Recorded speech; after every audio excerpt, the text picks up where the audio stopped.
And they can't get rid of the IS-4. Adelaide Action X, they're doing it. They set the trap, and it's working to an absolute T.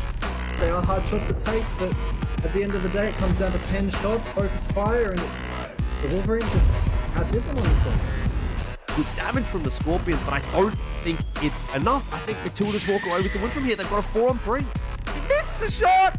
After 57 HP, and Madhouse now has a corpse to play hull down behind. This is so scary. Returned and Dell are sitting ducks. Scorpions are winning this fight. They are slowly but surely getting their way back into this game. But damage ammo ranking in E100. Oh no! Has been completely ignored, and another fire! Sentinels are about to be your champions of Season 5. There they go! Change can mean a lot of things, of course, and for us here in the ANZ World of Tanks Premier League, we've seen a lot of the new come in. It's a new format. We've seen new faces joining the league, and we've got a brand new home at the Alienware Arena here in Fortress, Sydney. And joining me on the mic is two incredibly handsome gentlemen. I mean, Elfish, Cthulhu, you guys have been rocking it all season. They finally let me join you both. But, I mean, Jordan, the big question, Fortress Sydney in your own backyard with World of Tanks. That must be such a feeling. Yeah, very, very happy to be here. Obviously, you know, it's my, well, in this case now, it's my hometown. So, yeah, very, very excited to come to Fortress Sydney for the first time. I've never been here before. I think it's fantastic that we're in the Alienware Arena and we're able to enjoy some World of Tanks. I think this is probably going to be the most competitive finals that we've had ever in ANZPL, and the fact that we've got 2 matches to play as well on top of that is, I think, a fantastic result. So all in all, I'm super excited. I think this is probably going to be the best ANZPL finals we've ever had. And of course, Cthulhu, we finally got here, but unfortunately there's someone who didn't. The Sentinels, after many long years of domination, are not here. And you seem to have a bit of insight as to potentially why. Yeah, look, we probably will keep this one a little bit for the later, because that seems to be a little bit oddly empty there. But look, memes aside though, for Sentinels, yeah, it was quite a bit of an unfortunate turnout really. When we look at the overall performance, regular season didn't particularly line up. Then we got the promises for the playoffs. Playoffs didn't really pan out as much as they would have wanted. I mean, some players even got the you know, the element of clairvoyancy where they looked at the dub, but all they got was a bit of a hell. I mean, Jordan, the drop-off felt quite severe for the Sentinels coming into this. I mean, 2 years of domination, grand finals wins, and then they come into this year, and it feels like they're a shadow of their former selves. And a big talking point is to that, of course, there was a bit of a trade that happened this year. Speed for a Wendy between the Action X, and it definitely feels like Action X got the better end of that deal. Well, there's no question about that. Obviously, when we're looking at that individual trade, there is no world really where Sentinels came out on top. I mean, when you look at it in hindsight, I think that's very obvious. Even going into it, there was very much, you know, positive discussions, positive vibes coming out of the Action X camp. I thought that they looked good. They looked happy with the exchange, and as we've seen, obviously, Sentinels got knocked out in the regular season, and it's Rowendi and Action X that do manage to make their way here to the stage to the finals. And look, you talk about that drop-off. I will say I think it's a very hard barrier or bar to sort of continue to make it to the finals, continue to win the finals season after season after season after season. At some point, you're inevitably going to falter, and that point was this season for the Sentinels. But there is obviously no doubt that when they come back next season, then look, they'll still be a bit of a threat for everyone involved. And I mean, Cthulhu, you and I have got to hang out with the Action X guys over the last couple of days, getting ready for LAN. And the vibes are seeming pretty well for them. I mean, Rowendi, we've heard a lot about what he's doing for the team. He's making a lot of those big calls behind the scenes. Well, additionally, having tracks in there to help. So things, I mean, their first LAN appearance in a while, it's seeming to be quite a promising one. Absolutely, yeah. Well, look, AX went through a huge upgrade just over the past few seasons where they first introduced Trax, who turned out to be quite a very valuable pickup with him now becoming the main caller. And then, as you highlighted, Rowendi joining them, then Ravi and Lightning Man rejoining back from a little bit of a temporary retirement, and they all gelled really well. I mean, you looked at some of their performances. Yes, they still had a very bumpy second half of the whole season where, you know, the playoffs looked a little bit shaky. The end of the regular season was a little bit so-so. But overall, it was a huge step up comparative to what we've seen even from the end of 2022. And I mean, changes-wise, Action X, it doesn't feel like a huge overhaul of the team, Jordan. But you look at the other two teams in this playoff. Scorpions didn't make a single change. Panthers only made the one. They've felt basically like they've just kept chugging from last season with those improvements coming. Yeah, and I don't think that there's really too much of a surprise when we're looking at those two teams in particular. Obviously, Scorpions, there's no question that they do come into this, into today in particular as the favourites, regardless of who goes through to that grand final. Scorpions have been the most dominant team in the season. They were also the grand finalists last season as well. So they're expecting that this is going to be their chance, their opportunity to finally take the title as the victors of ANZPL Split 1 2023. And, when you've got that kind of caliber and pedigree and experience in that roster, there's no real reason to necessarily make a change. And if we're talking about the Panthers, obviously for me, I know they're a team that I've obviously, been quite high on for a while now. So even when they made that team initially, I did say I think this is a really good team. I think they've got a good roster that they've been able to put together here. The results didn't come together last season, but I'm glad that they've stuck it out. They've been rewarded for it now. And the question is, how far can they actually go with this roster? Because they made it to playoffs. Can they make it to finals? Can they win the finals? Those are very difficult tasks. And I mean, I talked about changes coming into it, Cthulhu. We've seen some other changes, not just the players coming through. We've had Ruinberg come in. We've had some new tanks come to the forefront. I mean, what have you made of it this season? Has Ruinberg stood out to you? And these new tanks that we're seeing, are they ones that you reckon will stick around? Look, honestly, I reckon in terms of tanks, it's been a phenomenal change because we went from what felt, oddly enough, a fairly stale meta before, where it was the M454s, sort of the E100s, maybe Super Conquerors and IS4s. That's basically the main ones. You looked at the BZs, you look at the, even the 113s. They made a huge difference, as well as that. Ruinberg went through quite a big rehash as well in terms of how it's being played. And of course, 2 matches to go. There's been a whole other, couple of matches being played through the playoffs. Of course, having a look at the bracket, round 1. It was that first matchup that really did set a bit of pace coming into this. Adelaide Action X taking on the Perth Panthers, knocking Adelaide Action X down to the lower bracket. Obviously, Melbourne Matildas knocked out the Sentinels, which, didn't knock out, got knocked out by the Sentinels, rather. And then, of course, Sydney Scorpions won their matchup, booked their spot in the grand finals, and then Adelaide Action X took down the Sentinels. It was a hell of a match, Jordan. I was sitting there watching it, and that last tiebreaker and things just absolutely popped off. And now we get a rematch of the upper bracket, which will actually in itself be a bit of a decider because, I mean, Adelaide won in the regular season. The Panthers won in that upper bracket, round 1. What are your thoughts? Yep. I mean, do you reckon this could be Perth proving once and for all that they're the better team? Look, I think if they were to win this matchup, then definitely they would. That would be fairly inarguable that, if they've won 2 out of the 3 matches that they played, plus also the most important match that they played this season against Action X, then yes, that would be a fair argument to make. I think there's a lot to actually break down when it comes to that bracket. Obviously, as you've mentioned, there's that historic matchup between Panthers and Action X that we do have to sort of get into when we're talking about today's match, which is, as you can see, Panthers versus Action X. So there's a little bit of history there already between these 2 teams. But I will also say I think it's maybe a little bit lucky in the case of Scorpions that they don't have to face the Sentinels in the playoffs, because that has always been a little bit of a monkey on their back in a sense. It's been a situation that they've sometimes struggled with. And I don't know if I want to sort of believe in voodoo or anything like that, but the Scorpions, they always struggled when it came to playoffs, and even in the regular season against the Sentinels. Now that their biggest rival is out of the picture, it does feel like the pathway to the grand final, which they have obviously made it to, and then also the pathway to the victory, has really been left open for Scorpions this season. So I think if they don't get it done here, then some real questions are going to get asked, but it seems like the perfect scenario for them. I mean, you talk about that pathway to the grand finals, Cthulhu. This is going to be a marathon day for whichever team wins this. You've got to play the lower final, which could potentially go the full distance to 7 rounds. It's huge. That's a huge time sink. And then you've got the grand finals to play as well.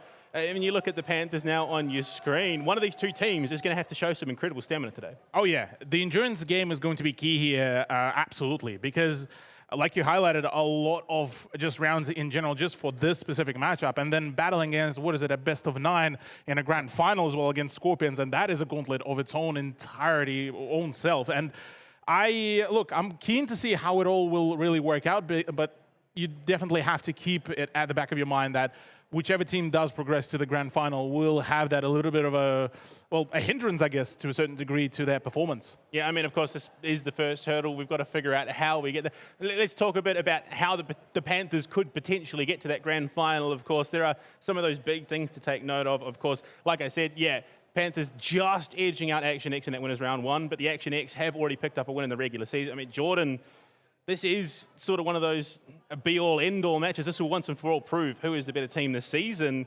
And looking at potential outcomes, maps, and all the rest of it, the Panthers have what it takes. I think it's a pretty hard one to call, personally. Obviously, you look at that result in playoffs, it's a 4-3. That's a matchup that realistically feels like it could go either way. I think, obviously, you think about Action X and how they've played this season. They are definitely a team that can contend against the Panthers. As we'll get into with predictions, I've obviously gone the way of Panthers, as I've said plenty of times. I'm a big fan of this roster. One thing I will say to their detriment today is I don't think they've got their best five. I think if you had Madhouse in the roster today, I'd probably feel a little bit more confident. I think he's obviously a player that brings a lot of experience from his WGL days, and he's also individually quite an important piece of the puzzle. He's one of their better performers behind Bales, and on that graphic, we could see they were talking a lot about Bales. I'm going to talk a lot about Bales. Everyone knows I love him as an individual player, and I think he's probably one of the most impactful players in the league. And yeah, I mean, it's great to have that on your team, but when you're missing out on another very important piece of the puzzle, is that one guy going to be enough, or can someone fill those shoes? God Mode is the guy that's coming in, as far as I'm concerned. He's got big shoes to fill when it's Madhouse that's being the replacement. Yeah, I mean, Kazula, we got to see you with the Super Secret Sentinels strat book. We got to see Action X with their strat book. I mean, when it comes to what they need to do to win, it just feels like it is potentially a little bit more of a bigger task, really. I mean, you look at Panthers, they've been super consistent, but Action X were the leaders. They were going to go into the playoffs as the first seed until the Wellington Wolverines got involved. Yeah, look, I mean, for Action X, it's been a bit of an interesting storyline because you look at their overall performance, it was always sort of, when they are in the right state of mind, they can absolutely do it. They can absolutely perform. The moment that it's a bit of a tilt zone, then yeah, look, things could get a bit rough. That's exactly what happened with Wolverines. It's just, unfortunately for them, frustration crept in, and by the time they sort of tried to recover the whole momentum, it all sort of felt very, very shallow and, well, a little bit too little too late. So overall, look, they are a team that has the ability and has the prowess to approach each and every matchup strategically, but they need to make sure that they don't derail themselves. Yeah, and Jordan, there was a certain element of the broadcast last year, which you made very clear was completely irrelevant and didn't matter whatsoever. Let's go to our predictions. Like, they may not matter to us, but not a big at the moment, it seems that it is a split. 3-3. Cthulhu, you and I, as well as Wargaming, Daddy Wargaming, reckon that Action X are going to walk away with it. Jordan, you, production, and the audience here in the arena are back in the Panthers. I mean, you said, oh, it's not the strongest Panthers team. Madhouse isn't here. Realistically, how confident are you that they will be the ones to book that grand final spot? Look, I wouldn't say this is like a slam dunk. I don't think this is a 100% pick. I think this is very much a matchup that could go either way. As I've already stated previously, the playoffs performance, it shows that the teams are pretty close. Like I said as well, I don't know that I think the Panthers have got their 100% best roster on paper here today. But with all of that said, I also think that the Panthers are a team that have got the better form coming into today. They've got the higher peak, in my opinion. They've got the better individuals. So in my opinion, I'm going to go the way of Panthers. I don't think it's going to be a massive dominating victory or anything like that. It would be close in my opinion. And, you know, even looking at the maps between these two teams, they have a fairly similar map pool. So I can definitely expect to see maps being taken back and forth. But yeah, I think Panthers kind of just have that little bit of an X factor, maybe that little bit of extra 5-10%. And I think that's what's going to get them over the line. Well, I mean, it's important to know where we're going to be heading today, of course, in our losers final. The map veto is on your screen at the moment. We saw in that graphic, Panthers have not gone to Cliff. We see Muravanka banned out to start by the Panthers, which, I mean, one of those maps that potentially could be probably a little bit of 50-50, but one that they could work with. We then see Ruinberg, which, I mean, realistically, I don't think either team is going to be too upset about that. Heading into our first map, it's Ghost Town. Now, Cthulhu, again, we've seen a lot of maps played this. I mean, actually, Ghost Town tied for one of the top maps played this season, has a slightly attacker-sided win rate. We then go to Himmelsdorf. So far, it might be leaning a little bit more towards Action X, I feel. Look, I mean, overall, I got to say, I'm with Jordan in terms of that. I would be surprised that this would be, you know, I would be surprised if this would be a very one-sided venture. Both of the teams have the opportunities to really make it work. Himmelsdorf, I'm not too sure really for Action X, just due to the fact that, you know, it's been one of those big pain points really for them. I mean, remembering their matchup on Himmelsdorf against Scorpions, against Wolverines, against even Panthers during the playoffs, things definitely looked a little bit so-so, let's call it that. And then we're going into Cliff Tundra. Those were the maps where we actually got some quite actually amusing plays to bear witness. So I gotta say, look, first two maps, I probably would be expecting one or the other team to go completely 2-0. From there on, it is basically back and forth in terms of just 1-1 scorelines. I mean, Jordan, looking at the tail end of this series, Panthers haven't played Cliff. They're 0-3 on Tundra. Yep. So is this a case of ActionX just have to weather the storm about, going through the first two maps and then hope to finish it out in the tail end? Maybe, realistically, they have played the most, maps so far in the playoffs. They've gone to overtime in their first loss and their win, of course, to book themselves a spot. Yep. Do they need to go there again? Yeah, it is a little bit. I think, obviously, when we look at the map pools between these two teams, as I've said, they're very, very similar. Both teams like to play Ghost Town. Both teams like to play Himmelsdorf. As far as the map pool is concerned, those two maps are actually both their two top-played maps. So I think if we don't see Panthers get through these comfortably, yeah, they are going to struggle towards the back end. I'd like to see them start strong. Well, gentlemen, it's time to start the losers final. It's all kicking off here at the Alienware Arena. Take it away, gents. Well, there won't be one loser at the end of today, but there will be also a winner going through to the grand final. So they're wanting to see whether or not they can get themselves a clean victory in this first matchup, Cthulhu. For whoever makes it into that grand final, a best of 9 awaits against the Scorpions, and they really need to have something left in the tank when they get there. Yeah, look, you're absolutely bang on right on that one. They need to make sure that it is all a clean performance. Both teams would really want that. Between the two rosters, quite an interesting lineup. Bales on a Cax, which is usually being more so favored by, well, the ActionX roster. Donga on the CS63, usually, I mean, remembering some of the previous even seasons, he would be the one to play something like a Bat Chat even. So both teams sort of bringing out some of the more, well, I want to say unusual rosters because, I mean, it's the first time we get to see a double 60. Yeah, I will say, actually, in the case of Panthers, Bales, remember playing the Centurion ActionX on this map last time we got to watch them Yeah, that's actually it. true. And if you remember, there was that 1v1 between him and Dongalord, which Dongalord ended up winning by the barest of margins. But I'm not super surprised to see him picking up the Centurion ActionX. Also, can't say too much against Dongalord in the CS63. I like that from both teams. Double E100, IS7, and Superconk, to me, feels a little bit more consistent, a little bit of a better composition than double 60 TP, IS4, Superconk, just when it comes to what those tanks can kind of bring to the table. I think the choices of Panthers are going to be able to bring a little bit more consistency rather than the 60 TPs, which, obviously it's a big boom. You do get a lot of alpha damage out of that tank, but I don't know. I think I'd probably take the E100s. If it were me personally, shot goes in there from Bales. Doesn't actually pen, but it's information at least for ActionX and for Panthers as to where one another are. Absolutely so, yeah. The other problem as well for Donga, that he probably would have banked on the fact that he would want to, cross very much unnoticed. But as it stands, yeah, look, this could get rather interesting. Already a 3-cap coming around from the ActionX, looking to put in some, some power really behind their positions. And interestingly enough, the duel between the two S-Conk mains, Critical versus Lightning Man, and Crit lands the very first shot. So at the moment, 12 seconds, there needs to be a reset, so GS will be forced to push very soon. Yeah, with that said, Bales is coming around the back as well, and he should be able to get a reset if necessary. It's Critical that actually ended up pushing his way forward, and he's gotten absolutely booked. That is not a good start at all here for the Panthers. You've got Dongalord as well in a CS63 that's going to be able to farm the backside of these E100s. Panthers are in a bad spot right now, and they are going to have to do something to bail themselves out of this trouble.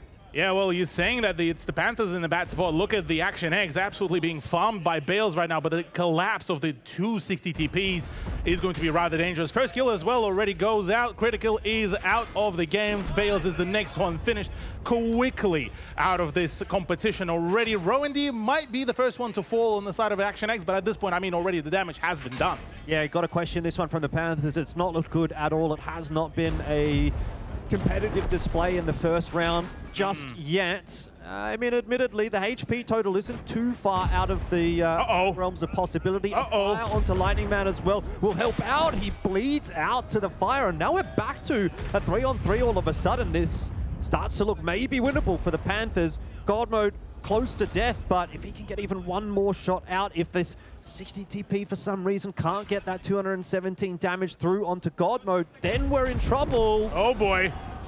Okay, well, with God Mode about to fall as well, it's down to Twit and JS. JS is quite low in HP, so he has to start It's got to get a shot into shots. Donga. Yeah, he needs to get that running. Oh boy, yeah, that actually lands. Oh, that's perfect actually right now.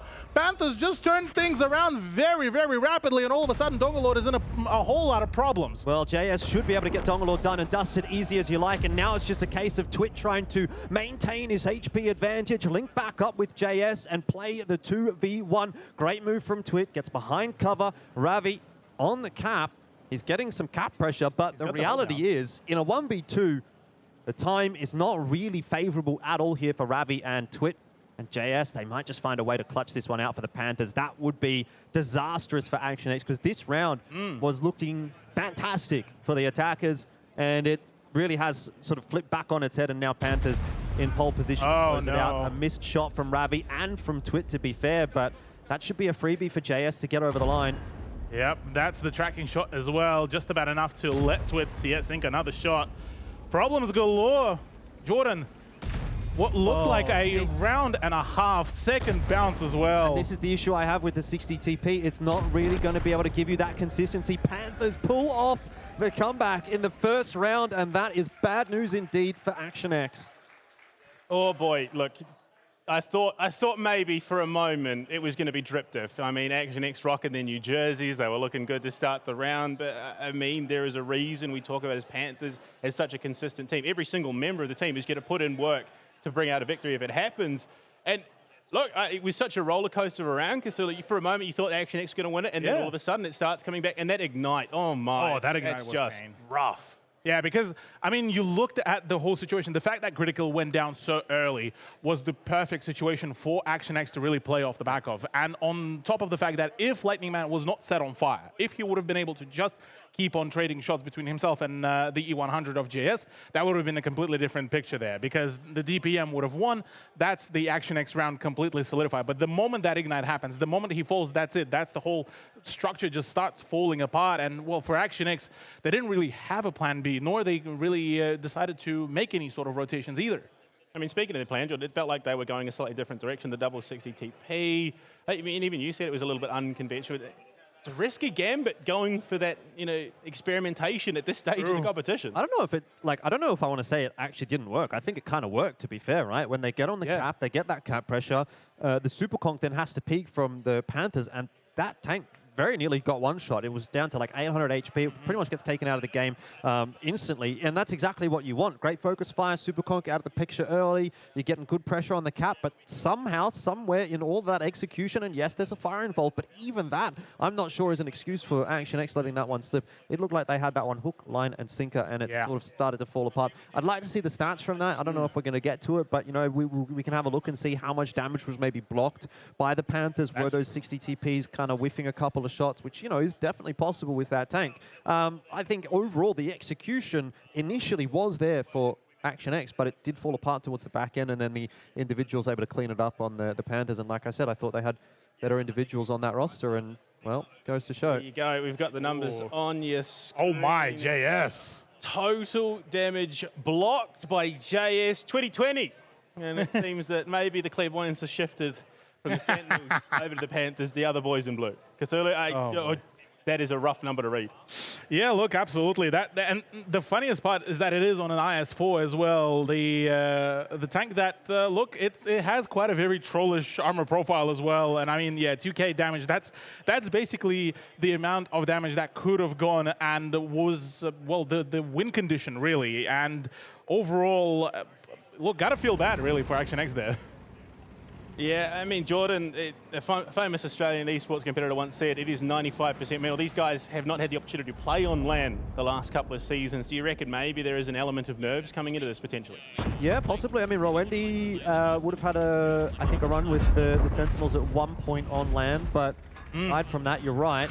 I don't know if it's necessarily nerves. If anything, I was kind of thinking that Panthers were suffering from that. Just the way that round started, it was kind of an explosive start for Action X. You don't normally see those kinds of mistakes from the Panthers, right? They're not normally leaving an entire tank or two to just get taken out from the outset. But Yeah. Individually, you know, you see it probably a little bit of an overpeak maybe from a couple of those Action X members when they're low HP, giving up their tank rather than just keeping themselves as a gun in the game. And Panthers able to slowly but surely eke their way back to a win. Yeah, exactly. I mean, you looked at the play that Dongalord went for, as well as Lightning Man, trying to basically try to face hug JS, which didn't particularly, now that I look at it, it was not particularly one of the best ideas, really, because you look at that Lightning Man, he had the opportunity to keep on peeking in and out without overexposing himself to the crossfire from the square. He would have been able to just keep the distance away from the E100. That would have been a completely different ball game. Same for Dongalord. He has the mobility, would have been able to keep on either circling away or just put in the shot, drive out, and keep on going for the mileage. Instead, it ended up being just him stopping over and just trying to go for the regular trade. Unfortunately, obviously, it wasn't accounted for the fact that the extra shot from the IS-4 would have been sunken into him as well. So there were a couple of the misplays that ended up sort of doubling down on the misfortunes that started off with Lightning Man being lit up on fire. And from there on, yeah, for Action X, look, maybe it was also partially the end round jitters, sort of them saying, okay, well, this whole plan just gone to all heck. Let's just sort of wrap up this round, go for the next one at this point. Because, I mean, when things went this wrong, what can you do? I mean, having a look at the numbers there, I've got a fun stat for you, Jordan. That is the first loss for Action X on the attack on Ghost Town. They were flawless up until this point. 4 from 4. They are now 4 from 5. I mean, is that a little bit worrying, potentially? Yeah, they probably should have still been flawless given the start that they had to that round.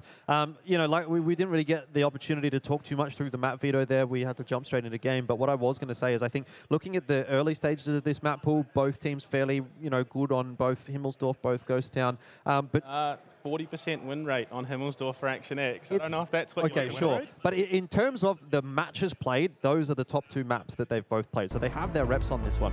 I think it falls apart a little bit when you get onto Cliff, and especially on Tundra for Panthers. So I was saying I think they need to start well, and they kind of have. So I'm a little bit concerned for Action X. But with that said, can they weather the storm? Well, we're going to have to see if Action X can redeem themselves going into the defense. Let's get into it. Yeah, and I think that's a big talking point as well, Cthulhu. If the Action X guys can at least go 1-1 on these maps, then I actually start to favor them a little bit going later into the pool. So maybe it's not necessarily a world where they need to start well, as long as they can finish well. But the question is going to be whether or not they can survive and get to that point. They're going to need to get, you know, 1 or 2 rounds off of these first couple of maps. Because remember, we're looking for a 4-0, 4-1, 4-2, 4-3, whatever that is. It's not a best of 9. You don't have that extra time, that extra map to play with. Got to get it done with those initial couples. So Action X, they do need to find something somewhere, and a double T57 heavy setup on the defense of Ghost Town might just be that. Yeah, look, I am a little bit curious how will this whole ordeal really go, because on one hand we're looking we're looking at the Centurion Action X to be brought out by Dongalord, whereas on the side of Panthers not a single medium tank. So we are looking at quite still a hefty HP buffer. Now Rowandy could be in a bit of a problem. Look, yeah, quite a stacked run, but yeah, thankfully IS-4 does provide to be a little bit more of a careful one. Oh, that's a good position.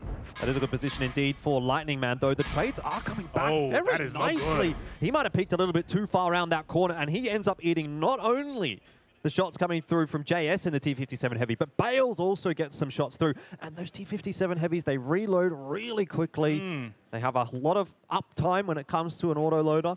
And basically straight away, Bale's already off the reload. Yes, you trade JS's HP, but it ends up not being as bad as it could have been. It looked like it was going to be free damage there for Lightning Man. Ends up not quite, and it's a fairly even trade, if not even favorable for the Panthers. Bit of a curious setup really here from Action X, really looking at the positionings. Quite a bit of a spread, sort of maybe a bit too thin really, not too sure just yet. The double up is looking to relocate somewhere else. Meanwhile, it's a bit of a stale out with Panthers now trying to figure out where they want to go. That position where Donga is actually starts paying dividends, and from here on out, oh boy, a bit of an overextension from Rowandy. Yeah, you don't want to be seeing free shots like that. Like Ravi takes a free shot, Rowandy takes a free shot. There's no exchange really back onto the Panthers. And when you're already down a bit of HP, it starts to increase the pressure. There's not that many options left for Action X. Panthers getting that cap pressure on. One thing, though, I do have to commend right now for Action X, the position where Lightning Man is actually deters quite a lot of the positions for the Panthers. The position where usually you would see them get quite comfortable and prepared to actually make that push is no longer actually as safe as it is. Plus, the overview is quite nice from the Cax too. So this is so far panning out to be a much slower game, but the moment the collapse will happen, and one side or the other, it is going to be colossal no matter what. Yeah, I mean, it's all well and good to have some map control on that defense, but the nature of the game is that inevitably you're going to have to move and you're going to have to look for the reset. And when that occurs, Panthers currently have the advantage. Yep. Yeah, that crossfire is kind of looking a little bit deadly there. Bales as well looking to make things a little bit more problematic later down the line. But yeah, that timer, if we are looking at one timer, it says 4 minutes 34, and the other one is just 47 seconds till what potentially could be a very unfortunate demise. And well, yeah, with Twit's position here, it is going to be still a very much of a pain point that will need to be still sacrificed in one shape or the other just to reset the clock. There it is, but it was after a bit of a hefty sacrifice still. Yeah, it actually doesn't end up being too bad. I thought that would be a 2-for-1 trade in terms of the damage, but Critical didn't actually manage to get a shot across, so it ends up being Twit's shot and Roendi's shot do get exchanged there, and Roendi's shot obviously worth a lot more because it does manage to get that reset. But HP deficit is still a thing, cap pressure is still a thing, and inevitably ActionX going to have to find themselves another reset somewhere. That was from Dongalord downtown. Critical getting reset once again. Yeah, and now maybe that cap pressure is starting to dwindle a little bit. I just saw the intuition reload as well by Rowan as well, because I believe that was from HE back to the Heat round, I believe, which would be still quite beneficial later down the line, fully acknowledging that there might be a just basically abandonment of the 2 flag and then, well, go in for the actual brawl. Problem being is whoever does run into the double T57 heavy is going to have a world of pain. But as it stands, God Mode still very much locked into the position. The proxy spot confirms where Critical is. In the meantime, ActionX don't actually have a whole lot of knowledge about the whereabouts of the rest of the team, which makes it a whole lot more problematic. Ravi fell back from his position as well, knowing that there might be a bit of a trap being set up. Yeah, there is actually quite a big one. The double T57 heavy rotation from Panthers, completely unknown for ActionX as to where that is. This could be rather painful. I am waiting very patiently about how they're going to utilize the other T57 heavy on the Lightning Man as well as Dongalord on the Centurion Action X, because those two could have a very crucial play. Oh, Ravi got spotted, and now in comes the cavalry with the T57 heavies. Oh, well, I think Roendi is a very dead man. JS just needs to keep himself at bay for the moment. He is playing a little bit more of a baity kind of a role. The exchange is good so far for the Panthers, and there goes Roendi. First tank down in the round. Lightning Man is one shot away from death, but so too is JS. That's a good shot in there from Ravi. Bales, though, he's almost back off the reload in that T57 heavy just as Trax goes on reload. So Trax, I'm not sure he's going to get another clip off here, whereas Bales almost certainly will be. All 4 shots straight back into the T57 heavy of Trax, and Trax is a very dead man indeed. Bales with that final shot is going to opt to finish off Trax rather than get that extra damage onto Ravi, but that's fine. Panthers have the numbers advantage. They have the HP advantage. They pretty much have the round. Yeah, look, that was a very quick collapse here by Panthers onto ActionX. Without ActionX really having a lot of good control over that whole cross. Yeah, they had the good inkling, but the moment Ravi got spotted, that extra shot went in. Yeah, he didn't really have a whole lot of concrete positions to really play around with. Minute 20 to go, though, still 3 tanks alive, but no, it's a 3 cap coming around. And now one of the tanks will have to be sacrificed, and God Mode is now in the position where he can absolutely shut down Lightning Man, so it needs to be Dongalord on the Centurion to really do anything else. Ravi, look, in his position, he could have the opportunity to really jump in to get that reset, to keep playing for time, because meanwhile, 56 seconds remaining, that reset could be crucial here. Well, 9 seconds. It's going to be difficult for them to even find the reset. Ravi is rotating all the way around behind the buildings. Does he have an angle? No! Around God Mode ends up getting reset.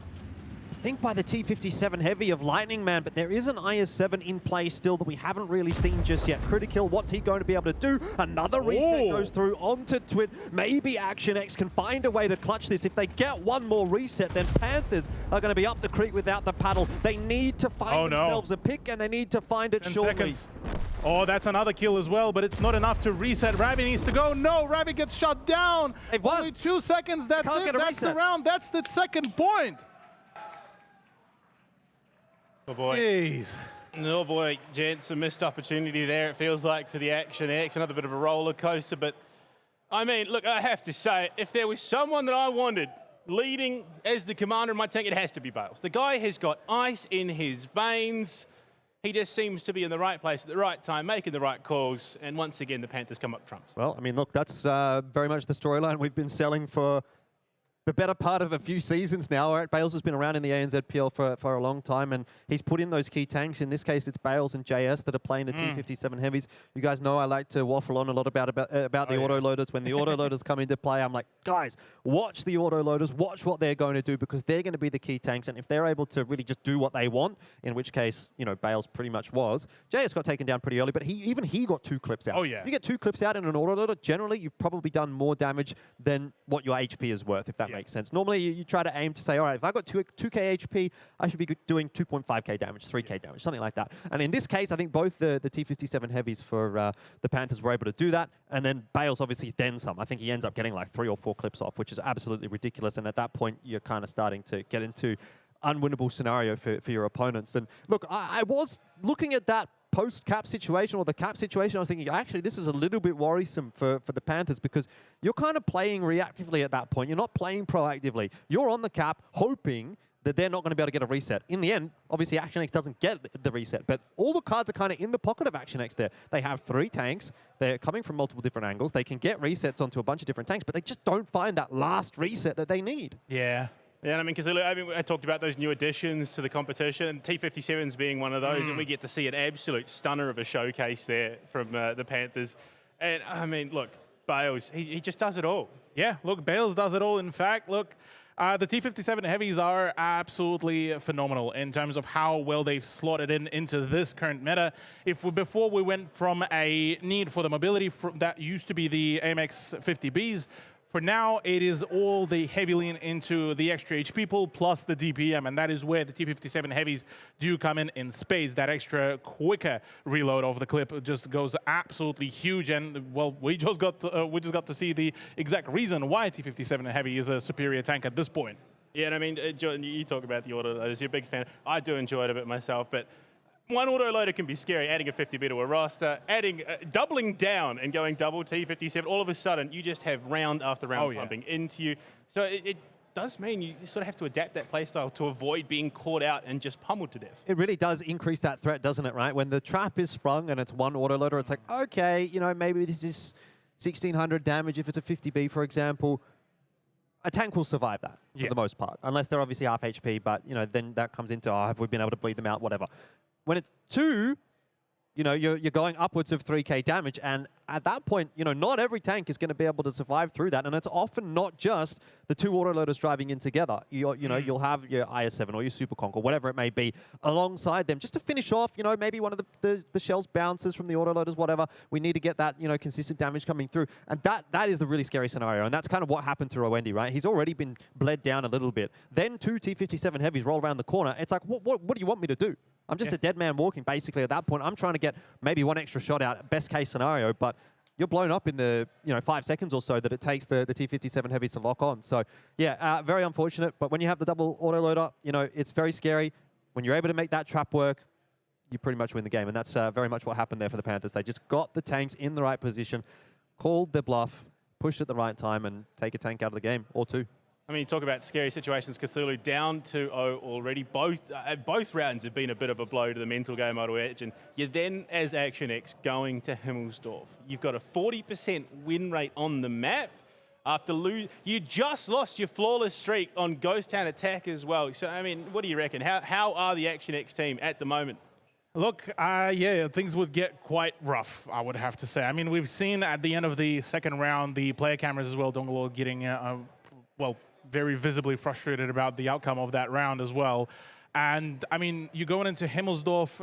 Look, there were a few instances where Action X were able to bring themselves back from tilt, and it was sort of people like Rowendi, like Trax, to just keep themselves all in check. They need to make sure that they're not really tilting too hard from there, and they need to just communicate, hey guys, what did we do wrong? How can we, you know, remedy this sort of situation? Because it's not yet sort of a game of sudden death where they being faced the match point where they just need to you know, all or nothing kind of situation. And they need to make sure that they iron out this on Himmelsdorf. Yes, 40% win rate is not particularly ideal, but it's, well, still far from zero. So in theory, they should still be able to pull it all off. But yeah, they are very much on a very heavy back foot. And then, Jordan, you look at the opposite side of the coin going into Himmelsdorf. Panthers currently have a 75% win rate on the map. So, I mean, it just feels night and day. Yeah, I think the way that you've got to sort of look at this one as Action X is just one step at a time, mate. You're only down 2-0. It's not as if the series is over.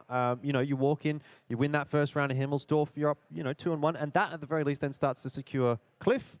If, you know, you don't end up winning the second round on Himmelsdorf, sure, it's a pretty rough scenario. Still, you're facing match point for the rest of the series. But Cliff and Tundra, if we do get there, are, you know, questionable, I suppose, for the Panthers. So I think that's kind of what Action X has to focus on here. They have to say, look, we're not in a great spot right now, but let's try to, you know, at least get ourselves one right here. If we don't get two, we're still in the series. And I think they kind of have to remind themselves that a little bit, that we are still in this series. It feels pretty bad to go down 2-0 on Ghost Town, but maybe there's a world where we can make this comeback happen. And Himmelsdorf, let's just try for a 1-1 worst case scenario. Well, I mean, Cthulhu, Jordan, they lose this, they lose that safety net. They've got to play map point until the finish. Yep. Himmelsdorf about to kick off. Yeah, I think that's going to be a tough scenario. If they do lose here and go down 3-0, that's where I'm probably starting to feel like, all right, maybe the series is not going to pan out very nicely for Action X. But if they can win this one here, recover a little bit of momentum, even if they were to drop the next one, you know, they know at least that they're going into Cliff, and that's a map that might be a little bit more favorable for them. But first of all, let's find out how Himmelsdorf does end up playing out. It is going to be Action X to start things off on the defense, which might not be the worst of choices, right? They'll feel a little bit more comfortable going on to the defensive side. Ooh. Interesting set of lineups coming around. Once again, Action X bringing out the 113 on top of the IS-4. Plus, once again, the 6TP making an appearance. The tank that sort of feels oddly similar to the 100. The only difference is obviously the caliber of the gun and the DPM that one could output from the two tanks. Apart from that, I'm liking what they're introducing. They are expanding quite heavily towards that the 1 to 3 line, it seems, which, look, I mean, I'm curious to see how that could really work out, though in terms of Panthers setup, they're looking to also keep a fairly open mind towards the control of the map. So, look, I'm not yet too sure what to really make of it as it stands, because on one hand, you have all of the tanks that are facing, well, basically, you fire off once, go for the reload, fire again. On the other hand, for Panthers, they at least have the 50B that would be able to deliver that burst damage. Yeah, very passive start from the Panthers, isn't it? Waiting to see something from Action X down on the southern side of the map. And here's a little bit of a change up. We do obviously have that 50B. It's sole 50B. No double T57 heavy shenanigans this time around from the Panthers. But look, the 50B is definitely still quite a mobile tank, quite a valuable tank in this composition for the Panthers. And if you can find the right position to duck around a corner behind 1 or 2 tanks, that 50B can really do a lot of work and swing the fight. I'm a bit concerned because we don't have an autoloader on the behalf of Action X, so if it ends up being these sort of short, sharp fights rather than a long, extended fight, that's where they do end up losing out. If they give that 50B time to reload and get multiple clips off, they are potentially going to be in a bit of trouble. And already, some bleed onto Roendi. Not a huge concern when there's a tank in that little pillbox. You know, even if you get 1 or 2 shots through, chances are you're not going to bleed them out too much. So I'm not super concerned by that just yet, but obviously, in the early days, it's always nice. Yeah. Any shot will really count here. Ooh, the fact that there's an extra shot going into the E100 as well on that cross, attempting to get into another hold-down position against the heat as well. Heat shells would be going almost like through butter through the turret of the E100. So could mean a lot more problems. So far, I mean, we're looking at the positionings as well. This looks to be like a very almost centralized sort of push by Panthers. Something almost reminiscing of how Matildas used to be able to pull it all off, a very sort of pack mentality. So I'm curious to figure out how will this all really work out, how the rotations from Action X will work out, because let's not forget about the 113 in the play here, because I reckon 4 tracks here, he could be of absolutely huge value if the moment he spots the 50B. Yeah, I would be very surprised if Panthers actually commit toward the 1 flag. If we look at the way that this map has played out during the regular season, there's been almost 0 one flag presence at all. All the fighting has been around the two flag. Yeah. So I don't know if this is maybe something that Panthers have been cooking up in the lab, and they're thinking, you know what, maybe come the lower bracket final, the last sort of game that we could potentially play, we'll change something up and try to catch Action X off guard and go towards that one flag, or if this is more of just a feint. My belief would be that this is probably the latter, that they would like to head back toward the two flag, but as far as these movements are concerned, I mean, they definitely don't look super committed to the two flag just yet. They're going to try and catch Roendi out. Crit in the IS-4 should get a shot in. God mode as well as Twin. Thought if it was just God mode and critical, maybe that's not too bad for Roendi, but now he's open to Bales, and the trap has been sprung. The Panthers, once again, have really out-positioned Action X at the start of the round, and they put themselves in pole position.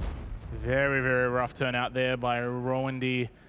Albeit at least he still gets to stay alive. Trax as well now joins onto the fight. JS cops a very, very hefty amount of damage. And now all the reinforced positions should be still very workable. But once again, Donglelord is now isolated. Now he needs to find some help, or he needs to stay alive for as long as possible. He now gets to basically fill the shoes of what, well, not Trax, but Roendi would have been, filling in his position before. So this is a problems galore. Godmode's just going to chase him. Twit's going to chase him as well. There's literally no one here to help Donglelord. It is a 2v1.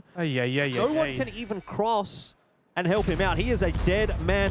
Oh, I mean, the shots aren't so fantastic right here from the Panthers, but I think that's even largely irrelevant. It's the 60 TP. You're going to get one more shot off best case scenario. And that's even if you pen an E100. Let's see what Donglelord can do. Into the IS-4, does get the pen, but that is a wooden spoon prize, if anything, and Twit will claim the first blood for this round as well. I mean, Roendi's not going anywhere quickly. Lightning Man in the Super Conk is finding it difficult to get involved in this game. Ravi can barely cross without taking damage. I just don't see the world where this is going to go well for Action X at all. They have been comprehensively picked apart by the Panthers. Yeah, this is a very, very quick conclusion here so far. Another Ignite from God Mode as well coming around, this time on Ravi, and it's just a series of unfortunate events really happening here for Action X. Third point is about to be scored by Panthers. And look, we were talking at the beginning of the broadcast about either one of the teams needing a quick conclusion. This seems to be the case here in favor of Panthers, whereas for Action X, look, after such a gauntlet overrun throughout the whole season, things are seeming to be falling apart at the seams. Yeah, this is absolutely best case scenario for the Panthers. It's a crushing defeat for Action X here on Himmelsdorf. Minute and a half left on the clock. All they've got to do is find one more tank. And Twit, I'm sure, is pretty happy with how that result is going to play out. JS, the only one lost for the Panthers. I was going to say it was Twit chasing down Trax, but actually it's Bales. Oh, boy. And so that'll be a couple more fantasy points for me. Thank you very much when Bales is able to finish this one off. So there you go. 3-0 for the Panthers, and they are demolishing Action X. I mean, ironically, the Panthers play in the pack mentality when the actual element in real life tends to be more of a solo unit. But Jordan, you said it, pack mentality. The Panthers seem to swing in 2s and 3s. That is where the pivot comes from. And then the two supporting players often the wings come and collapse, and it's just a 5-man death ball. Action X, unfortunately, are now backed up against the wall. Your options are either lose, bow out of the tournament, or pull off the reverse sweep just to get to the grand final. Yeah, I think that's a much better way of playing, to be quite honest with you, right? The pack mentality, the all 5 pushing in one direction, it's an easier way to play, and yes, it can get results, but there's not a whole lot of nuance to it. If you get spotted early, if your tanks get caught on one another, you get into a bit of a traffic jam, or you just don't quite get the push right, that's where problems can start to arise. But with this kind of flanking play, you've got your buddy system, you've got tanks all over the place, you end up establishing these really potent crossfires that are very difficult to deal with. And obviously, in this case, you see multiple tanks getting caught out one by one. That E100 at the start, or sorry, the 60 TP at the start, and then there was a Super Conk, which was Lightning Man. He was kind of stuck in a corner, wasn't able to do too much. Roendi's kind of isolated. Like, all of the Action X tanks are isolated from one another, and when you look at Panthers, they're all kind of playing in unison. They're finding those crossfires, and they're more or less picking Action X apart one by one. So very well played from the Panthers. And one thing I just want to say quickly as well is that is pretty much the best case scenario for the Panthers and the worst case scenario for Action X. Action X mental boomed. There's no question about it. 3-0 down. It's going from bad to worse. Panthers could potentially finish this off 4-0, focusing on that grand final without even having a very strenuous game here. Yeah, look, I mean, on top of that, it's not the first time that we get to see Panthers playing that pack mentality. I mean, we're looking back at even their regular season games against the Scorpions. They managed to exercise it there in borderline perfection, apart from a few hiccups here and there where they ended up getting baited into repushing into the crossfire. Even still, they were able to show us absolutely phenomenal gameplay where they were able to isolate so many players. I mean, you look at this one even. Pack mentality worked absolute wonders.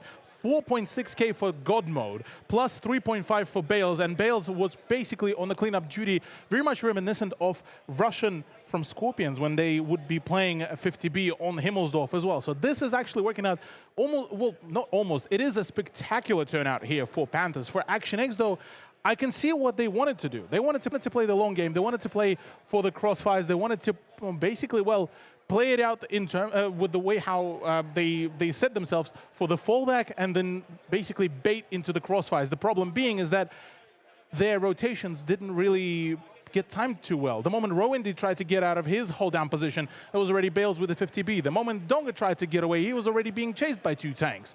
So you're looking at the whole situation and we'll sort of, there's not much to be done because they already set themselves up, and the tanks that they brought were not very mobile either, so they couldn't really pull those rotations like, oh, guys, I'm being focused. Well, yeah, you're on your own, buddy.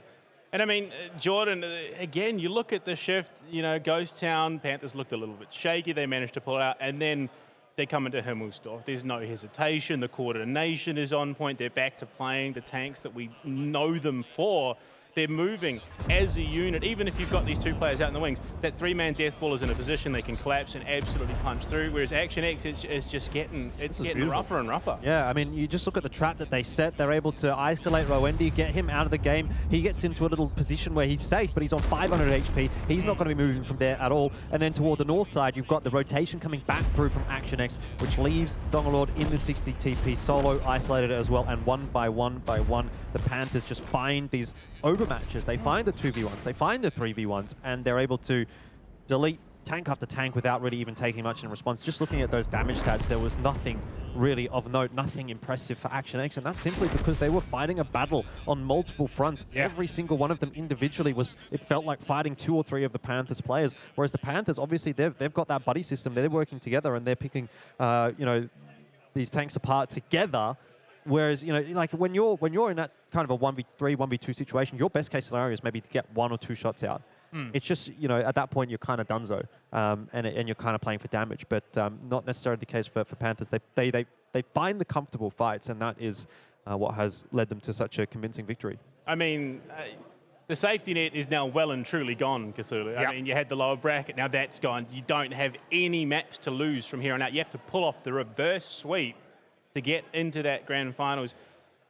I mean, what do you say? You have to hope that Rowendy is at least keeping things nice and level. He's the one being the voice of reason, but realistically, is there a chance that the reverse sweep even starts, Cthulhu?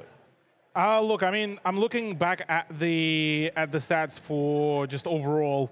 Like you highlighted before, Himmelsdorf being only 40% doesn't really instill a whole lot of faith really here. I've highlighted it before when we first got to see the map bans that Himmelsdorf in general is a severe pain point there for Action X. So I'm still a little bit puzzled as to how did that even got let through. Something like even a Moravanka would have probably been a little bit of a better choice in my opinion. And so right now, look, I'm stuck in a very odd conundrum where I know for a fact that Action X can do it, but they are still very much of a hit and miss. Well, gentlemen, this could be it. This could be the last round for Action X in the playoffs, or it could be the start of a miracle run. Jordan, Cthulhu, it's all yours. Look, I'd love to have the faith, but I think just based on what I've seen so far today, the first round or 2 was reasonably close. Yeah. But as we've gone through this series, it's looked more and more dominant for the Panthers. So if I had to give you my honest prediction, it's 4-0. Look, maybe it is just partially hopium from me, but I would be quite rather surprised that it would be a 4-0. Though, yeah, look, you are very much correct. Action X has been put on a bit of a back foot. Looking at the lineup, though, it is quite a heavy one. Still, though, a 1-1-3 being reintroduced into the fray. And a 60, though, that's one thing that I'm sort of looking at this and kind of questioning it to a certain degree. The 60 so far hasn't really worked out a whole lot, and still being reintroduced into the play. I mean, wouldn't it make sense to, say, even just reintroduce something just even slightly more accurate to exchange the DPM for that accuracy? Or rather, not DPM, the damage per shot more so. Yeah, look, I don't know. I mean, I think I'm very outspoken when it comes to my love for the autoloaders and for Super Conquerors. I think those are like my favorite tanks. You don't have a 60T, you don't have a Super Conk, you don't have any autoloaders here for Action X. Obviously, they've come into today with a plan of some sort. They've come in with an idea that the 60TP can lead them to victory, and so far it hasn't been able to do that. But I like at the very least that they're sticking to their plan. True. And you know, again, I think it doesn't bode well necessarily when you come into a matchup. You start to suffer a little bit. You change things up on the fly.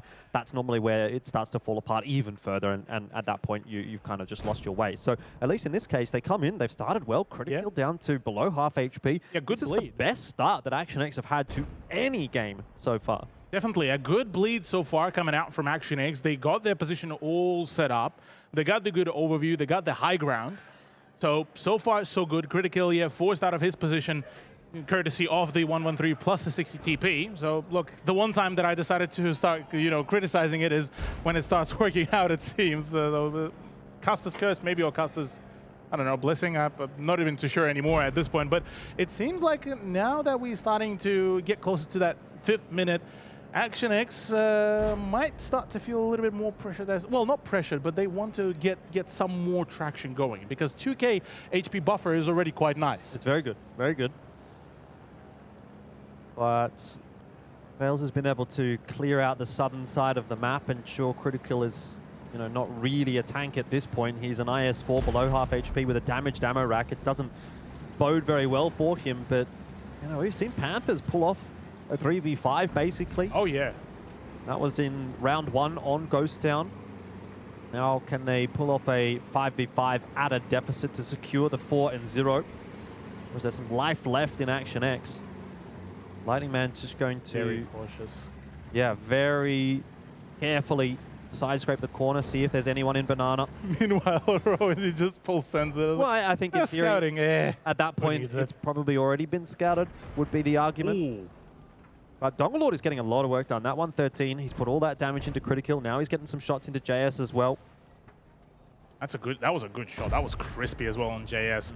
Catching him off guard, but at least the damage is flying back from Panthers towards Action X, so it's not very much of a one-sided venture. Though, one thing that is good to highlight as well, you're looking at Action X, it is mainly Dongalord who took the damage. Yes, Rowan copped the shot as well, but then you look at Panthers. God Mode got chunked a little bit. JS, Critical as well. So this is all slowly starting to pan together, but is the next move going to pay dividends here? Because in comes the cap pressure. Do we get to see Panthers just decide, okay, well, they're applying cap pressure, do we go all in? Well, I don't know that you do, because at this point, right, there's like, okay, sub 4 minutes. If you're able to get resets here, the health pool doesn't necessarily matter too much. I mean, there's not a huge amount of time left to play with here for Action X. 40 seconds on that cap. Someone's going to have to find a reset. If it's JS, he's going to get farmed by Donga on the way through. Oh. Yeah, it looks like he's going to try and push his way forward here to get a bit of presence, but very nice. Really unable to do so without taking free damage. There should be another shot in here for free for Donga. Doesn't quite land it.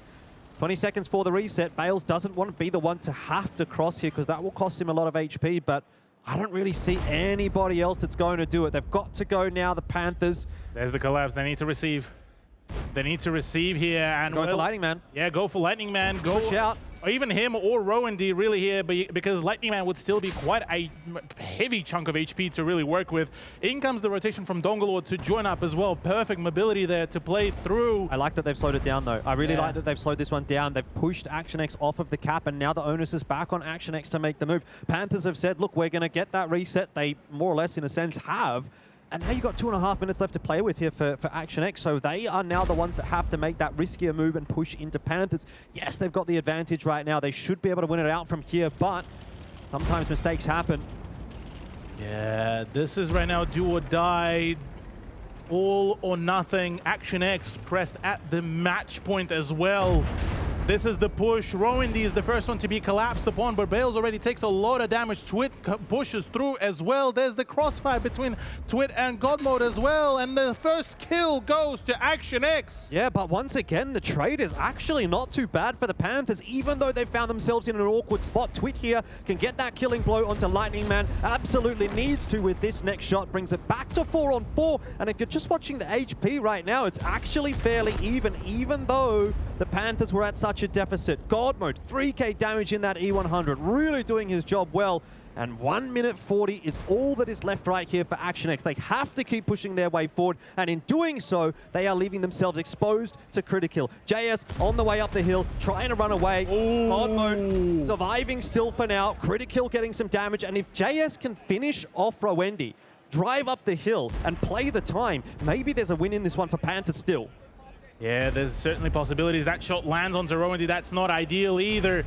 But right now, Trax puts in the damage. There's the shot. Critical needs to be finished. JS needs to get the kill as well, and he does. Now he's just got to run. I think he's just got to run at this point and hope that Crit can get himself another reset or two, because if it comes down to the cap, Action X are really going to be no! JS even slides another shot through on his way out, and now he has escaped. The 60 TP will not be able to catch him if Critical finishes off Dongalord. I mean, I don't even think it matters at this point. I think the round is over. I think JS has won it. That is going to be a heartbreak and a half already. Elfish, Dongalord here is looking to try to finish off Critical to at least get something going, but both bounce. Trax trying to catch up, but the damage Amorak gives him only one chance, one opportunity, and a high roll is needed here to get rid of JS here. Otherwise, that is it. That is GG. Both tanks are bouncing here. The 1-1-3 versus IS4 is not looking well. And for Action X, it is a heartbreak galore. There's one fall, but 15 seconds to go. Do the Action X find the finisher, or is it all to Panthers? 10 seconds left to go. JS, the sole survivor for the Panthers. The 60 TP, I don't think will make it. And on the defense, the Panthers will survive. It's 4-0. JS, the hero. And through to the grand final, the Perth Panthers make it look easy. I mean, Donga, he knew. He just gave up. He did not move. Yep. He may have got the kill, but he won the battle, not the war, unfortunately. And it's a clean sweep through that lower finals from the Panthers. From the two longest maps, longest series rather, in the playoffs to the shortest one of the shortest that we've had. Panthers did not ease up on that gas pedal, Jordan. It was just from start to finish, they established their control. They got through the shakiness of Ghost Town, but as soon as we hit ground on Himmelsdorf, it felt like it was over from the start. Yeah, it's definitely a painful one, painful way to lose, especially when it comes down to, a defender escaping with 0 seconds left on the clock. Action X felt like they probably should have won. I think 2 out of those 4 rounds pretty comfortably, right? The first one on Ghost Town, the last one there on Himmelsdorf, both looked like they were in a position to win for Action X, but ultimately we just saw, a little bit of better individual play coming through from the Panthers, and actually really good calling from them as well. Yeah. They were able to, in both of those particular maps, find themselves an advantage. It looked horrible for them on Himmelsdorf, but they were able to kind of isolate Rowandy in a 2v1 for just a second, force those extra tanks to come around on the cap, get farmed in the side by the rest of the setup from the Panthers, and Critical, I got to give a shout out to him in that IS4, finding that position in the pillbox. No one's looking at him because it's a really difficult angle to pen. And let's have a look at how much damage he actually ends up doing. He's debatably taken out of the game from the outset, but he ends up doing 4.3k and blocking 3.2k. That is absolutely obscene. And the way the Panthers can find value out of a tank that really shouldn't get that much damage done is what's gotten them over the line. I mean, the wild thing is, he did 4,300 damage while hitting 3 out of every 5 shots. It's 60% accuracy. You miss every shot you don't take. Well, he missed a decent chunk. I mean, the ones that he hit, clearly, they hit their mark quite hard. And Kasulu, yeah, it's heartbreak. Especially, you look at Dongalord, 3 kills, 4,900 damage, but it's those moments at the end of the map, the bounce shots. I mean, there was even the heartbreak on top of the tracks. He just got the repair off as the player that he was chasing, JS, rounds the corner. And so he couldn't get that shot. So, yeah, it's just heartbreak. Yeah. Look, things definitely felt quite rough here for Action X because the setups definitely looked solid. They kicked it off pretty well. Unfortunately, it's just for one or the other reason, just it seems like the luck was not on their side. The RNG did not really favor them either. And look, at the end of the day, well, 3rd place is all that they could get. I think when we're looking at these accuracy rates and these pen rates as well, you have to remember a lot of these shots were early on in that round. Panthers Also shooting true. up the hill at the guy sitting on top of the castle, which I think was Dongalord. He's playing hull down. He's in a 113, if I remember rightly. Yep. Very difficult to kind of hit those shots. Trying to hit, trying to pen. You saw JS, like for example, when he's driving, trying to take some control, he's just firing shots to, you know, just because why not? Like, there's no reason not to fire. But, you know, if we're going there and nitty-gritty, like, oh, 60%, 50%, like, it doesn't look that good. But the reality was those were shots that, by rights, weren't really necessarily meant to be included in that statistic. It's just that that's the way the game works. Every shot fired counts towards those stats. But they're not actually aiming them. So it's not as if that's a bad conversion rate necessarily from the Panthers. Certainly not as bad as that position points it to be. Now, this was the move I thought that Panthers did really well. Twit and Bales being able to isolate in the sense throw ender. Yes, Dongalord's getting some shots through, but that's about as good as it's going to get for them. And then they force those E100s and the 113s around the corner, the 60 TP slow tanks, they get farmed in the side. And at that point, you've got crit in the pillbox here. I mean, it's just unwinnable from here on out. There's just too much free damage coming through from the Panthers. Yeah. Great crossfires, great angles set up by the Panthers. I can't overstate how well they played that. Yeah. I mean, Critical's position was absolutely phenomenal there, despite the fact that he was so low in HP. One would have thought that he would be focused and finished off at the end of it. But he was one of the last ones remaining out of the Panthers roster. And in his situation, in his position, with the amount of HP that he's been presented towards the second half of the map, he made it work perfectly there. And yeah, JS being the highlight player to be able to just play for time, look, yeah, that's all that Panthers really needed.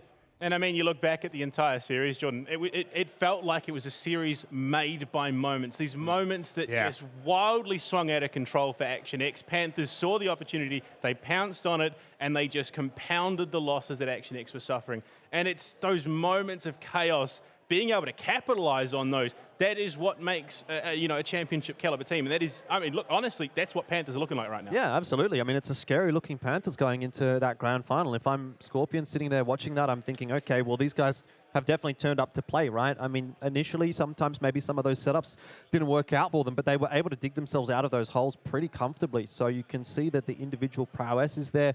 You know, at this point now, the nerves are not necessarily a factor. You've already got one game under your belt on the stage. So at the end of the day, I think, yeah, this might actually be a bit more of a competitive grand final than I had initially thought it would be. Coming in today, I thought, look, Scorpion's going to win. There's no question. Doesn't matter who goes through the grand final. But the way that the Panthers are able to make their way into the grand final, now you have to say, look, they're definitely a contender. Yeah, I mean, what best case scenario lines up with a 4-0. They get themselves as much, well, gives themselves a lot of time to breathe, realistically. Yeah. But Cthulhu, it's setting us up for a hell of a run.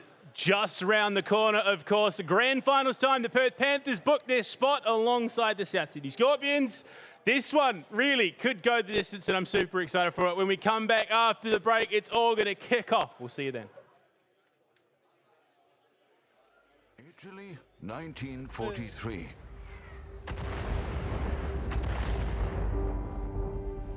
The Allied joint forces are advancing, yet suffering losses.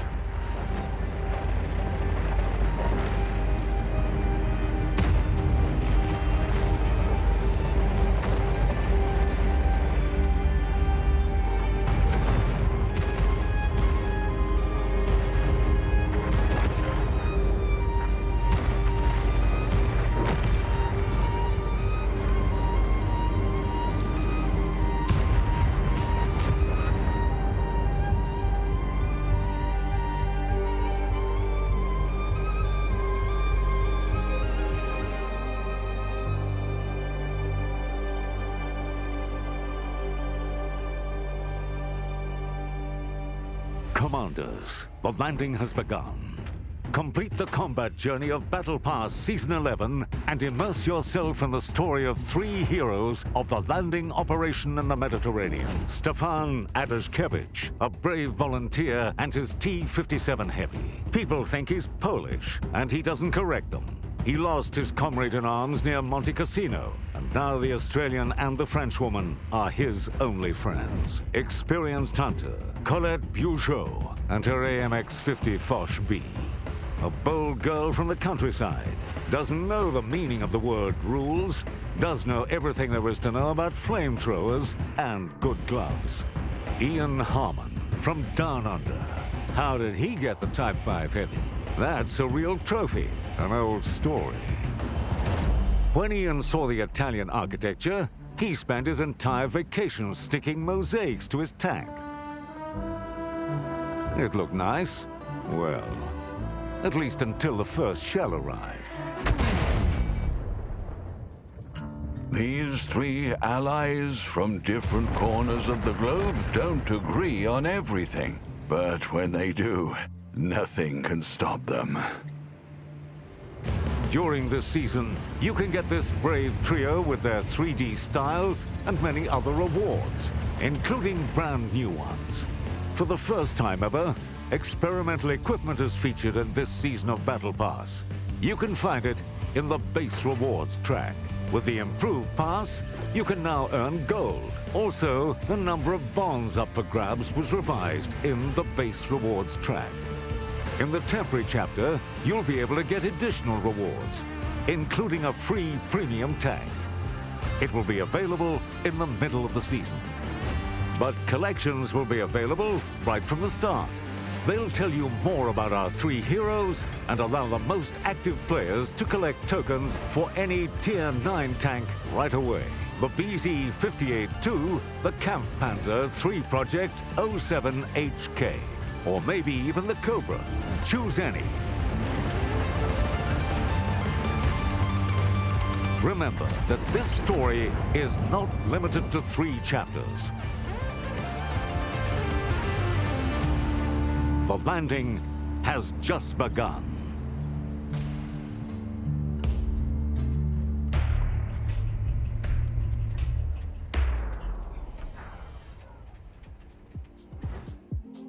Looks like it's time, so we'll jump on to Himmelsdorf to kick things off. If you're right, the 2-0 will be important here for the Panthers. Ozzy's got a bit of a job to do here. Just needs to make sure he's really penning every single one of these shots, because these are the easy shots. They're the ones that you have to get through. He's quite low by the time they get in on top of Ozzy. Fails on fire. Gets himself an ignite, I should say, rather. That's, I think, on Ozzy. So already, some of the table's starting to turn, but my question is going to be, how do things change up? In the meantime, the IS-4 and the IS-7 versus the 113 and the S-Kong. Once again, this should be a relatively decent play, but funnily enough, it seems like it's actually the aim to free up JS to enable him to be able to then assist with getting rid of somebody like JT or even Russian. Well, it's just down to critical now for the Panthers, and I dare say that is well and truly done and dusted. But I mean, overall, yeah, Panthers setting themselves up fairly aggressively towards the railroad, which keeps the castle side nice and open. I'm starting to really get a little bit concerned about that time now as well for Scorpions. 3.5 minutes. Very spread across the map, so it's not as if they're super committed to anything just yet. It's not as if they're... I don't think that they know exactly what they're going to do right now. And all of a sudden, now here comes the cavalry. Scorpions know that they've got to go. This might not be the ideal play, but it's what they've got to go for. They don't have any other options. Russian just deleted in that 50B. Don't know if he really got anything off there at all. And, well, the rest of the fight is not looking good either. It looks like Panthers have come up with something that Scorpions have not seen before. They don't know how to answer to it. And it certainly seems like it should be Panthers from here to close the round out. Yeah, look, this is an excellent hold by Panthers. And I recall a game that Scorpions played in the regular season where they kind of got stuck in a similar position here, and then better yet, Scorpions are still somehow coming out the victors, despite the fact that they were the ones being cornered. Commit to too much. Now it's Twit and JS in onto JT, who is almost certainly going to be dead, but gets one more shot in before he goes down, and that might be the saving grace for the Scorpions. At the end of the day, that exchange is not going to be favorable. And in all that meanwhile as well, Raspberry is pushing his way forward, and that pretty much means the end of Bales by the time Raspberry gets on top of him. At the moment, it's not particularly the worst case scenario here for Panthers. One would argue, actually, the position that they are in right now, they're not overexposing themselves. They're acknowledging how dangerous Russian can be in that Stridsvagn. So before even that whole raiding party comes around, Knight might even go down, which is actually the best case scenario here, funnily enough, for Panthers. Yeah, the 2 flag is an issue. For Scorpions, yeah, there's the push. Is God Mode? Yeah, God Mode is going to get farmed, but I think at this point, they are quite happy. And Russian in that STRV is starting to come across. The reset's not quite secured, though, and unfortunately, he's going to run out of time. He's not getting the reset onto the tanks that he really needs to, so he just continues to blind fire, but his reload speed is not fast enough to get the resets. We can get into Ghost Town and see where it's going to end up going. Panthers on the attack. Godmore needs to start joining in on the battle to utilize his health pool. I mean, and he's technically able to hold back Russian and Knight as well. But Bales is this, behind yeah, Raspberry. this is where the push needs to happen. Yeah, Bales behind Raspberry. This would be great. And so now it's just God mode against 3 Scorpions members, while Ozzy plays Ring Around the Rosie with Bales and Critical.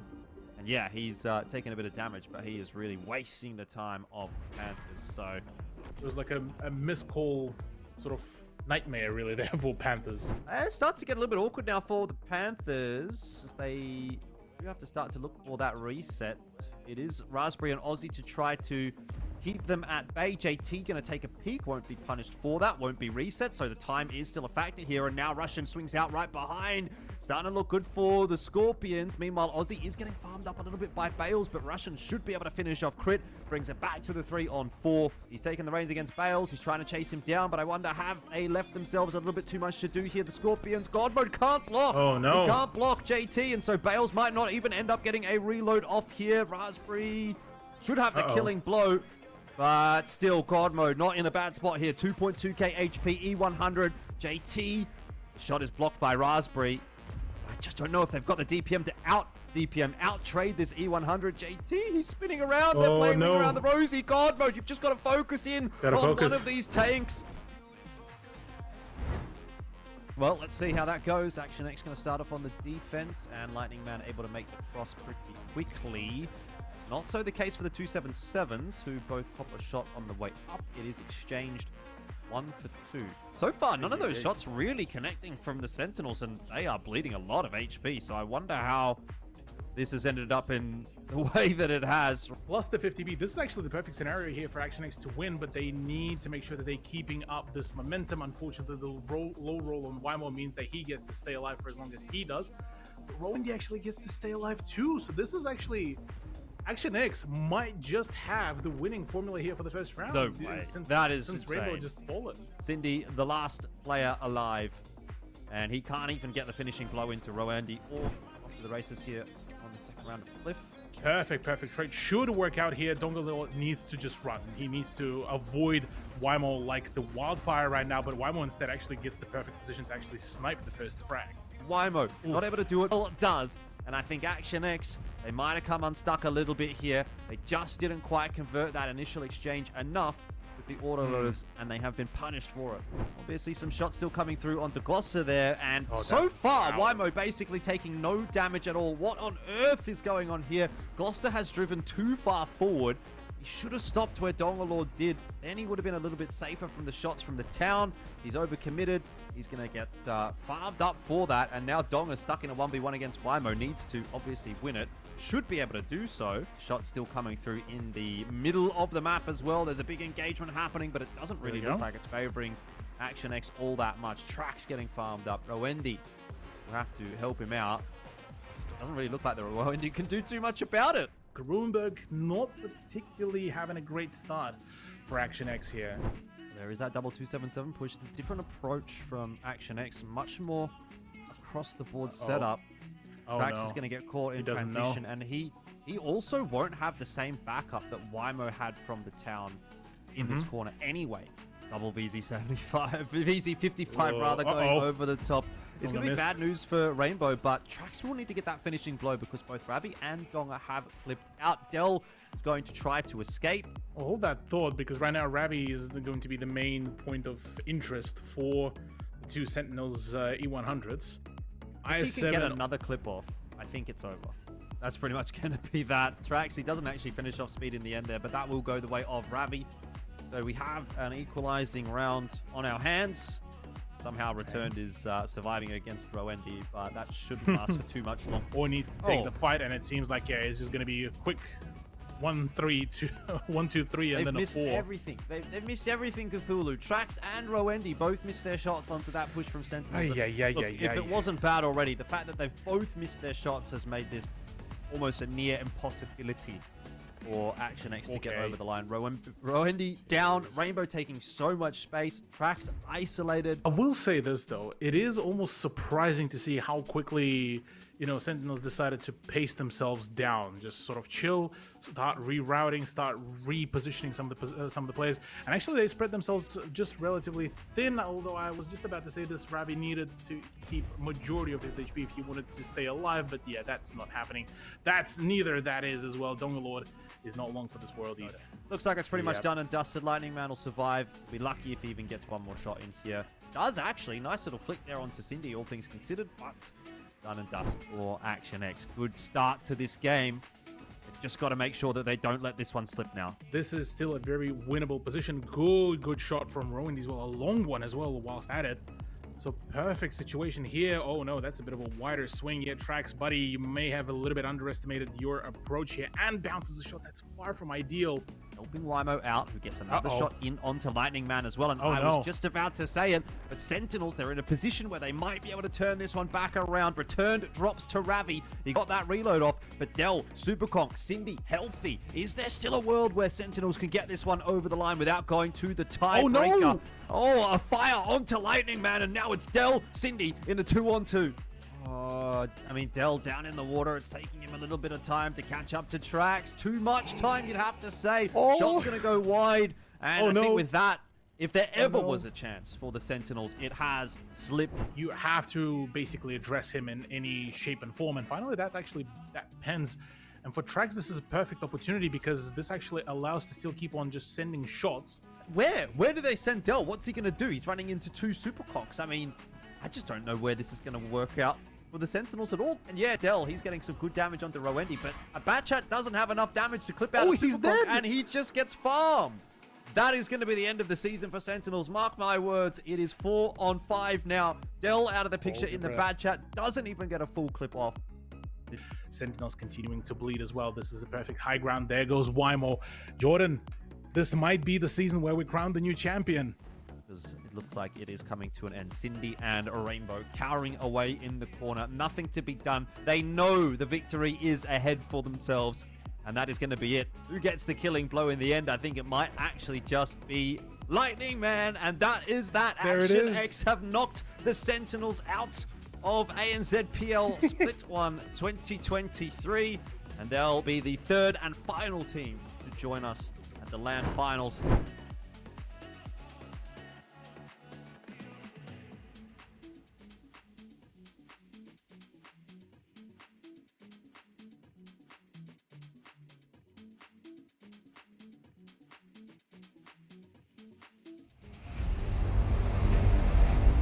In the grim darkness of the far future, there is only war.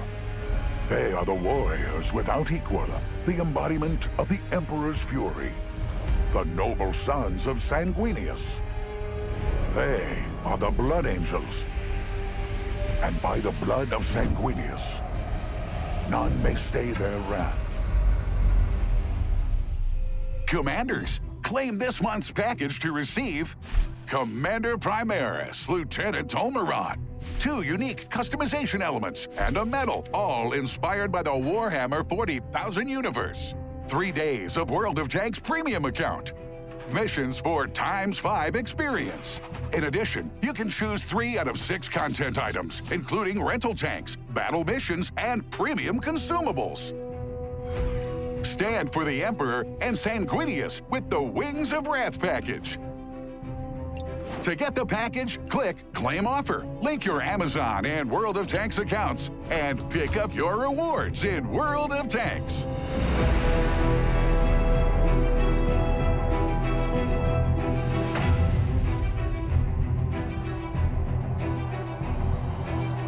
Tanks has been advancing and evolving for many years. Vehicles, modes, mechanics, and of course, maps. With time, many new locations have appeared, and players' opportunities on them have steadily increased. First, vehicles began to roll down steep slopes. Later, players could fight inside the buildings, where artillery fire was no threat. Then, with Update 1.0, the battlefields acquired a completely new look, and destructible objects became an integral part of tactical decisions in battle. As we've continued to create new maps, we've brought fresh design ideas to life, such as multi-level complexity. And now, the game has reached a new stage in its evolution.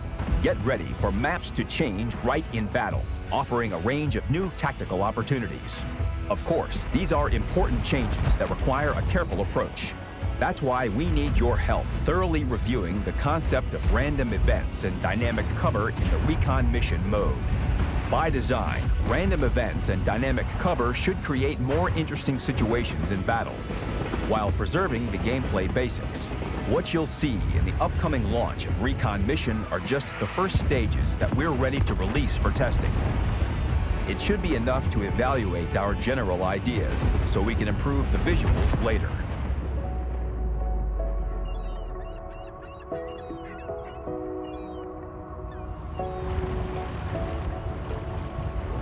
Random events are spectacular changes that transform the map right in the middle of battle. In Safe Haven, the ship rams the dock and blocks the line of fire.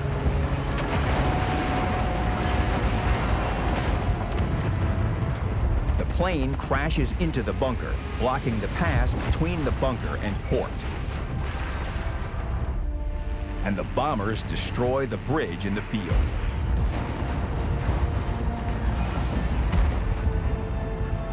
On Himmelsdorf, an airstrike hits the locomotive as it's leaving the train yard.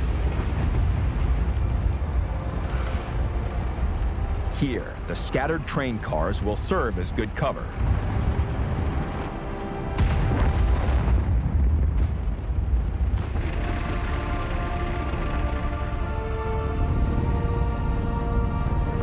A falling Zeppelin changes the landscape on the central square and tank alley.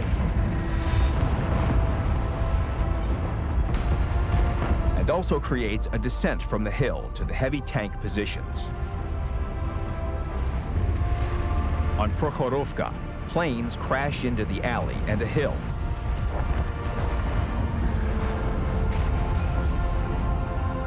Scorching part of the bushes, but also creating new cover.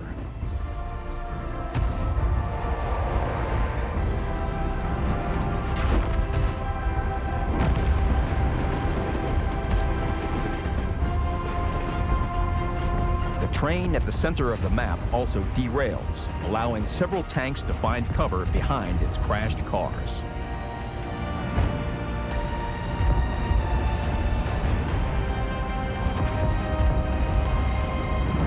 Ruenberg is attacked from the air. The bombs destroy several houses in the village, creating convenient cover. An additional pass through the central blocks appears in the town, forming a new direction of attack that opens the line of fire at the balcony from the side. The types of events that occur will differ depending on the map. Everything happens for a reason, and all events change the key positions. It's up to you to decide how to use them. In favorable circumstances, you can use them to break a deadlock, attack from an unexpected direction, or even turn the tide of battle. These random events will make your game experience more diverse and introduce pinpoint changes without breaking the general concept of the battle and map.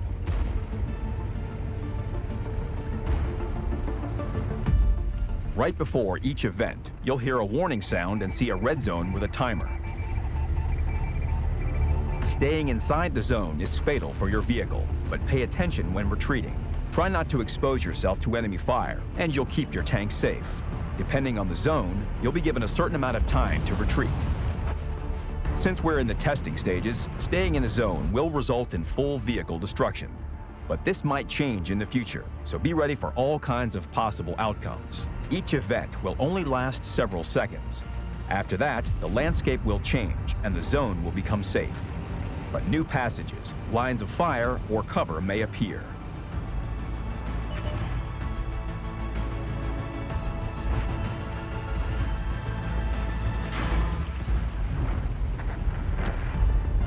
Events in Recon Mission will occur with a 100% probability and at a certain time, so that we have enough data after the testing.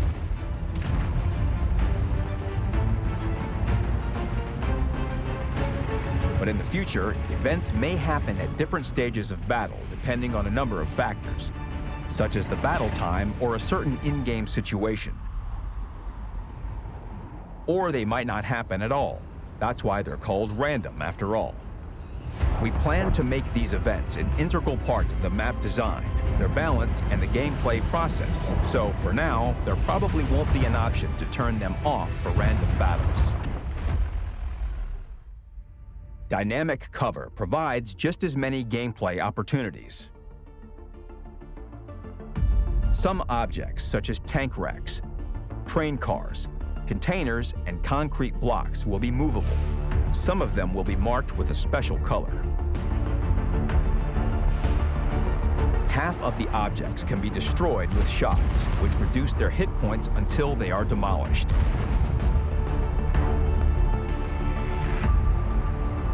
By looking at them, you'll be able to tell how much longer they have left.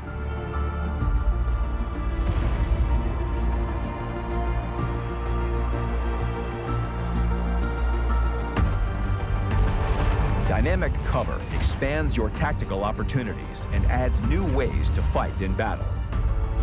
It also allows you to attack from unexpected directions, all while covering yourself or even your ally.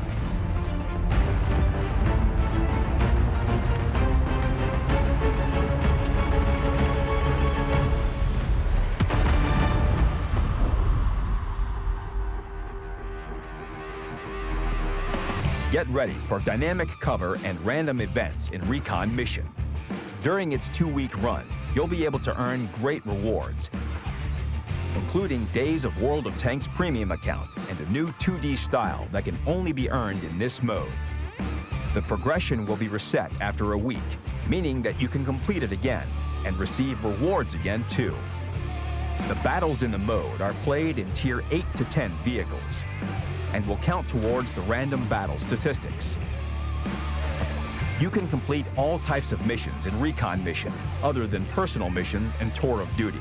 You can also earn bonds, battle pass points, medals, decals, mastery badges, and marks of excellence. After 20 battles in the mode, you'll be asked to answer a survey. There, you can share your thoughts on the new features and leave your feedback about every map on which you played at least 8 battles. Your comments will have a direct impact on the fate of these new updates. In the future, you can expect other implementations of the new generation of maps. But for now, we need you to evaluate our ideas for random events and dynamic cover. We may make some dramatic changes before the final release, so Recon Mission is an excellent opportunity for you to influence the future of the game. Try the first of the new generation of maps in Recon Mission. Earn rewards and share your feedback. Good luck on the battlefield, and look up from time to time.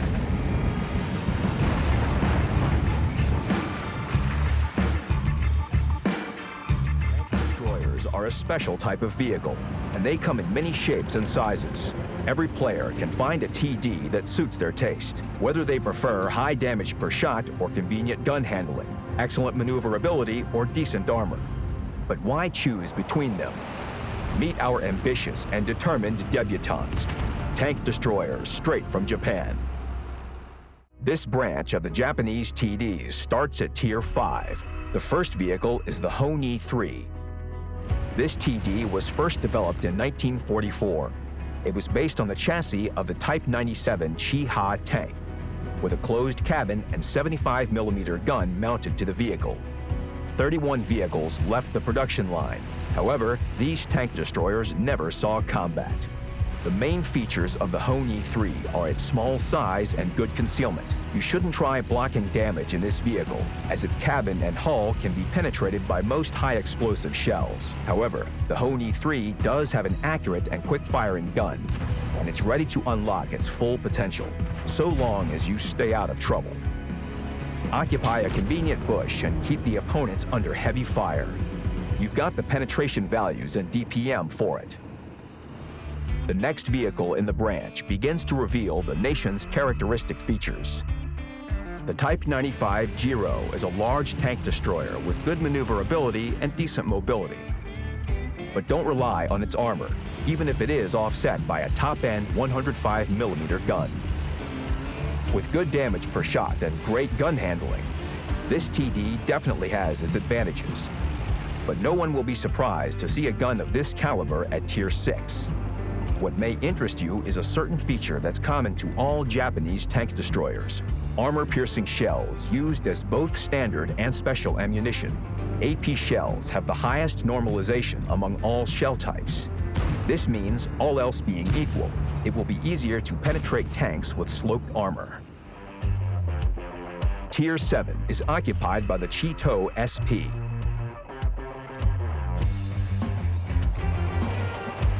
Finally, here's where we get a vehicle with some armor, but only in the frontal projection. This TD has mediocre speed and excellent maneuverability. Its main task on the battlefield is heavy tank support. This is where the 105mm gun comes in. Thanks to its high penetration values, you won't need to aim too closely at other Tier 7 vehicles' weak spots. But be realistic. You won't penetrate the T-29's mantlet, even with a special shell. The Tier 8 vehicle continues the proud traditions of its predecessor, but comes with a little something extra. The Ho-Ri 2 features a strong upper glacis and frontal cabin armor. Its weak spots are its lower glacis, sides, and commander's cupola. Its speed leaves much to be desired, but maneuverability doesn't disappoint, nor does its gun. It has good damage per shot and penetration, as well as decent accuracy. But at this size, you won't unlock the vehicle's remarkable potential from behind the bushes. Even the fans of careful gameplay will get the Sixth Sense notification quite frequently. As you reach the crown of the Japanese TD branch, the vehicle's strengths are even more prominent. The Ho-Ri 1 at Tier 9 has a big gun with good damage per shot and a huge silhouette. The reliable frontal armor of the cabin is offset by a weak lower glacis and mediocre hull side armor. Although it can't compete with most same-tier TDs in speed, it does have decent mobility, which cannot be said about its concealment. Ambush tactics just won't work with such stealth parameters. As with the two previous vehicles, the main job of the Ho-Ri 1 is to actively support heavy tanks in battle. And finally, we present the last Japanese TD, the enormous Ho-Ri 3. The first thing that will catch your eye is its huge, high-caliber naval gun. You might think it has the same parameters as the Object 268's gun, but there's one nuance. Remember those special AP shells?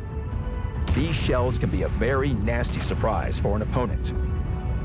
And if the enemy decides to snap back, the vehicle's strong armor is sure to come in handy, with its monolithic cabin and upper glacis sloped at an incredible angle. Its weak spots are its lower glacis and sides, as usual. This vehicle performs best when teamed up with a heavy tank, but nothing prevents you from playing effectively on your own. Just roll out from behind cover, fire, and then...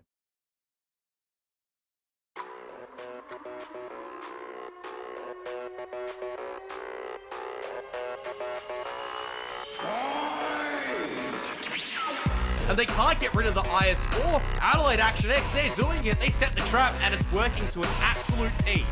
They are hard shots to take, but at the end of the day, it comes down to 10 shots, focus fire, and the Wolverines just outdid them on this one. Good damage from the Scorpions, but I don't think it's enough. I think Matilda's walk away with the win from here. They've got a 4-on-3. Missed the shot! Advern, 57 HP, and Madhouse now has a corpse to play hull down behind. This is so scary. Returned and Dell are sitting ducks. Scorpions are winning this fight. They are slowly but surely getting their way back into this game. But damage ammo ranking in E100. Oh no! Has been completely ignored, and another fire! Sentinels are about to be your champions of Season 5. There they go! It's all gearing up here in the Alienware Arena in Fortress Sydney. We're getting ourselves ready for the grand finals of the ANZ Premier League 2023 Split 1. The Panthers find themselves up against what seems to be the final boss of the stage. I mean, Jordan, Scorpions, always the bridesmaid, never the bride. Finally, they're here. They're old foes, and the Sentinels no longer an issue. but they do face up against a team that really, other than their loss to the Matildas, was the only threat they faced. Yeah, I mean, I think if you come into today, you'd say all signs point toward a Scorpions victory, right? They were the better team in playoffs. They were the better team in regular season. They've looked like they've been the closest competitor to the Sentinels in their sort of reign of terror over the past few seasons. And now Sentinels are kind of out of the picture. But obviously what we just saw from the Panthers, a 4-0 against Adelaide Action X, does throw a little bit of a spanner in the works. It makes me a little bit concerned maybe that we might not see such an easy run to that trophy for the Scorpions. Yeah, now, in their previous matchup in the regular season, it was an overtime win. A 3-2 that just went the way of the Scorpions at the end. Cthulhu, yeah, look, we'll discount the Matildas match because the Matildas aren't here. Yeah. Is this the chance that the Panthers have been looking for? Is this their opportunity to strike at the throne while it's empty? Honestly, this is the perfect opportunity for Scorpions, I reckon, because, well, like we discussed, the Kryptonite is gone in terms of Sentinels. For Panthers, look, yes, they managed to make the initial run fairly quick overall, but Scorpions, I mean, remembering their last game in the regular season against the Panthers, it was a reverse sweep. Let's not forget, on Prokhorovka, it was a deadly, deadly turnout, despite the fact, mind you, the beginning of both of the Prokhorovka rounds were looking to be in favor of Panthers, where they exercised the very same pack mentality, and after that, absolutely magical thing really worked out where Panthers were really baited into a repush, which ended up turning out to be a crossfire by Scorpions. So Scorpions still have that huge, huge weapon in their hands where they're able to still make the big impact plays despite the numbers lack. Now, Jordan, we have to be wary of hubris when it comes to a competition like this. The Adelaide Action X went up against the Wellington Wolverines, all happy, you know, backgrounds with palm fronds and beaches, holiday shirts on. If you have seen down on the stage, the Scorpions have their holiday kit out as well. Karma is not a friendly thing. It is funny that you should mention that because, as I understand, JT did just get back from a holiday today. He landed in Sydney. So, that's true. You know, has he been preparing hard for this event? I don't know. Maybe not. We'll see how he goes going into the server. Obviously, there's a lot of experience across the rest of this Scorpion squad. And, you know, we can't necessarily single out, I don't think, an individual on this team, right? It's not the kind of a team where you're going to be saying, oh, X or Y needs to have a great day. It maybe in the past used to be like that, in my opinion, but I think as a roster, they've really put themselves together quite nicely. They've got a good core roster of, in fact, 7 players, right? You can dip in and pick out any 5, bring them onto the stage, and they're going to perform well. They've got the experience of the previous couple of seasons as well, playing on that season final stage. The only disadvantage, I think, coming into this one for the Scorpions is the fact that Panthers have already played on stage today. They are warmed up. There might be a bit of a discrepancy to sort of note there that, okay, well, look, there was a world maybe where Panthers took a long time to get through that first series. They might be tired going into the grand final, blah, blah, blah, this and that. But right now, that is not the case, right? Panthers come in, they 4-0, they warm themselves up on stage, they're feeling confident, comfortable with their settings, and obviously they've got a bit of momentum under their belt.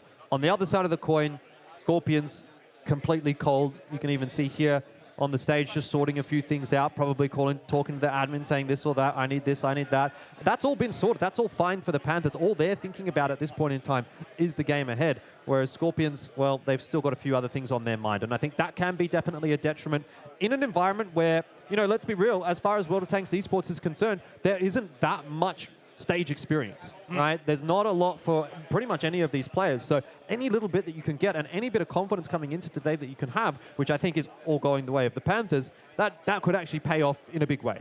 And I mean, of course, if you are the Panthers, Cthulhu, the last thing you want to do is get ahead of yourself. Just because it was a 4-0 win against Adelaide Action X does not mean that this series is going to go the same way. In fact, their job is now infinitely harder because the Scorpions have just seen what they're bringing today. So that's true. Do you reckon that your Scorpions sitting there in the crowd watching the Panthers have got a bit of a wake-up call on their hands?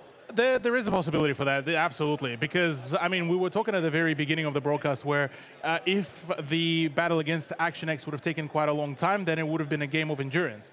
Now we are talking about Panthers that are actually fairly well warmed up. It was a nice, quick, cheeky 4-rounder for them. Now going into against Scorpions, now it's a little bit more of a, well, in my eyes, still a bit more leveled of a play field. But yeah, you are absolutely correct. The Scorpions did get to watch it all very patiently, very thoroughly. They got to see what has been brought out. They know now exactly that the pack mentality is being brought out. So with Scorpions being the team that they are quite apt in their art of just counter-stratting and counter-play, where against that pack mentality, they should be able to just set up a few of the crossfires, and based off the maps that I got a little bit of a sort of a peek at, there's some saucy ones being prepared. And I mean, Jordan, looking back at the season, how the Scorpions got here, it wasn't a solo effort, because if you remember, a large portion of the reason that they found that first seed is credited to the Wellington Wolverines, taking down Action X, allowing them to steal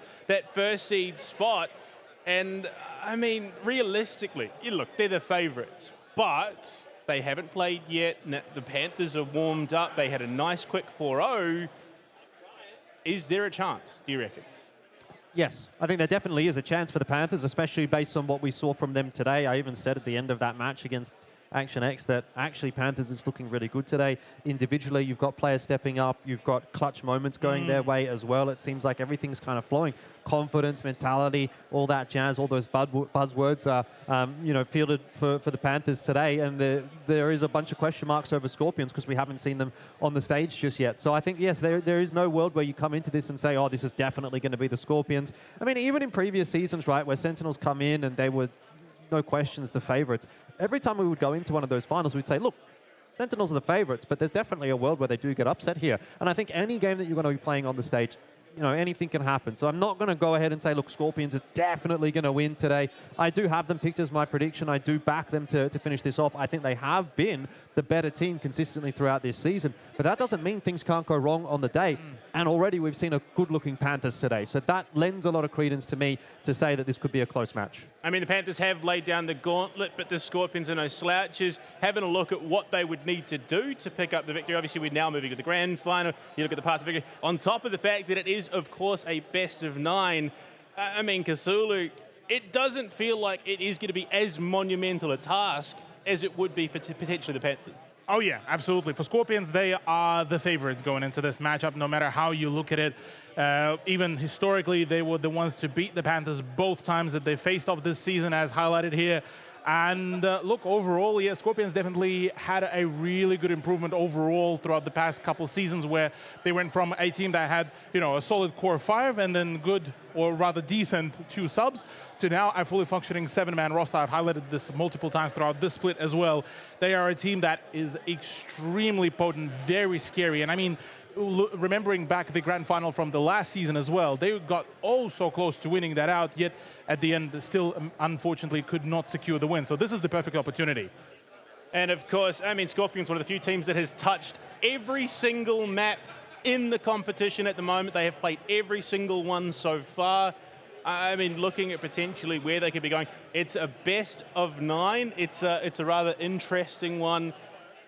If you had to guess, Cthulhu, actually, no, we're not going to give it to you because you've already seen it. Jordan, if you had to guess, ideal scenario for the Panthers, where are they wanting to head? I think ideal scenario for Panthers, I mean, absolutely. You're looking at Ghost Town, Himmelsdorf as 2 maps that they've really enjoyed this season. The issue with that is that that's also 2 maps that Scorpions enjoy. So I would be surprised if we don't see at least one of those 2, if not both of those maps here in the pool. I think Prokhorovka is probably not a bad shout for both as well. And then looking down the list, I'd say maybe Murovanka would probably be where, if you're Panthers and if you can get Muro out in the pool, that's where you're starting to find a bit of a benefit, because that actually has historically been a bit of a wishy-washy map for the Scorpions. That said, I will say I think Scorpions do come in with a bit of a stronger looking map pool. They are good on Prokhorovka, whereas for Panthers it's like a bit of a 50-50. Ghost Town, Himmelsdorf, pretty decent for both of these 2 teams. So I think for me it's probably what that 4th map is going to be, whether it's Muro, maybe a Tundra gets pulled out. I think if it's Tundra, I'm leaning maybe towards Scorpions. If it's a Muro, I'm probably leaning towards Panthers on that one. But the question is, do we even get that deep in the map pool? I suppose we'll have to wait and see. But it is a best of 9, so it's very hard in this case to now kind of hide your weaker maps. There's really not that many vetoes that you can get away with. Yeah, it's rather interesting. Your best of 9 format, you've got far less wiggle room. You have to prove that you are just as capable as your opponent on any map that they throw at you. But it's interesting, the arena's starting to fill up. We've got the supporters. There are some great fans in the crowd. I mean, the World of Tanks guys, the support people they have back, and then the wives, the family members, all the rest of it. I mean, I know mum and dad at home are watching, so look, it's just great having this family environment. Well, not to mention as well, we do actually have the home ground advantage for the first time. Every single season we've been at Fortress Melbourne.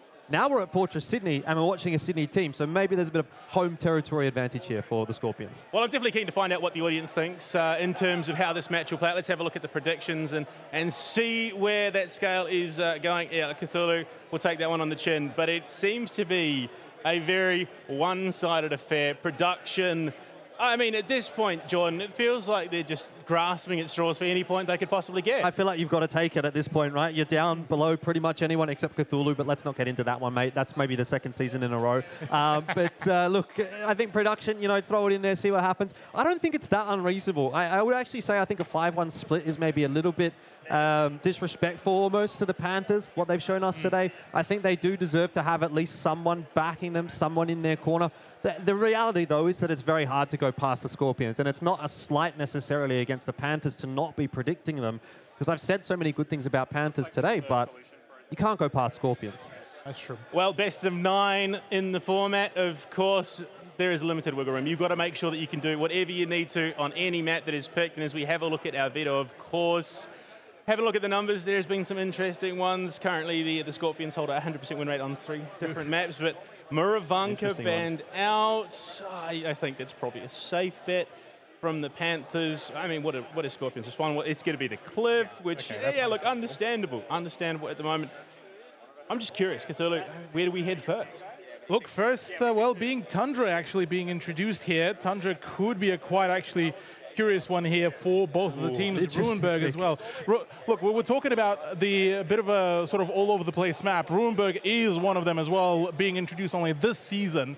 It was a map that had the opportunity to be one of the fastest ones that we've seen to be wrapped up by a whole lot of teams, actually, as a matter of fact. And then we're going into Prokhorovka. We're going later down the line into some of the more close quarters maps as well. And this is where I actually picked for the predictions. I picked Panthers. And then I look at the map picks. I'm looking at it and, look, I mean, Prokhorovka, we got Ruinberg, we got even Tundra. Scorpions can absolutely put the damage here. I mean, I'm a little bit surprised at the way that this map veto has kind of panned out. I think looking at it for me, this is like a big departure from what we might have expected to see with Himmelsdorf and Ghost Town being the most played maps during the season, not only between these two teams, but just by every team in general. It almost feels to me like both teams have come into this one and said, you know what, we're going to throw a bit of a curveball in. We've been doing a bit of work, in this case for Panthers on Tundra, a map which they've not won a single round on in the regular season. They're going to pick it in a grand final as their first pick against Scorpions. Surprising choice. And Ruinberg, a map which admittedly has been statistically good for Scorpions, but definitely not one of their most played maps. I was expecting Prokhorovka from the Scorpions and either Ghost Town or Himmelsdorf coming through from the Panthers. And we actually did kind of get that, but as their second picks rather than their first picks. So it does surprise me a little bit. Ghost Town as the decider, I'm not super surprised by, but I think the first two maps are a bit of a curveball coming through from both teams. So it is interesting to see how this map pool has played out. And I mean, a lot of these map picks feel like almost coin tosses. It feels like both teams are sort of playing for that tiebreaker at the very end, hoping that, at least they get the one round on each of the maps. None of these maps scream to me, this team is confident they're going to come and blow the other team out of the water and take the 2 on any of them. So, I mean, realistically, is this going to be one of the ones that goes in the long run? There is a possibility for that, to be quite honest with you, Panda, but I gotta say I am a little bit concerned for the initial pick, Tundra, being introduced here for the Panthers. They've played it 3 times.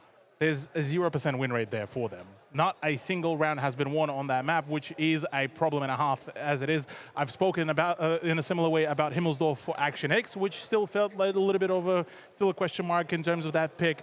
Same goes here for the Panthers, where the first map may be the one to actually have a bit of a rough start for them. Or we could see an absolutely, the break of the usual record, and for Panthers to actually pull off an absolutely majestic win on this map. So it's already been quite a magical sort of playoffs in general, and even for this LAN, this has been quite the turnaround. All right, now we just got to get a last couple of bits, sorted, just to make sure that everything is perfect for the grand finals. But don't worry, it's so we can make sure that you guys absolutely love it. So right now we're going to start to a quick break. Just around the corner, it is the Split 1 grand finals. Don't go anywhere. We'll be right back. field of tanks has been advancing and evolving for many years. Vehicles, modes, mechanics, and of course, maps. With time, many new locations have appeared, and players' opportunities on them have steadily increased. First, vehicles began to roll down steep slopes. Later, players could fight inside the buildings, where artillery fire was no threat. Then, with Update 1.0, the battlefields acquired a completely new look, and destructible objects became an integral part of tactical decisions in battle. As we've continued to create new maps, we've brought fresh design ideas to life, such as multi-level complexity. And now, the game has reached a new stage in its evolution. Get ready for maps to change right in battle, offering a range of new tactical opportunities. Of course, these are important changes that require a careful approach. That's why we need your help thoroughly reviewing the concept of random events and dynamic cover in the recon mission mode. By design, random events and dynamic cover should create more interesting situations in battle, while preserving the gameplay basics. What you'll see in the upcoming launch of Recon Mission are just the first stages that we're ready to release for testing. It should be enough to evaluate our general ideas, so we can improve the visuals later.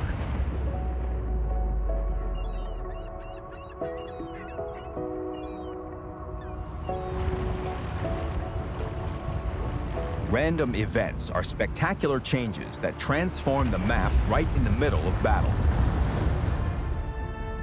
In Safe Haven, the ship rams the dock and blocks the line of fire.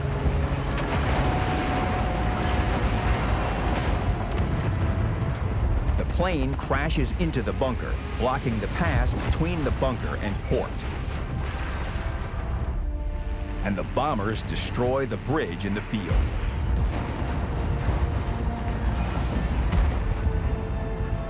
On Himmelsdorf, an airstrike hits the locomotive as it's leaving the train yard. Here, the scattered train cars will serve as good cover.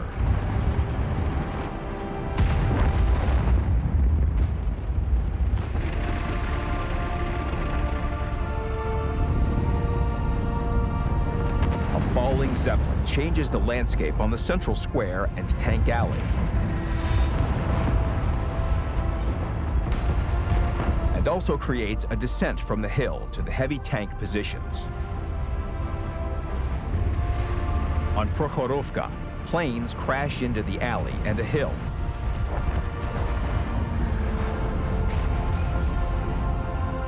Scorching part of the bushes, but also creating new cover.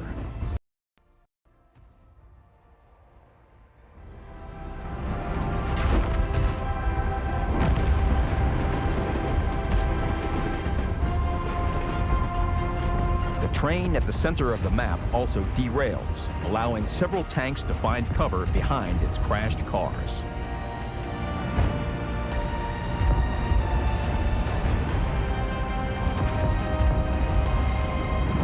Ruenberg is attacked from the air. The bombs destroy several houses in the village, creating convenient cover. An additional pass through the central blocks appears in the town, forming a new direction of attack that opens the line of fire at the balcony from the side. The types of events that occur will differ depending on the map. Everything happens for a reason, and all events change the key positions. It's up to you to decide how to use them. In favorable circumstances, you can use them to break a deadlock, attack from an unexpected direction, or even turn the tide of battle. These random events will make your game experience more diverse and introduce pinpoint changes without breaking the general concept of the battle and map.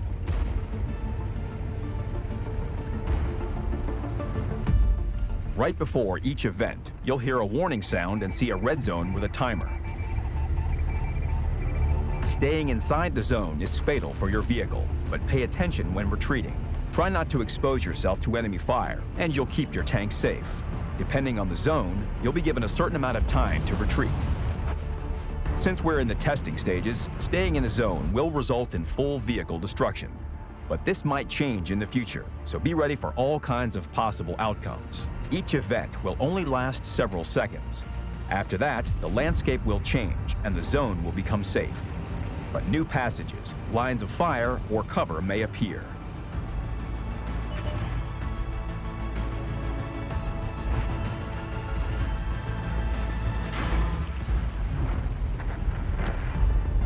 Events in Recon Mission will occur with a 100% probability and at a certain time, so that we have enough data after the testing.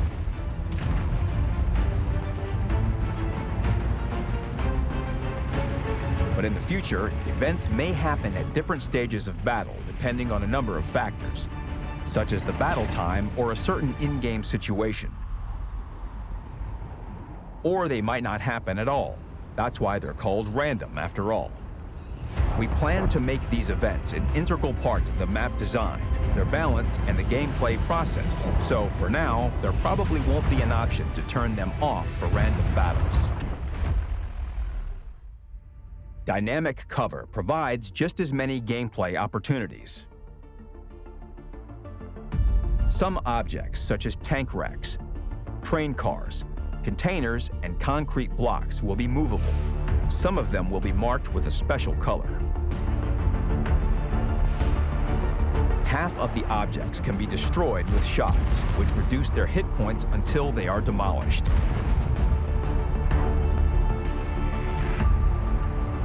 By looking at them, you'll be able to tell how much longer they have left.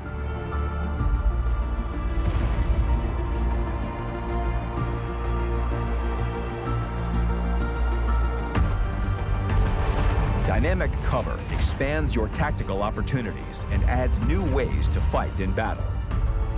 It also allows you to attack from unexpected directions, all while covering yourself or even your ally.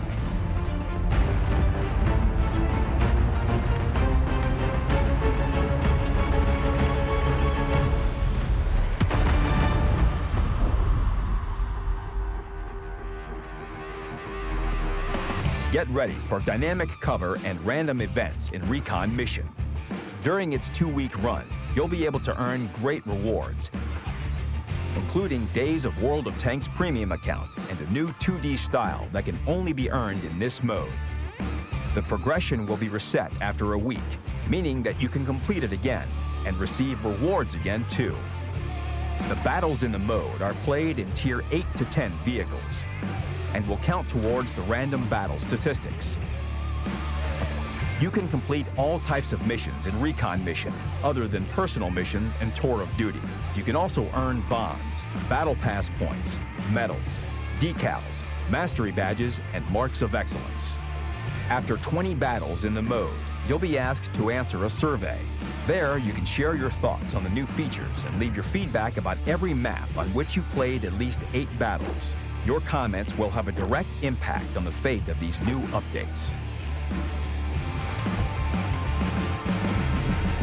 In the future, you can expect other implementations of the new generation of maps. But for now, we need you to evaluate our ideas for random events and dynamic cover. We may make some dramatic changes before the final release, so Recon Mission is an excellent opportunity for you to influence the future of the game. Try the first of the new generation of maps in Recon Mission. Earn rewards, and share your feedback. Good luck on the battlefield, and look up from time to time.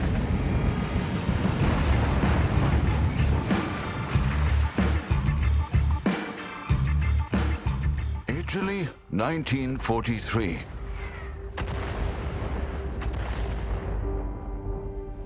The Allied joint forces are advancing, yet suffering losses.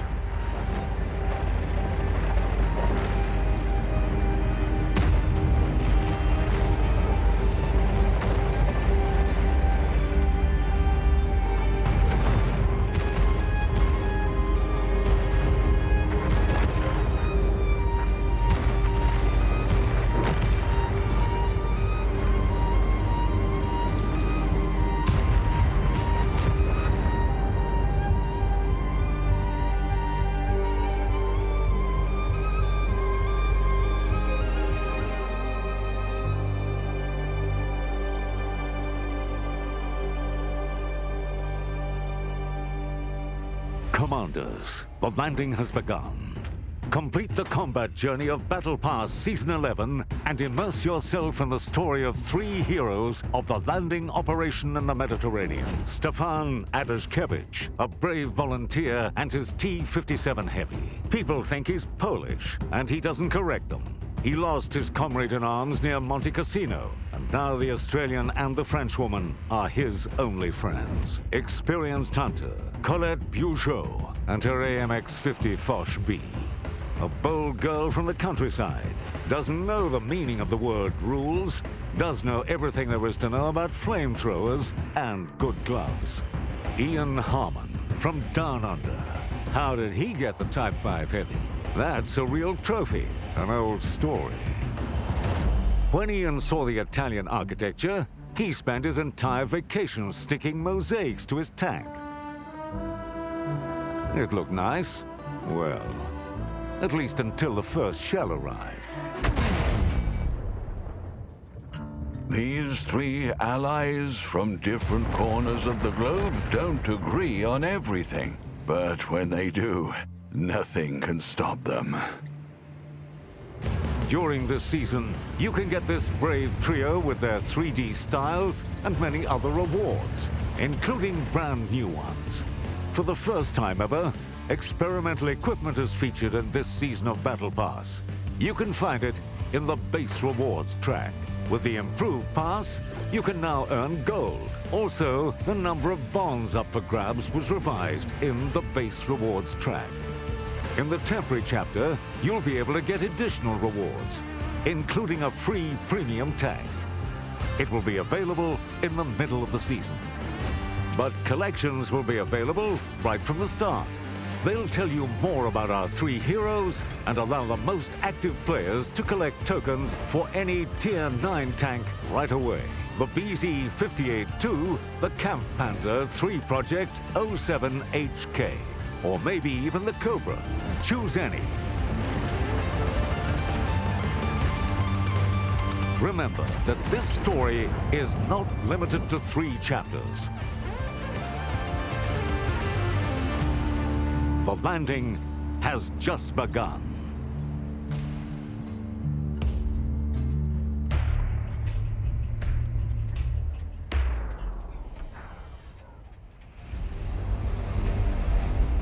In the grim darkness of the far future, there is only war.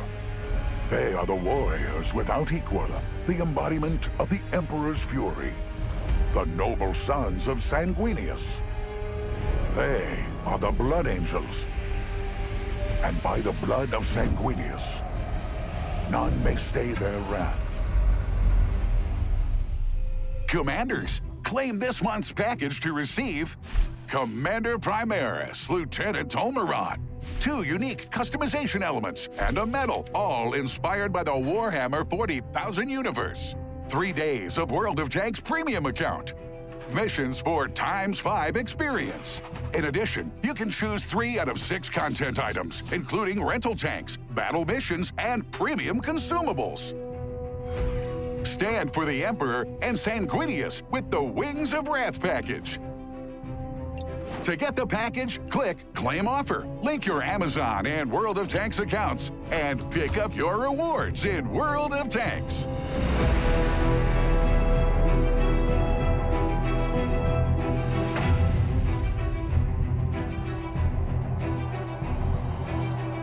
Destroyers are a special type of vehicle, and they come in many shapes and sizes. Every player can find a TD that suits their taste, whether they prefer high damage per shot or convenient gun handling, excellent maneuverability or decent armor. But why choose between them? Meet our ambitious and determined debutantes, tank destroyers straight from Japan. This branch of the Japanese TDs starts at Tier 5. The first vehicle is the Honi 3. This TD was first developed in 1944. It was based on the chassis of the Type 97 Chi-Ha tank, with a closed cabin and 75mm gun mounted to the vehicle. 31 vehicles left the production line. However, these tank destroyers never saw combat. The main features of the Honi 3 are its small size and good concealment. You shouldn't try blocking damage in this vehicle, as its cabin and hull can be penetrated by most high-explosive shells. However, the Honi 3 does have an accurate and quick-firing gun, and it's ready to unlock its full potential, so long as you stay out of trouble. Occupy a convenient bush and keep the opponents under heavy fire. You've got the penetration values and DPM for it. The next vehicle in the branch begins to reveal the nation's characteristic features. The Type 95 Giro is a large tank destroyer with good maneuverability and decent mobility. But don't rely on its armor, even if it is offset by a top-end 105mm gun. With good damage per shot and great gun handling, this TD definitely has its advantages. But no one will be surprised to see a gun of this caliber at Tier 6. What may interest you is a certain feature that's common to all Japanese tank destroyers: armor-piercing shells used as both standard and special ammunition. AP shells have the highest normalization among all shell types. This means, all else being equal, it will be easier to penetrate tanks with sloped armor. Tier 7 is occupied by the Cheeto SP.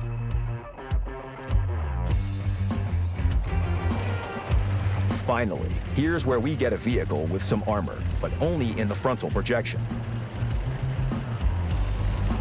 This TD has mediocre speed and excellent maneuverability. Its main task on the battlefield is heavy tank support. This is where the 105mm gun comes in. Thanks to its high penetration values, you won't need to aim too closely at other Tier 7 vehicles' weak spots. But be realistic. You won't penetrate the T-29's mantlet, even with a special shell. The Tier 8 vehicle continues the proud traditions of its predecessor, but comes with a little something extra. The Ho-Ri 2 features a strong upper glacis and frontal cabin armor. Its weak spots are its lower glacis, sides, and commander's cupola. Its speed leaves much to be desired, but maneuverability doesn't disappoint, nor does its gun. It has good damage per shot and penetration, as well as decent accuracy. But at this size, you won't unlock the vehicle's remarkable potential from behind the bushes. Even the fans of careful gameplay will get the Sixth Sense notification quite frequently. As you reach the crown of the Japanese TD branch, the vehicle's strengths are even more prominent. The Ho-Ri 1 at Tier 9 has a big gun with good damage per shot and a huge silhouette. The reliable frontal armor of the cabin is offset by a weak lower glacis and mediocre hull side armor. Although it can't compete with most same-tier TDs in speed, it does have decent mobility, which cannot be said about its concealment. Ambush tactics just won't work with such stealth parameters.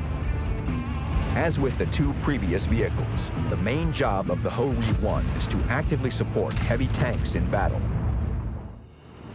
And finally, we present the last Japanese TD, the enormous Ho-Ri 3. The first thing that will catch your eye is its huge high-caliber naval gun. You might think it has the same parameters as the Object 268's gun, but there's one nuance. Remember those special AP shells? These shells can be a very nasty surprise for an opponent. And if the enemy decides to snap back, the vehicle's strong armor is sure to come in handy, with its monolithic cabin and upper glacis sloped at an incredible angle. Its weak spots are its lower glacis and sides, as usual. This vehicle performs best when teamed up with a heavy tank, but nothing prevents you from playing effectively on your own. Just roll out from behind cover, fire, and then roll back. The vehicle's maneuverability and reverse speed are quite good. Just don't sit in the bushes for too long. Otherwise, your vehicle will meet a predictable end. All in all, the Japanese tank destroyers are heavy and dangerous vehicles with very clear strengths. And you don't need special vehicle handling skills to unleash their potential. It's simple. Don't expose your weak spots. Support your allies and shoot down careless opponents.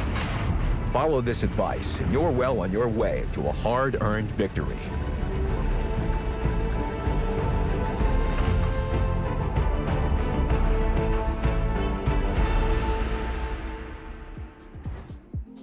Looks like it's time, so we'll jump on to Himmelsdorf to kick things off. If you're right, the 2-0 will be important here for the Panthers. Aussie's got a bit of a job to do here. Just needs to make sure he's really penning every single one of these shots, because these are the easy shots. They're the ones that you have to get through. He's quite low by the time they get in on top of Aussie. Bales on fire. Gets himself an ignite, I should say, rather. That's a big one for Aussie. So already, some of the table's starting to turn, but my question is going to be, how do things change up? In the meantime, the IS-4 and the IS-7 versus the 113 and the S-Kong. Once again, this should be a relatively decent play, but funnily enough, it seems like it's actually the aim to free up JS to enable him to be able to then assist with getting rid of somebody like JT or even Russian. Well, it's just down to critical now for the Panthers, and I dare say that is well and truly done and dusted. But I mean, overall, yeah, Panthers setting themselves up fairly aggressively towards the railroad, which keeps the castle side nice and open. Starting to really get a little bit concerned about that time now as well for Scorpions. 3.5 minutes. Very spread across the map, so it's not as if they're super committed to anything just yet. It's not as if they're...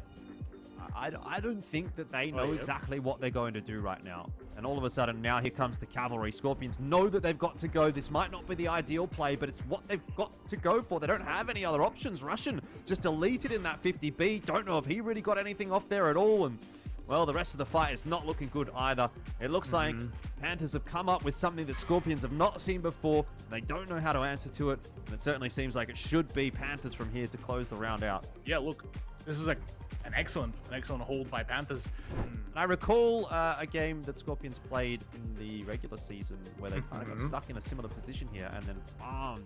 Better yet, Scorpions are still somehow coming out the victors despite the fact that they were the ones being cornered. Commit to too much. Now it's Twit and JS in onto JT, who is almost certainly going to be dead, but gets one more shot in before he goes down. And that might be the saving grace for the Scorpions. End of the day, that exchange is not going to be favorable. And in all that meanwhile as well, Raspberry is pushing his way forward.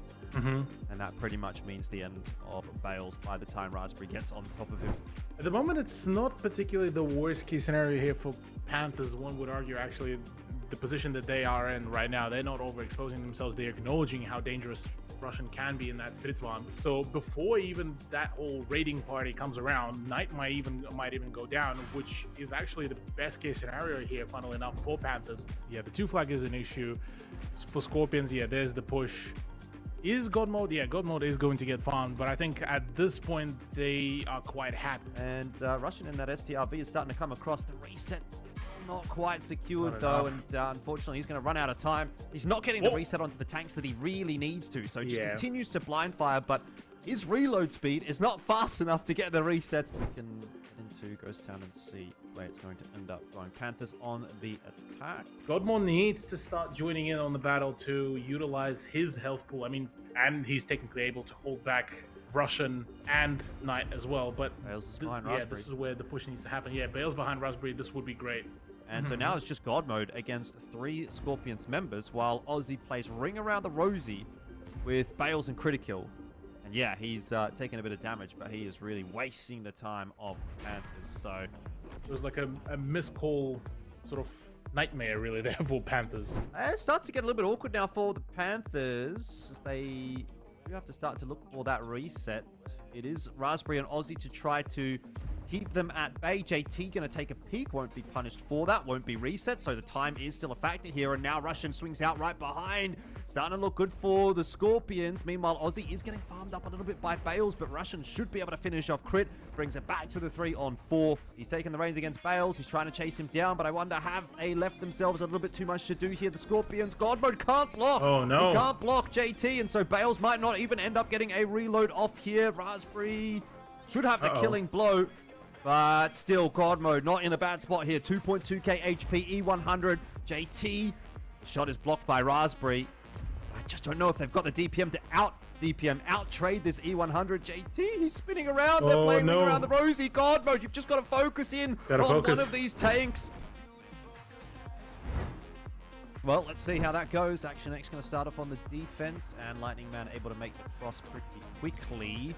Not so the case for the 277s, who both pop a shot on the way up. It is exchanged 1 for 2. So far, none of those shots really connecting from the Sentinels, and they are bleeding a lot of HP. So I wonder how this has ended up in the way that it has. Plus the 50B, this is actually the perfect scenario here for Action X to win, but they need to make sure that they're keeping up this momentum. Unfortunately, the low roll on Wymo means that he gets to stay alive for as long as he does. But Rowandy actually gets to stay alive too, so this is actually...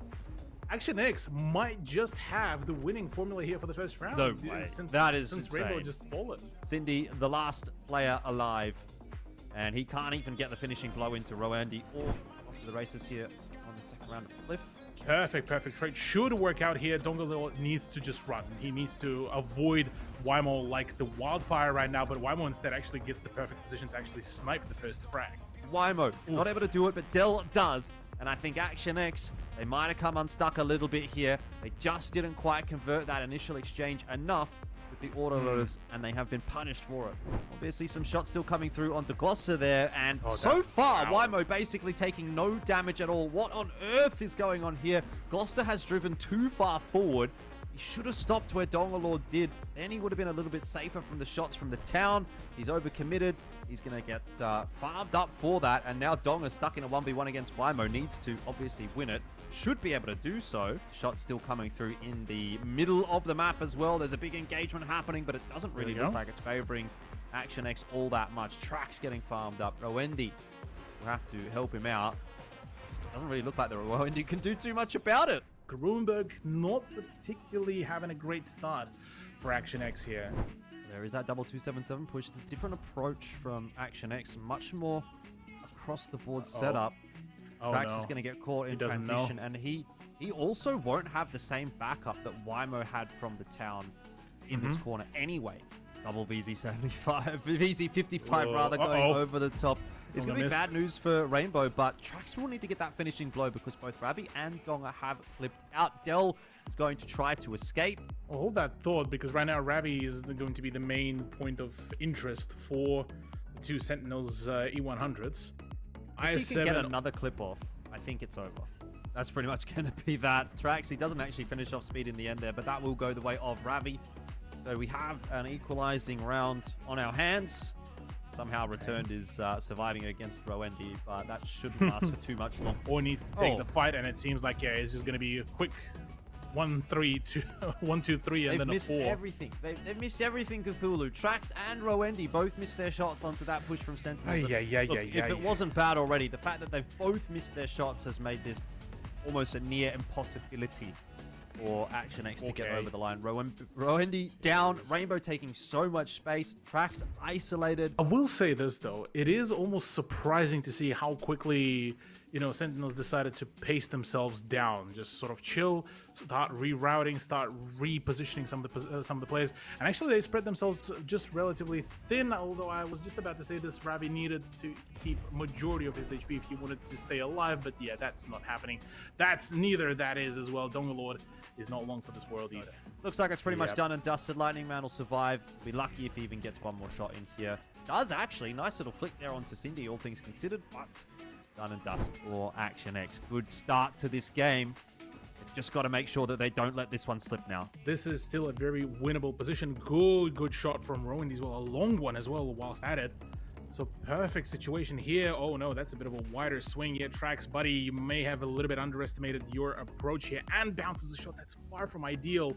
Helping Wymo out, who gets another shot in onto Lightning Man as well. And I was just about to say it, but Sentinels, they're in a position where they might be able to turn this one back around. Returned drops to Ravi. He got that reload off, but Dell, Superconk, Cindy, healthy. Is there still a world where Sentinels can get this one over the line without going to the tiebreaker? No! Oh, a fire onto Lightning Man, and now it's Dell, Cindy in the 2-on-2. Oh, I mean, Dell down in the water. It's taking him a little bit of time to catch up to Trax. Too much time, you'd have to say. Shot's going to go wide. And I think with that, if there ever was a chance for the Sentinels, it has slipped. You have to basically address him in any shape and form. And finally, that depends. And for Trax, this is a perfect opportunity because this actually allows to still keep on just sending shots. where? Where do they send Dell? What's he going to do? He's running into 2 Supercocks. I mean, I just don't know where this is going to work out for the Sentinels at all. And yeah, Dell, he's getting some good damage onto Roendi, but a Batchat doesn't have enough damage to clip out a Supercock, and he just gets farmed. That is going to be the end of the season for Sentinels. Mark my words, it is 4 on 5 now. Dell out of the picture in the Batchat, doesn't even get a full clip off. Sentinels continuing to bleed as well. This is the perfect high ground. There goes Wymo. Jordan, this might be the season where we crown the new champion. Because it looks like it is coming to an end. Cindy and a Rainbow cowering away in the corner. Nothing to be done. They know the victory is ahead for themselves. And that is going to be it. Who gets the killing blow in the end? I think it might actually just be Lightning Man. And that is that. Action X have knocked the Sentinels out of ANZPL Split 1 2023. And they'll be the 3rd and final team to join us at the LAN finals.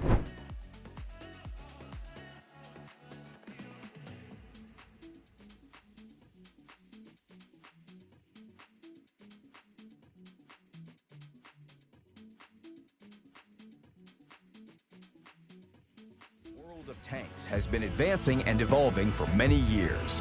Vehicles, modes, mechanics, and of course, maps. With time, many new locations have appeared, and players' opportunities on them have steadily increased. First, vehicles began to roll down steep slopes. Later, players could fight inside the buildings, where artillery fire was no threat. Then, with Update 1.0, the battlefields acquired a completely new look, and destructible objects became an integral part of tactical decisions in battle. As we've continued to create new maps, we've brought fresh design ideas to life, such as multi-level complexity. And now, the game has reached a new stage in its evolution. Get ready for maps to change right in battle, offering a range of new tactical opportunities. Of course, these are important changes that require a careful approach. That's why we need your help thoroughly reviewing the concept of random events and dynamic cover in the recon mission mode. By design, random events and dynamic cover should create more interesting situations in battle, while preserving the gameplay basics. What you'll see in the upcoming launch of Recon Mission are just the first stages that we're ready to release for testing. It should be enough to evaluate our general ideas, so we can improve the visuals later.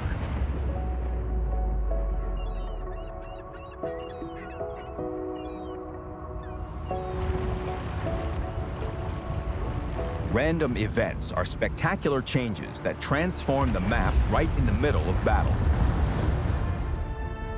In Safe Haven, the ship rams the dock and blocks the line of fire.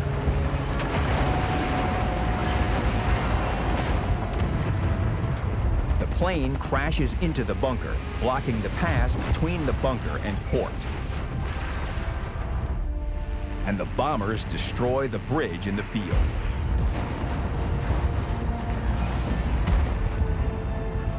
On Himmelsdorf, an airstrike hits the locomotive as it's leaving the train yard.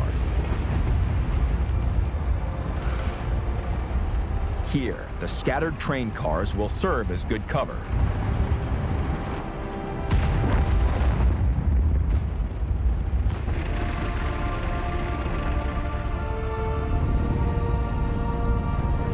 A falling Zeppelin changes the landscape on the central square and tank alley. And also creates a descent from the hill to the heavy tank positions. On Prokhorovka, planes crash into the alley and a hill.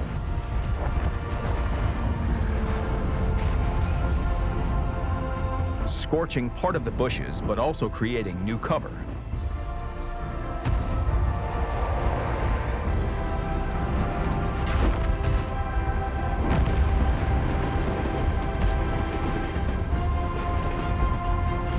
The train at the center of the map also derails, allowing several tanks to find cover behind its crashed cars.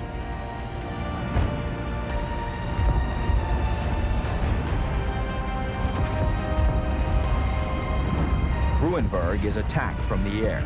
The bombs destroy several houses in the village, creating convenient cover.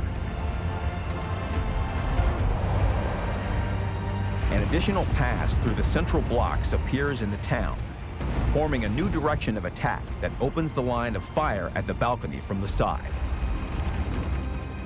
The types of events that occur will differ depending on the map. Everything happens for a reason, and all events change the key positions. It's up to you to decide how to use them. In favorable circumstances, you can use them to break a deadlock, attack from an unexpected direction, or even turn the tide of battle. These random events will make your game experience more diverse and introduce pinpoint changes without breaking the general concept of the battle.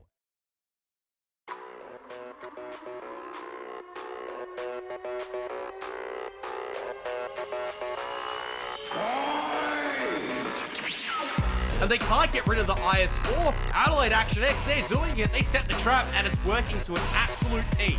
They are hard shots to take, but at the end of the day, it comes down to 10 shots, focus fire, and the Wolverines just outdid them on this one. Good damage from the Scorpions, but I don't think it's enough. I think Matilda's walk away with the win from here. They've got a 4-on-3. He missed the shot!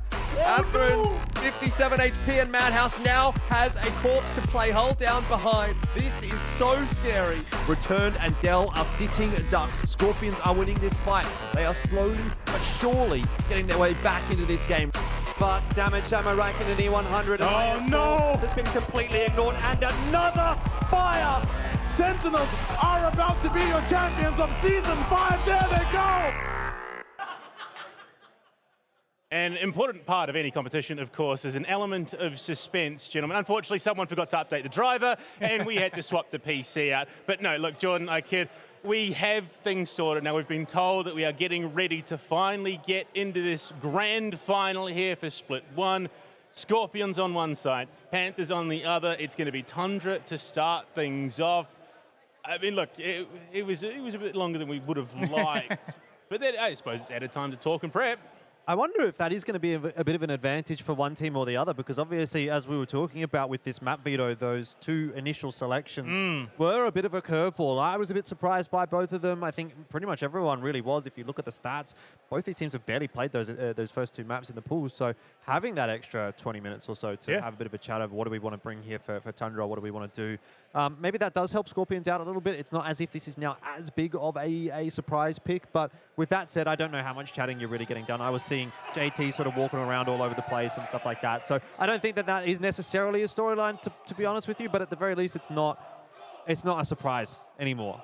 Well, the Scorps chants are ringing out around the arena. Cthulhu, the hometown crowd, definitely a bit of bias in the air. Oh, yeah. Maybe we need to go to Perth before the Panthers can pick something up, because it feels like everyone is just backing the Scorpions to do it.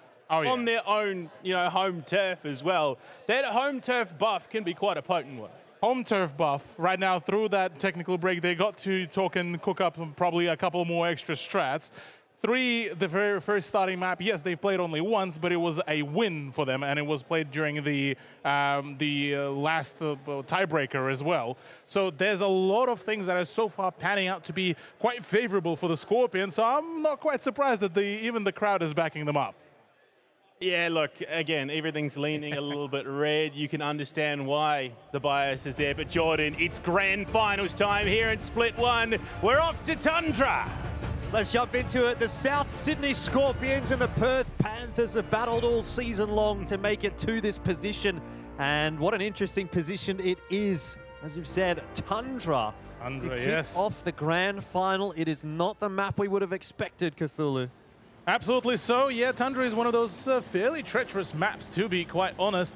We've seen some teams absolutely fall through and some teams to reach absolute legendary status. And speaking of legendary, we're already getting some legendary tanks coming out straight from the get-go. Panthers cooking up with 2 BZ-75s, the 690 alpha damage to come out from both of those barrels. Meanwhile, on the side of Scorpions, a little bit more normal as we're introducing the 111 5A. We got the 60 TP. We got even the E5, what feels like a halfway forgotten relic. Yeah, well, I mean, as you would expect, a lot of very good hull-down tanks here from both sides. Obviously, IS-7, kind of the king of the hull-down. Aussie is really he's cooking right here. And Bales and JS both in that BZ-75, giving him a little bit of a clap on the backside on the way out. He will just survive. But that is a very threatening start from the Panthers. Oh my. JT also, the exchange not going his way. And this is kind of what I think this is why you pick a bit of a curveball kind of a map, because clearly Scorpions are not expecting that. They're not expecting 4 tanks pushing to the south. To be honest, that's not a strategy that we see a lot on this map either. Normally it's a slow defense on the northern side, 1 tank down on the south just for spotting. But in this case, Panthers decide to go aggressive south. It's not a map where Scorpions really can do a whole lot of VOD review and see what Panthers have done before or come in with an expectation of what they're going to bring. And instantly, it's already worked out for Panthers, this selection of Tundra. Oh, it worked out phenomenally so far. I mean, despite the fact that Godmo just copped a nice cheeky 1,000 damage into him. Same goes for JS. This has been a phenomenal beginning for Panthers to get that extra damage, but now it's back onto the offensive for Scorpions. Now it's the hunt for JS. And all of a sudden, JT could actually find a big chunk of damage to really ram into any one of the Panthers players. Yeah, he's looking for it, definitely. He's certainly trying to catch Twit and JS on their way out. Doesn't quite connect. I think that shot onto God bounced, mode, whatever that was, didn't go through. So, you know, it's a situation where Panthers have started well, but they've got to ensure that they don't suffer the same fate as what Action X did actually against the Panthers, where they got off to a good start and then kind of let it slip with a bit of bleed, a bit of misplays, maybe poor rotation timings. And in this case, I feel like they have kind of given up a lot of that advantage that they gained initially and kind of let Scorpions back into this round. Yeah, exactly that. Actually, the momentum was very much given back to Scorpions, though they've actually nearly started going for the play the same way how they did on Prokhorovka, where they originally, back in the regular season, were able to isolate JT, completely rid of him out of the round, and then continue putting the pressure. But instead, what Panthers did, they chucked in the damage, didn't follow through to the finisher as well, because they had the guns to do that. But unfortunately, well, for them, no actual finisher was found. Instead, though, we're now seeing Scorpions, funnily enough, be the ones on the attack, though Knight already suffered quite a fair bit of damage. JT continuing to actually keep on bouncing shots, which is, I reckon, going to be the main driving force. I really want to see what Bales and Russian are going to get involved in right here, because Russian's actually quite far forward in that E5. Normally, if you have a tank in that position, you'd expect to see a lot more tanks on the northern side of the map from the attackers. That is not the case. The main exchange of fire is going down south, and JT is eating a lot of damage in that 60 TP. Now he's down to a 1-shot unless the IS-7 low rolls, which it does. JT still surviving, still ready to rumble, looking to put in at least one more extra shot. Bounces the shot from his side of the turret as well. And now Raspberry joining in on the fight, unfortunately unable to land the shot just yet. Bounces galore, but there's the finisher. Ladies and gentlemen, Panthers kick it off with the first blood. Yeah, it's really been a bit back and forth, but you're certainly getting the feeling that the Panthers are pulling ahead in this round. Russian, he's still full HP in that E5, but he is so out of this fight that he is completely irrelevant at this point in time. Panthers are doing a good job of picking apart the pieces of the puzzle down south. And there's another great cross shot coming through from God Mode JS. It was just an unwinnable position for Raspberry. Russian has to find a way to get involved and use this HP. He's got to try and keep Knight and Aussie alive as long as possible. My but lord. It's just not happening. Knight down, Aussie a 1-shot, Twit from behind. This should be an easy cleanup, and Russian is the sole survivor. And in this game, if you're not familiar with it, there is no such thing as a 1v4. No, not at all. Russian, unfortunately, took his time to get involved in the gunfight, and that, ended up costing basically the whole round for Scorpions. Unfortunately, things did not align too well. Fortunately, though, for Panthers, they managed to keep up the pressure rather nicely, and the late game worked out just swimmingly. Panthers step into the grand finals and immediately flip the script. If you took away the HUD there, you would have sworn they were the ones playing the attack. They got up in the faces of the Scorpions. And look, yeah, Scorpions slowed it down, but my God, the shots that the Panthers were hitting. I really like that from the Panthers. I think that's fantastic, right? You've already played a game on the stage. You're feeling warmed up. You're feeling confident. Sure, there's been about an hour downtime since you last played against Action X, but you are the team that's coming in, quote-unquote, hot into this grand final, whereas the Scorpions are cold. They haven't played on the stage just yet. They haven't played on this stage ever.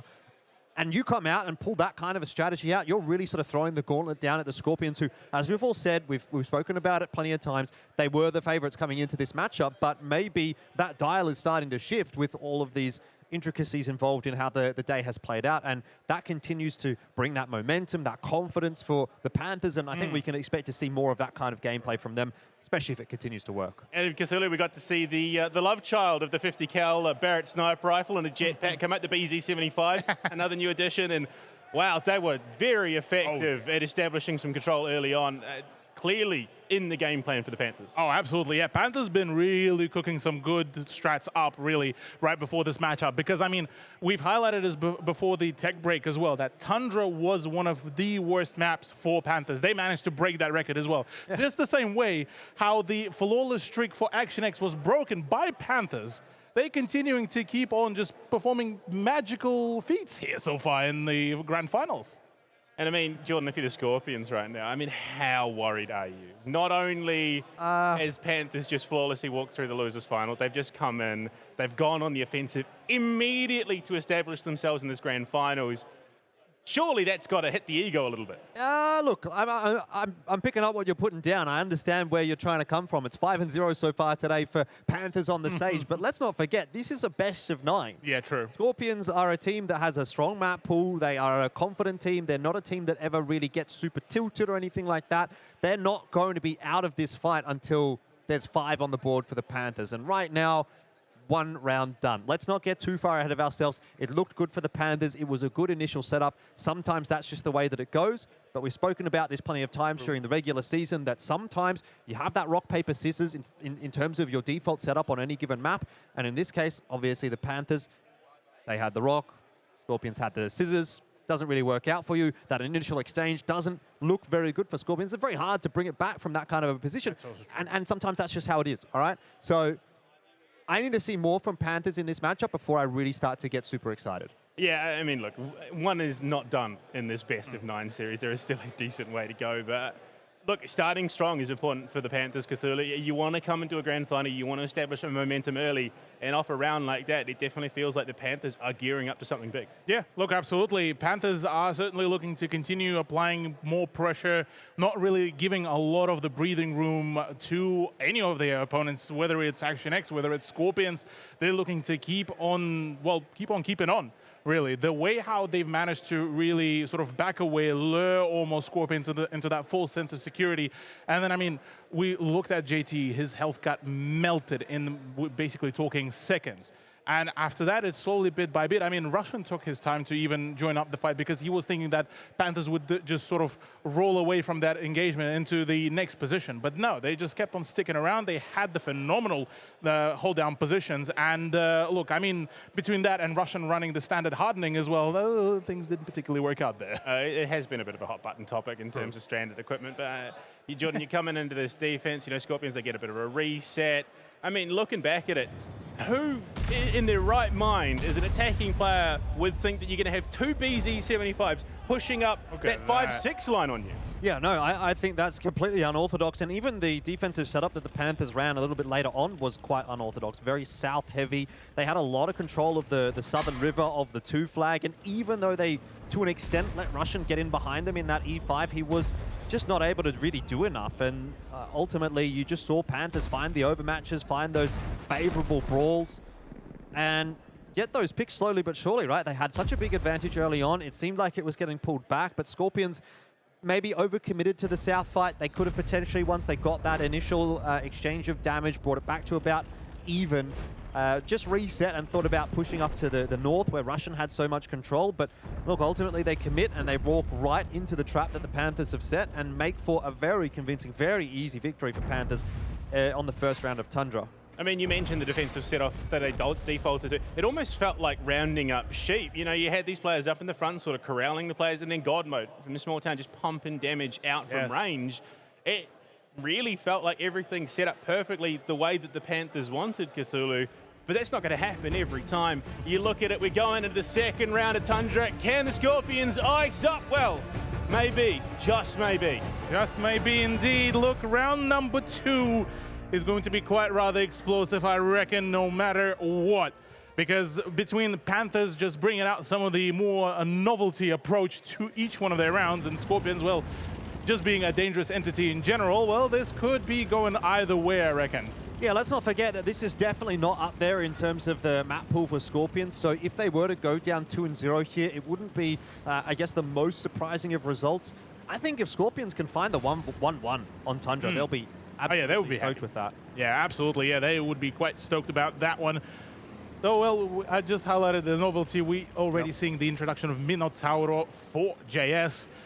A double IS-4 and a BZ. The BZ still seems to be keeping its louvers, I reckon. So I'm quite curious to see how will the Minnow really perform here, because on the landscape that Tundra introduces here, the Minnow could actually have a really powerful position to just hide the lower plate, just peek with the turret, utilize the full gun depression, and then, well, in comes the damage. Yeah, definitely. And have a look at what Scorpions are doing right here on their defense. They are more or less taking a leaf out of the Panthers' book and seeing whether or not they can find that same advantage that the Panthers were able to early on in their defensive round. Obviously not the case. Panthers have not pushed the southern side of the map at all. In fact, they've barely pushed out of their spawn. They're playing very reserved in that river. Critical has been spotted by Russian, and now JS is starting to move his way up toward the northern side of the map. But by and large, really not a lot of presence being shown by the Panthers early on in this round. Not at all. JT once again being the first person to cop the damage, and this time from Bales all the way from the hill. Will have to really force back now that he's lit up, now that he needs to fall back. The double 60 TP, though, lineup is looking to be quite solid. Though, once again, it seems like it's the land special. Instead of us getting, you know, any of the E100s or anything like that, it's the 60s coming around. But, I mean, to a certain degree, 60p does make sense. The low profile, a bit of a troll-ish angling of the armor should allow that. But the accuracy, though, that's something that the players will have to battle with. Well, Panthers on the move now. Ooh. And again, somewhat unorthodox. You don't normally see this many tanks invested this hard north. That's going to be actually quite beneficial, because that's the opening onto Russian potentially as well. That could be big. Moreover, that is the full control over one flag as well for Panthers, forcing Scorpions to go for the retake with the 2k HP deficit already. Yeah, not ideal at all. Onto the cap.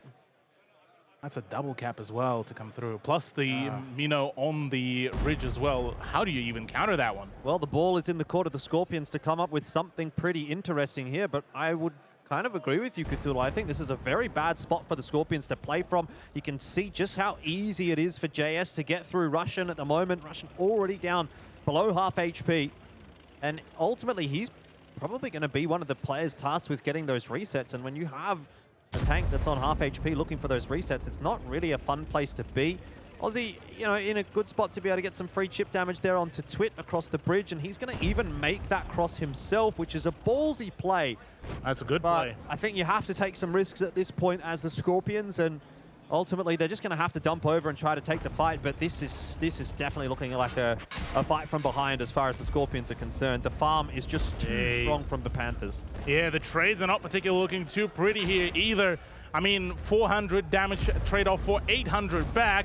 JS, though, is starting to get picked apart. Twit starting to cop a little bit of damage. All of a sudden, Scorpions are making it work to a certain degree. Keep an eye on the focus fire so far. Not so great from the Panthers. Very good from the Scorpions. If they can find a way to at least trade 1-for-1 or even better than that, then maybe Scorpions can find a way to come back into this. Currently, 5 guns firing versus 4 guns firing. The Scorpions have done a great job of just bouncing that aggro around and making sure they've got all of their tanks available, but surely they're at critical mass now. There's so many tanks that are down to a one-shot. This can't be winnable for the Scorpions. Yeah, not at all. This is looking very, very dire here. Surely. Crit's dead. Crit's dead, but now it's still up to Bales. Now it's still up to Twit and God Mode. Russian's one shot, JT's one shot, Aussie as well. This could be dangerous. This is a legal gameplay from the Scorpions. If they're able to walk away with a win from this position, then I don't even know. A little bit of a low roll in the end there from Knight. Can't get the better of Bales, but even still, both the shots going through from Twit and God Mode gives the time for the Scorpions players to peak. Knight finishes off one more. It's now a 2-on-2. Still in the hands of the Panthers, but the Scorpions should never have got it this close. Not at all. Yeah, you are absolutely correct here, Jordan. Scorpions just channeling that magic through them with the clutch potential. God Mode possibly be losing this one-on-one, but Aussie should be falling any second. There he goes. It's all down to Knight. And if he can keep on nailing the shots, just maybe he will be able to bring it back. A lot of shots bouncing, a lot of shots missing on both sides, and I think you can go back into this game and really say it was anybody's guess as to who would walk away with the victory at one point. Now, though, it almost certainly favors the Panthers. They just did enough early on in the game. Good shots coming through here from Knight, but he is a dead man. Twit is behind him. This shot won't miss, and the Panthers secure the 2-0. But what I will say there is that was far too close for comfort, and you can really see the danger for the Panthers. If they let a little bit too much slip, Scorpions can come racing back. Yeah, I mean, narrow margins. You don't need legs in a gunfight. You just need to be able to aim, and I think the Scorpions proved that more than anything. I mean, you have 100 HP, you've still got a gun. That's the main thing. Oh, yeah. But what impressed me most about that round is whether intentional or not, the Panthers incorporated in their attack a counter to their own defensive strategy. Yeah, look, it certainly was quite a good setup where they able to just hunker it all down. They managed to really wrap things around and at least make sure that they had a good baseline right on the one flag. From there on, look, yeah, as Jordan highlighted, this was a bit of an odd turnout where the focus fire was really not coming through as much as we would have expected. The fact that they, even at the, what was it, about 3-4 almost K HP difference, Scorpions nearly still managed to bring it back, which was just an absolutely mind-blowing experience already as it is. And I mean, Jordan, look, that's I'm going to try and stay positive with it because, you know, tilt is an ever-present thing in competitive esports. For the Scorpions, surely that's got to be at least some comfort that they, from a position where they should by rights have just been swept out, were still able to bring it as close as they did. I definitely think there's a lot of positives you can take from that for the Scorpions. Like, yeah, even though Panthers walk away with the 2-0 out of Tundra and they get the win on that round, I actually feel like Scorpions, you know, in their conversations right now will be saying, listen, we should have never even gotten that close. We individually showed up. We showed that we can really take this fight even from a big deficit, and that could potentially rattle the Panthers. Now, ultimately, it probably doesn't have that much of an impact right now because Panthers are winning. It's very easy to keep that mental high when you're getting win after win after win, and now they've got 6 wins in a row on the stage, so we'll keep track of that number today. But at a certain point, if some of these rounds start to go back the way of the Scorpions, that's when you're going to start to get a little bit concerned, start thinking, okay, are they getting in the minds of the Panthers at all? I mean, just have a look, by the way, at these penetration rates and these accuracy rates. Accuracy generally not too bad across the board, but some of those pen numbers are starting to get a little bit sad. 50% for Aussie. I mean, that's not ideal. Some of the accuracy numbers there were 66% for Raspberry. You think about if some of those shots would have gone through, then there's a really big difference being made in that round and potentially Scorpions walk away with the victory. But I will even say, I think on the behalf of the Panthers, they probably missed a few critical shots as well to even allow Scorpions back into that position. Look, I tell you, the thing that stands out to me, it seems that the Panthers are returning to that powerhouse 5-stack that we know them as. From top to bottom, the spread is closing because this is not just, you know, a team relying on hero efforts from 1 or 2 players to do the hard yards to get them over the line. Every single member can connect those shots. Every single member can put out the damage. And that has to be concerning given, like Jordan said, 6-0 so far today. The momentum is building. And a map that should have gone the 1-1 if the Scorpions had the ideal situation, it hasn't. And then you look to the future as well. Ruinberg up next, which is a bit of a coin toss, bit of a gamble, honestly. Absolutely. Things are looking hugely positive for the Perth team. Yeah, look, Panthers are certainly starting to look pretty good. Now, we are going to a map which they actually, funnily enough, haven't yet played during the regular season or the playoffs, which is going to be quite curious to me. Whereas we look at the Ruinberg stats for the Scorpions, it did get played only 2 times with a full 100% win rate. The problem being is that so far we already had, okay, we went to Tundra, which we thought that would be absolutely banned by Panthers. They absolutely pulled out a very solid dub for themselves. Now going into the map that they outright did not play at all is looking to introduce even more surprises here. Now, the question being is that the overall scenario definitely looked very similar back in the regular season, where Panthers started applying some really good pressure. They set themselves up, but a couple of the rounds, even the ones that they managed to win, they had a few cracks starting to form. And once they hit the Prokhorovka, that's where the reverse sweep started happening. That's where Scorpion started actually dialing it all in. And this is where things could get problematic. What you have to remember now is we've obviously had one map from the Panthers, their choice being Tundra, but we move on to 2 in a row now. This is the way the format works in best of 9. You pick one, then pick 2, then pick 1. So right now we're actually moving into 2 maps in a row that have been the selection of the Scorpions, and it's a nice way to kind of bounce back into the series. 2 maps back to back that you've chosen, that you're feeling a little bit more comfortable on, and I think that's something that Panthers kind of have to think about as well. I mean, look at the player cams. I don't know if it was necessarily, it was very terse. The players were looking pretty stoic, honestly. I don't know if it's a case of, yeah, look, it was a map, we can still do this, or a case of, actually, how did we end up here? But realistically, I think this is a case of the Scorpions. You take it on the chin. It's a best of 9. You've only played a single map, 2 rounds. So I think the confidence justifiably should still be there for the Scorpions. And like Jordan highlighted, Cthulhu, you're going on to your own map pick, 2 map picks in a row, in fact. There is, I mean, a real possibility that the Panthers lose all momentum and kind of get stomped on a little bit.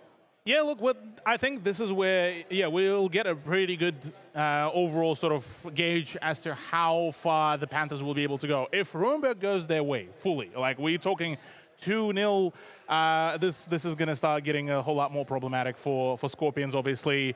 Whereas for Scorpions, yeah, you're absolutely correct. The Ruinberg will be the perfect time to recover, really, and hit the afterburner from there on out. But I am quite curious how slowed down or how much has the game plan changed, because remembering Ruinberg in general, it did become quite a fast-paced map where we generally would see the battles to be played across just the park area where majority of the city was ignored. I think we're only seeing only once or twice where some plays were attempted around the city area, but even then it was sort of very much of an experimental attempt. Yeah, I mean, looking at Ruinberg, the newest map in the pool, Jordan, you look at other maps like Himmelsdorf, players have it down. Going into this new map, it doesn't seem to be quite as figured out as the rest of them. So if you're going to figure out, it better be here as we look to jump into Ruinberg.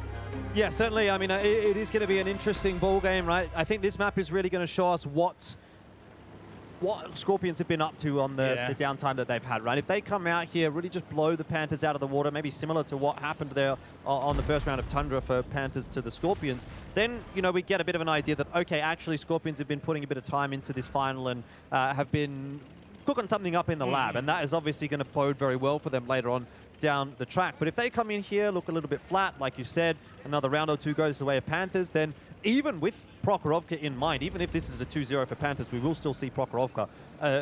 I'm not sure that Scorpions make that comeback from a 4-0 deficit. So I think you'd really hope to see Scorpions at least getting 1 here. But by rights, the fact that they've now lost 2-0 on Panthers map choice, you are almost like the onus is now on you basically to win your own map 2-0 to equalize that, bring back the equilibrium in the series, and then we start to continue to go blow for blow. But yeah, if you just let them get a punch in while you're trying to get your 2 punches back, then you're still down quite substantially. Indeed, indeed. Look, we are looking at a pretty interesting turnout here for Scorpions.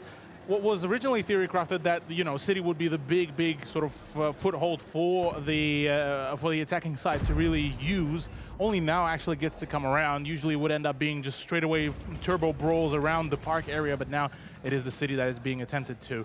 First of all, it is going to be critical to try to receive that push. From there on out, the Panthers are being presented with the idea of, do they want to try to isolate them because they know of the whereabouts of the S-Conk in the middle and the CS? I mean, look at this push coming right through from the Scorpions, and they are not messing around at all, are they? This is perfect, though. I mean, Critical has been more or less isolated away from the Panthers. You've got Aussie here trying to find some cross shots as well onto the players in the middle of the map to try to make it a little bit more difficult for this Super Conqueror to survive, but, you know, surprisingly, Crit basically takes no damage there at all, and this has not panned out the way Scorpions would have hoped it to. They would have hoped to have taken down Critical now for free, or obviously for a bit of damage back in their they would have but they would have expected not to lose a tank, but now they haven't taken down the Super Conk. They're kind of stuck on the A line, and the Panthers Armada is on its way. I'm not sure this is going to go very well for the Scorpions at all. Not at all, yeah. This is all of a sudden turned into an absolute nightmare here for Scorpions. They wanted to isolate the Crit as fast as possible. Finally, the damage is actually starting to flow in. Now, yeah, the tracking damage and all of that is starting to come through. But already, yeah, that's the first kill. Bales is taking 1. Aussie does get the better of Critical, but already the damage has been done in full. Yeah, it's a much better exchange so far from the Panthers, but once again, in the mid to late game, we saw how good Scorpions were in those brawls on Tundra. Let's not count them out of this one just yet. Raspberry down to about half HP. He needs some help. Hales in the 277 is lurking, looking, wanting to try to take that fight, but the slow, steady progression onto Raspberry's position is not looking good for the Scorpions at all. Knight decides to take matters into his own hands, pushes his way forward in onto God mode. Raspberry wants to get one more shot off before he goes down, and in fact hasn't even gone down yet at all. So Knight able to get a trade back for free. Bale's now stuck in the 1v1, which is a winnable 1v1. Oh yeah, it's much more winnable now. It's more than just the 1v1 because there's another 277 on the backside. That'll be JS coming through to assist Bales, but hey, we're in a 3v3. It's definitely winnable for Scorpions until Knight starts to get picked off. And I think Panthers, I mean, they are really putting this day together very nicely. This is looking phenomenal from the Panthers on the stage here at Fortress Sydney. Oh, it's absolutely great to see. I mean, what is it now? Already about to be the 7th point in a row that they are scoring for themselves. Panthers looking absolutely phenomenal right now. And Scorpions, look, this was their perfect setup so far for, to grab themselves finally that first place. The storyline, that curse of the second place to be broken. But all of a sudden, Panthers are just absolutely supercharged right now. Russian in a 1v3. He's on the attack, so he doesn't even have the benefit of the timer working in his favor. I just don't see this one being winnable. Not at all. You're not even in the tank that would necessarily facilitate it. I mean, we talk about Super Kongs being really good late in the game. You want your Super Kong to be alive because it's a high DPM tank. It's, you know, great in the clutches, but it's not a mobile tank. So if it's the only tank that's left, it's probably not the one. If it's one of two or one of three later in the game, that's where you can really start to see some value for it. But, I mean, Russian's not going to spot these tanks before they get shots off at him, so it's pretty much done. This is going to be 3-0 for the Panthers. 3-0 for the Panthers. You would have told me that going into today's event right in the morning. I would have probably got a little bit of a hit scratcher, honestly. Yep. But it's not so surprising now anymore, is it? Because Panthers, as they've gone through the day, have looked better and better. Okay, at least we're getting a bit of a dance-off, I guess, there by well, Russian. I mean, Russian knows the circumstances. Oh, yeah, he knows it. He's well aware. But look, I mean, Panthers, I gotta say, now that we got to take a look of how they're performing against even Scorpions, against Action X, now it makes all more sense. They came in so prepared, they were ready to rumble, and matter of fact, they even came in with some of the newer strats and the fire on top of it. Yeah, Russian is basically all up there for the grabs. 3 fantasy points here, ladies and gentlemen. Indeed, and so that'll be 3-0 on the board for the Panthers in the grand final. This is going to be a monumental task to bring back now for Scorpions. I would almost argue that the Scorpions at the moment would need outside assistance.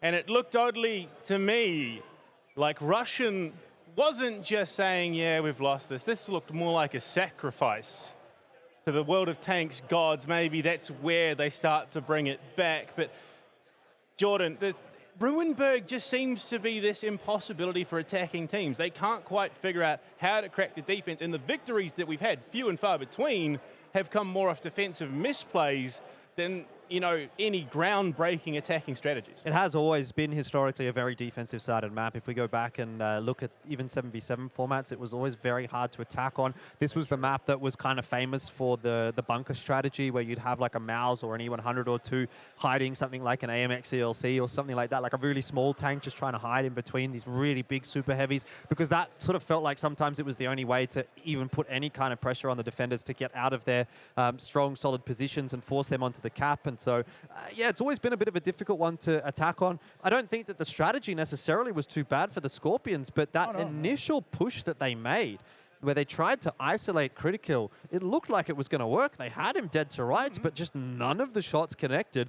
And he survived basically on full HP for such a long time that once that's occurred, once you've sort of thrown all your eggs into that basket as the Scorpions and you, well, haven't managed to sort of get anything out of it, then yeah, you're kind of up the creek without a paddle. You can't get out of that position without taking a lot of free damage. Yep. And ultimately, Panthers rotate across and just start to farm you. So, yeah, not a bad call initially from Scorpions, but it really did not pan out the way they thought it would. Yeah, because it almost feels like the go-to to try and find some semblance of a chance at an attacking win is the full court press. You need to full commit and hope that you can rely on your skill to win the fight, because right now what we're seeing is the defense sets up in small, they cover the flag, and they just send shots down range, relying on the cover that they have naturally. Teams don't know how to break it, and unfortunately for the Scorpions, I mean, look, this is getting to a dicey position for them, and you've got to hope that the confidence isn't rattled. Absolutely. Look, I still think that for Scorpions, there still is a chance to really pull a comeback. They, out of all the teams, they would be the ones to still keep their stoicism in check, in play. But yeah, I'll absolutely have to agree with you. It is going to become a much more difficult task there to really take over. And I mean, we're looking at the Runeberg as well in general prior to this matchup. Only 2 out of 6 rounds on the attack were actually won. Whereas in terms of the defense, it was the 4 defensive wins, really. So we are looking at a much more stacked defensive side. Well, the good news for Scorpions then in that case, of course, is that they are moving on to the defense. I was going to say bare minimum, they now need to find a 1-1 out of this map. And look, I mean, again, we've got Prokhorovka still in the pool, which we've seen has historically been a really good map for the Scorpions, and it has been a bit up in the air sometimes for the Panthers. So I think, again, if we can find that one defensive side on Runeberg, restore a bit of faith here for the Scorpions, move into Prokhorovka. I'm still not going to count them out of this series, but by God, is it not looking good at the moment? Yeah, I mean, looking at it, they're coming into their own map pick. You wanted them to come out swinging. It just didn't feel that. It felt staggered off the rip. They try to go north and realize they've met some resistance. They slow down immediately. It allows the Panthers to rotate in Cthulhu. And that sort of hesitation can cost you a championship. Absolutely so. Well, we do get the replays showcasing that very hesitation there, really, from Scorpions, unfortunately for them. Very much fortunate for Panthers.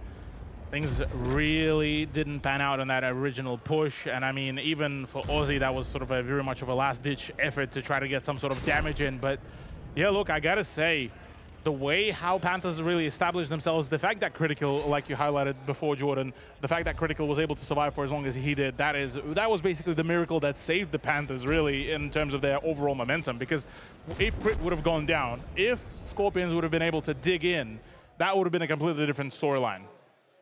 I have to ask, though, Jordan, you know, dominating the predictions all the way through the season, only potentially to drop in the grand finals to no one other than production itself. Are you a little concerned? Not at all. All I'll say is no one can catch me at this point. I've already won the prediction battle for this season. I don't know that this is the expected result by any stretch of the imagination. I don't think any of us made a mistake in our prediction, per se. I just think Panthers have shown up today. They're kind of having the exact kind of day that they need to win on the stage. And so far, we're waiting for Scorpions to pick themselves up, and they're running out of time to do that. Yeah, I mean, it definitely feels like the sleeper agents in the Perth Panthers have woken up a little bit, because they've sort of just, you know, puddled their way through the middle portion of the pack, made it into, you know, LAN, they then 4-0, and they're coming out. They have yet to drop a round on LAN, which they haven't had the chance to attend over the last 2 years. Is it even possible? Can we even say that Sentinels are the LAN team now? I don't think anymore.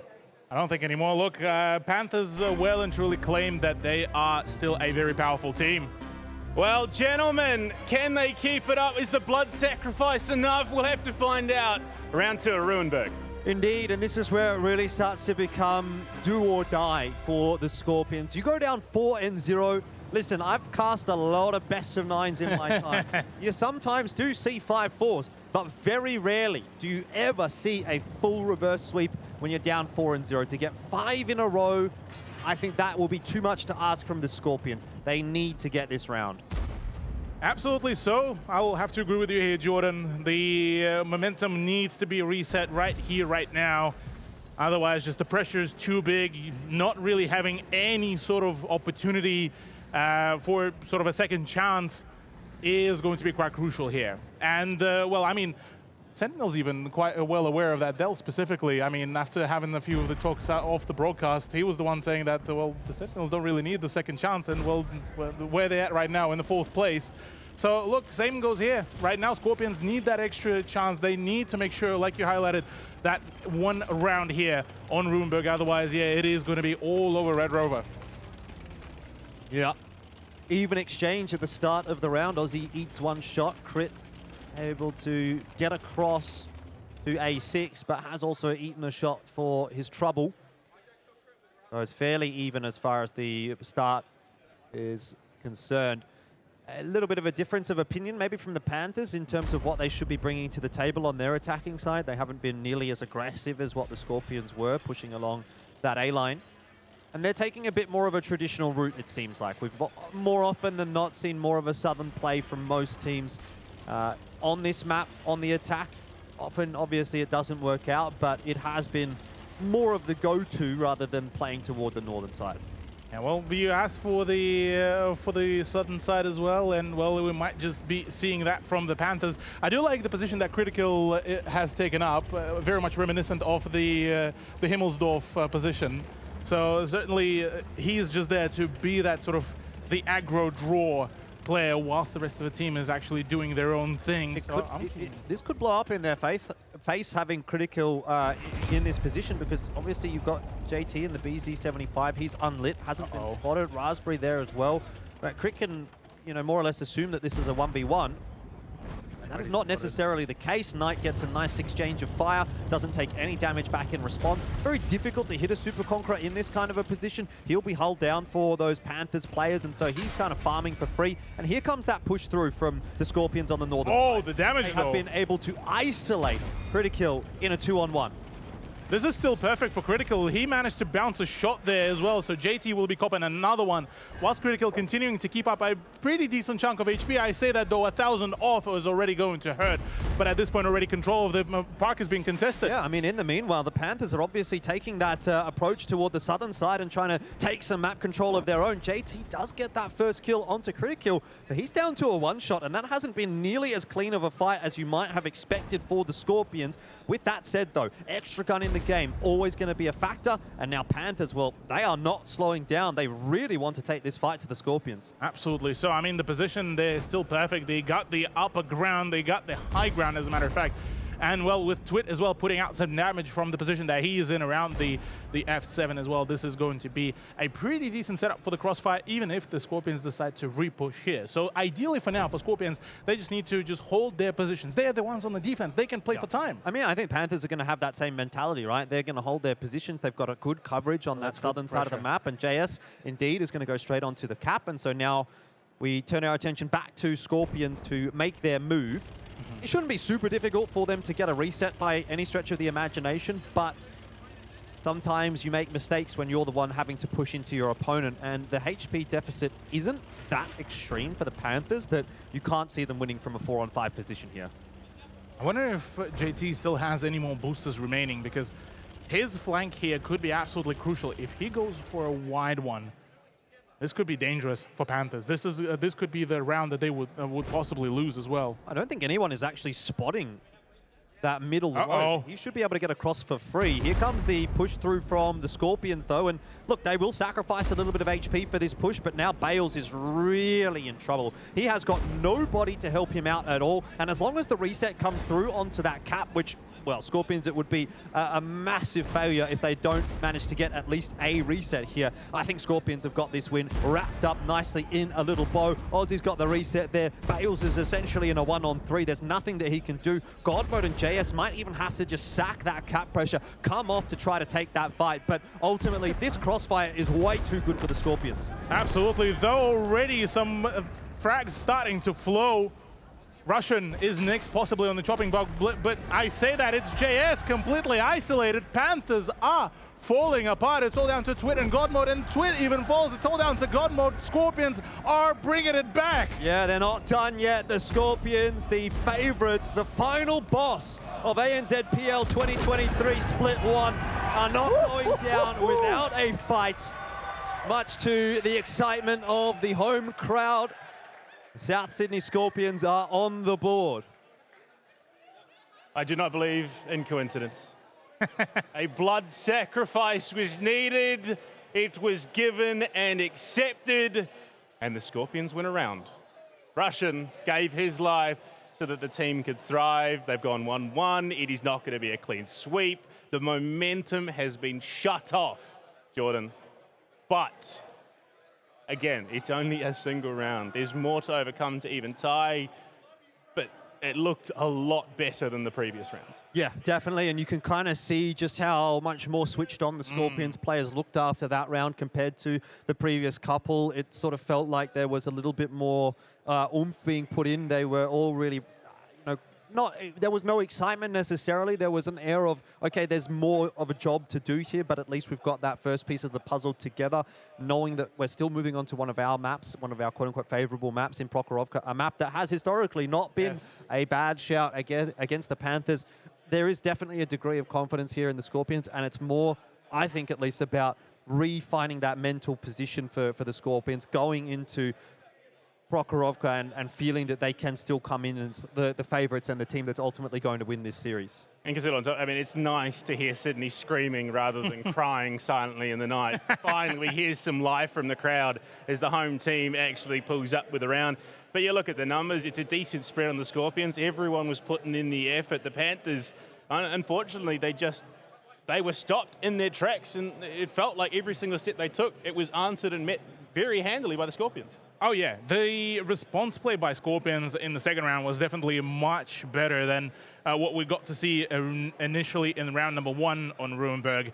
The fact that they were able to get rid of Critical in a, well, somewhat timely manner, they could have done it a whole lot quicker, but given that IS-7 just presents a very troll armor profile in general, it's a miracle that, well, to a certain degree, it's a miracle that they managed to dispatch him with somewhat minimal losses and still keeping JT in the play as well. So overall, I got to say, big kudos for Scorpions and good sort of play pick apart. And funnily enough, that's exactly where they started their reverse sweep back in the regular stage as well. And John, I have to say it's nice it's no longer the South Sydney Snorpions coming into play today. They've warmed up, they've got themselves something to work with, and you could see them up out of their chairs after. It was only a round, but it was everything to them because that's the platform that they can now start to mount the comeback. Yeah, absolutely. I think they've got a bit of self-belief now back in that camp. I did say I don't think that they're the kind of team to sort of tilt or anything like that, but there is definitely a world where you can, in a position like that, start to lose a little bit of faith and, you know, slowly but surely kind of fall out of the game, and eventually, you know, you just find yourself basically getting 5-0. But now some of that belief is going to come back, and Scorpions are going to start to really knuckle down and focus in on what's going to come on Prokhorovka and move into comfort territory and really start to believe. And, you know, that's the first loss on the stage for the Panthers. It's not something to get too concerned about just yet, but if that starts to, you know, falter even further and we go 1 loss, okay, not such a big deal. 2 losses, hey, don't get worried about that just yet. 3 losses in a row. Uh-oh, now we're at 3 apiece. Then I will say I think that the pressure starts to shift back on the shoulders of the Panthers. So it's kind of important right here that Panthers respond straight away and reset everything. Basically, throw it back in the face of the Scorpions, say, hey, we let you get 1, but we're actually the ones that are going to walk away with the win today, and then that pressure's right back on the Scorpions. So I think this next round is going to be a big one for, you know, how deep we're actually going to go into this series. I mean, they do say, Cthulhu, the stumble precedes the fall. Is that what we're seeing out of the Panthers, do you reckon? Is this a case of, you know, Scorpions have weathered the storm, they now go to favourable territory in their own map picks, and they can start to really ramp this up? Is this now finally a series? Oh, it is absolutely now a series, I reckon, because whilst Panthers still have a really solid advantage, and they have absolutely all the power to wrap it up in the next couple rounds, I reckon Scorpions definitely feeling much more reanimated now that they got through that, a bit of a hurdle with those past 3 rounds where it was just things not lining up just enough to make it their round. Now we're going into Prokhorovka, where we could get a pretty good variation of what we could see from them. We've seen already an attempt to have that sort of almost a faked out presence out on middle, with JT playing something like a 60 TP, the rest of the team sort of playing up on around the red line, and then providing the support from there, and then baiting into the crossfire. Or we could see a complete expansion towards something like the hill on the opposite side of the map, and for Scorpions to try to expand, because they are a team that can do this. They have been sporting some really good lineups. As a matter of fact, the closest that they got to having a consistent lineup was a double SCONG, double IS-7, and a CS63. Whereas you're looking at the Panthers, they are the roster that can get almost too comfortable with just one singular lineup. And you say that the roster you just mentioned, The Panthers have played 10 times this season. Exactly. They are a team that has at times felt, sort of stuck in their way. They stick to what's familiar. But, gentlemen, we're jumping into Prokhorovka. It is the Scorpions' stomping ground. And Jordan, after a round like that, it feels like maybe Panthers are under the hill. Maybe. I just hope we're not going to see one of those weird Prokhorovka rounds from the Scorpions where they drive straight up into middle, take an early engagement, lose because of the crossfire established by the defenders, and then fall out of this series pretty quickly. I've seen a couple of weird ones from the Scorpions on this map this season. I think generally they're pretty good at it, but sometimes there's just this little bit of mental lapse. The brain slows down a little bit.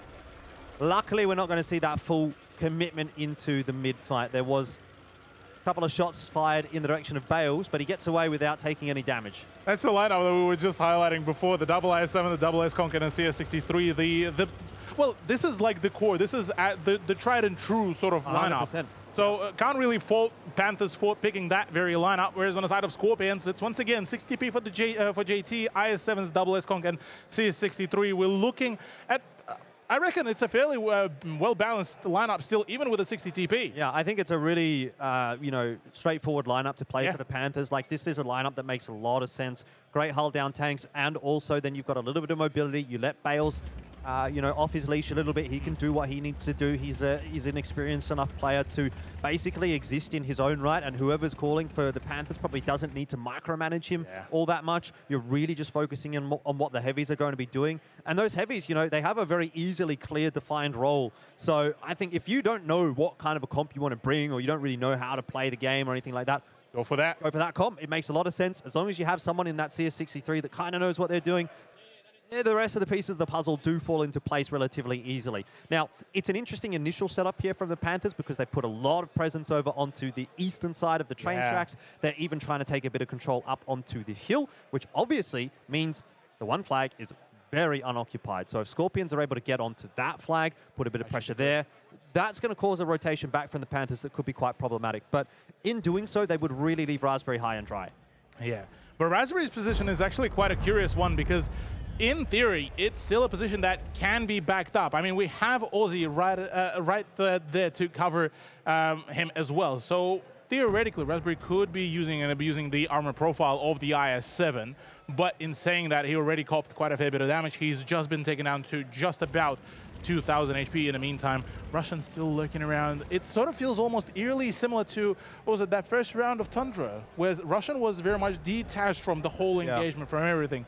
Could this be a bad omen, though? Well, I think he's just sitting here to make sure that there's no one pushing down the 1-2 line, which is obviously something that you do see semi-regularly. Bales in that CS63 was spotted on the hill and actually currently still kind of is. So I wouldn't really be expecting anyone else to be pushing the 1-2 line, but even nonetheless, you do have Russian there as the insurance. And as the backup. The rest of the Scorpions roster is just rotating their way back across. They're not super interested in what's happening over toward the eastern side of the train tracks. And exactly. This is kind of what I'm talking about, right? If you let Scorpions take this western side of the train tracks for relative free, get a tank onto the cap or even allow JT up close, then you're starting to give them a little bit more map control than you probably ought to. Godmode actually dodged the proxy spot quite rather nicely as well, because his position could be quite crucial here too. JS trying to back away. Yep, the proxy won't be spotting him either. So this is actually a pretty decent response from Panthers, despite the fact that, JT was let through pretty quickly. Critical needs to be very mindful about that IS-Conk and IS-7 playing on middle, because that crossfire could be rather dangerous for him. Scon as well, having the position that he's in, as well as that the module damage could be rather crucial. Bales, that's a bit of a Hail Mary play. Honestly, I think he's a little bit lucky to get away with only having eaten one shell there, but it is a fairly significant point of damage, because when it's Bales in that CS63, you don't want to be about half HP. You're kind of the lone wolf. You're the one that's driving around the map, trying to find angles, trying to get behind and be a bit of an annoyance, but you can't feel as confident driving around the map when you know your counterpart in the CS63 Aussie is full HP. So if you run into him, you just instantly lose that fight. Yeah.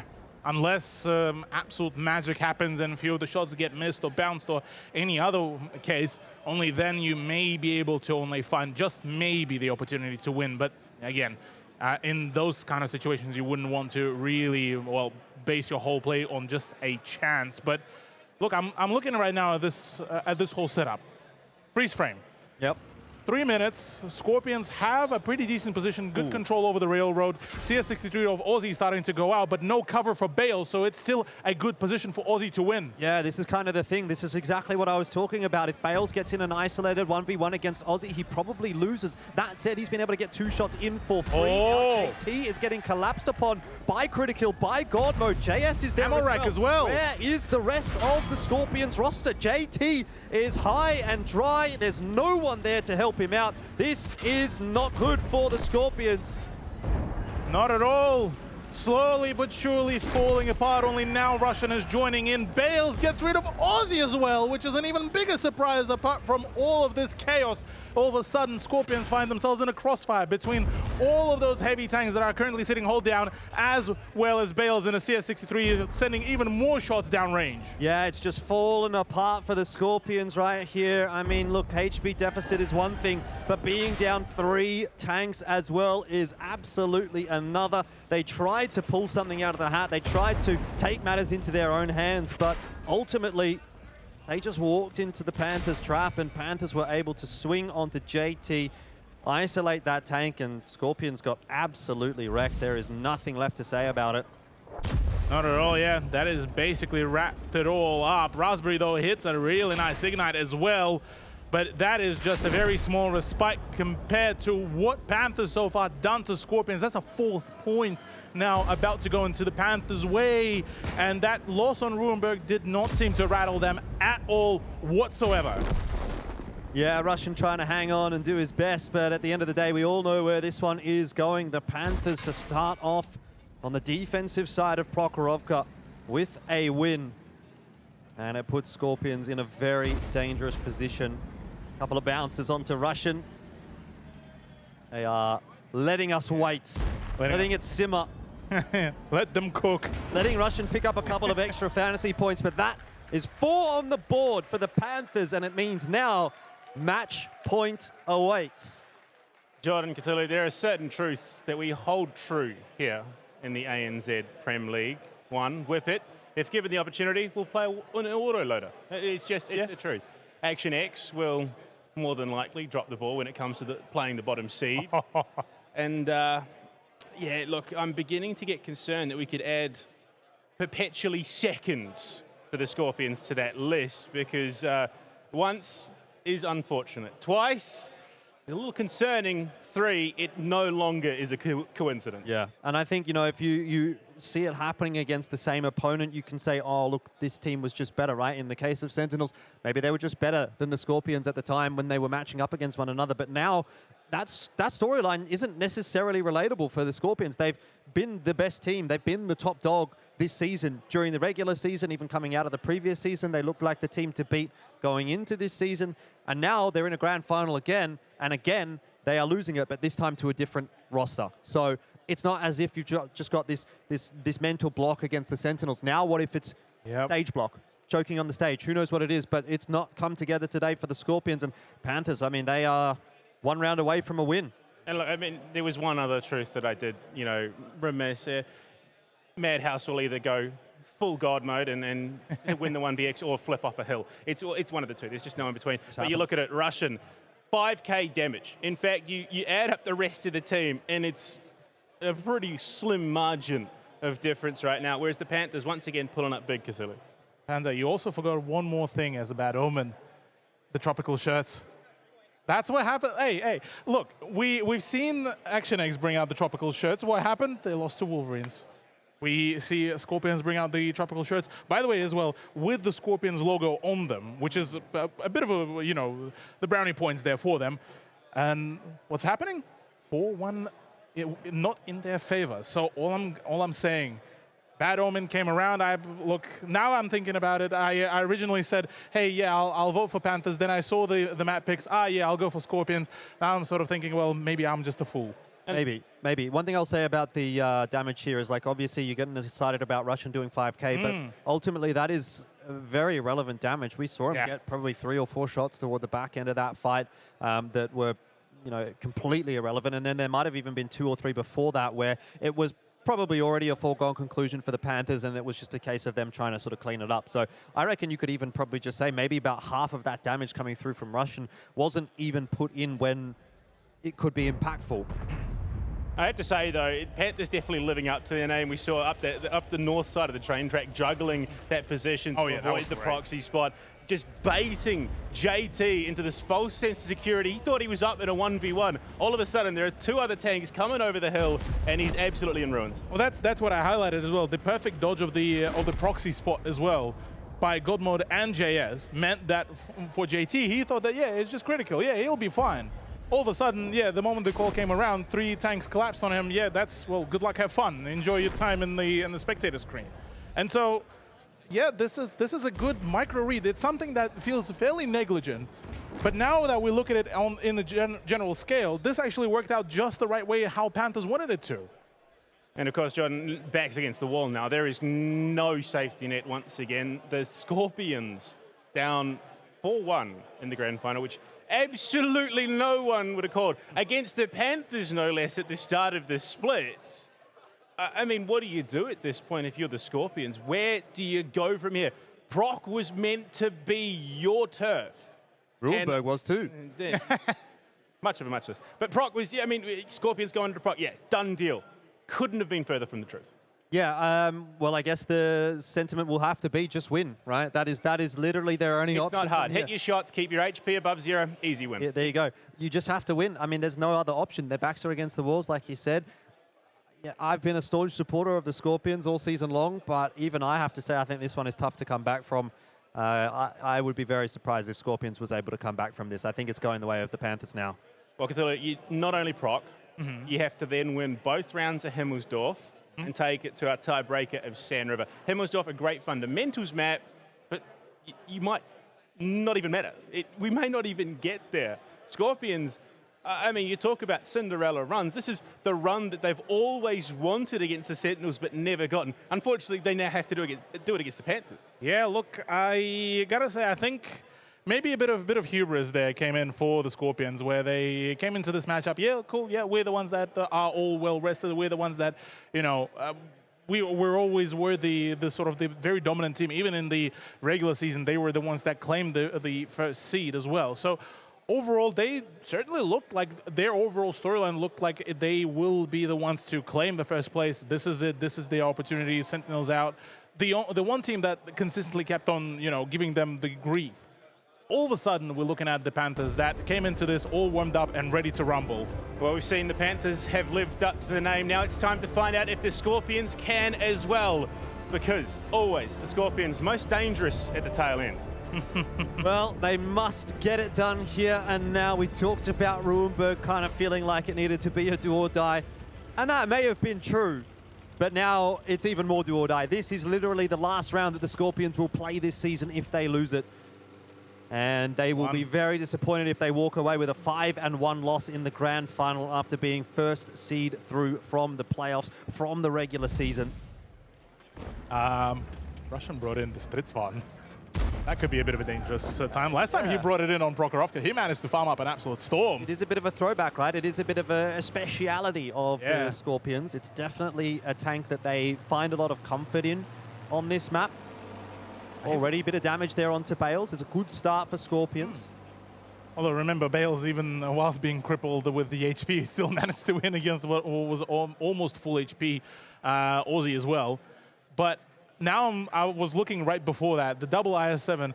What was stopping Panthers from just saying, oh, JT is all alone there. Nobody's really with him on middle. Well, how about we just dump over? But then I look back, yeah, the Stridsvan now can rotate back into the hold down position. The S-Conk is still there. So look, yeah, at the moment for Panthers, they can just chill for a little bit, just sort of assess the situation and then go from there.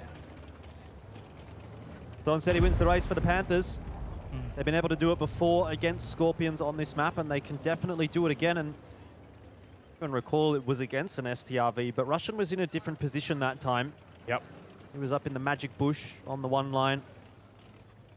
Yeah, that's true. At Yeah, A6. Yeah. So it's a different setup from the Scorpions. It looks like a very passive reserve setup with the exception of JT scouting and spotting in mid in the IS-7. There's not really a whole lot going on for the Scorpions. They're more or less waiting for Panthers to come to them. Yeah. Well, it seems like they might have just decided, you know what, well, they're going for the pack mentality. Might as well just sort of bait them in, get them to push, get them to make that play. They're the ones on the attack. Well, for Scorpions, they can just wait and sit and just be all pretty ready. Right now, actually, JT going towards that ball could be one of the ways, but he shouldn't be really dumping over into it because that would then cut off all of the support from the Eskong, from the Stridsvan, even from the other side by CS and the Eskong. Yeah, I think that's a good point. If JT were to go down here, then that is a very important piece of the puzzle that has then dropped for the Scorpions. Now, I'm a little bit concerned about this setup from the Scorpions because they've committed the STRV and the Super Conk into a position that doesn't really look like it's going to get a lot of value. You say that. I mean, it's cool to see, though, that that Russian is playing around JT rather than, you know, trying to set up his own thing. I will say that Stridsvan should still have enough of the mobility to be able to just redline beam it to the railroad. But as it stands, I mean, the read was still perfectly there. He is in the position where he can still be double bushed. He can still keep on outputting the damage. And if he needs a higher ground, he still has the freedom to actually do so. Well, I guess we'll have to wait and see what Panthers eventually do opt to do. They're really trying to sort of play this poke battle over the top of the ridge, see if they can get a bit of bleed damage onto JT, but as of yet, he has not bled out at all.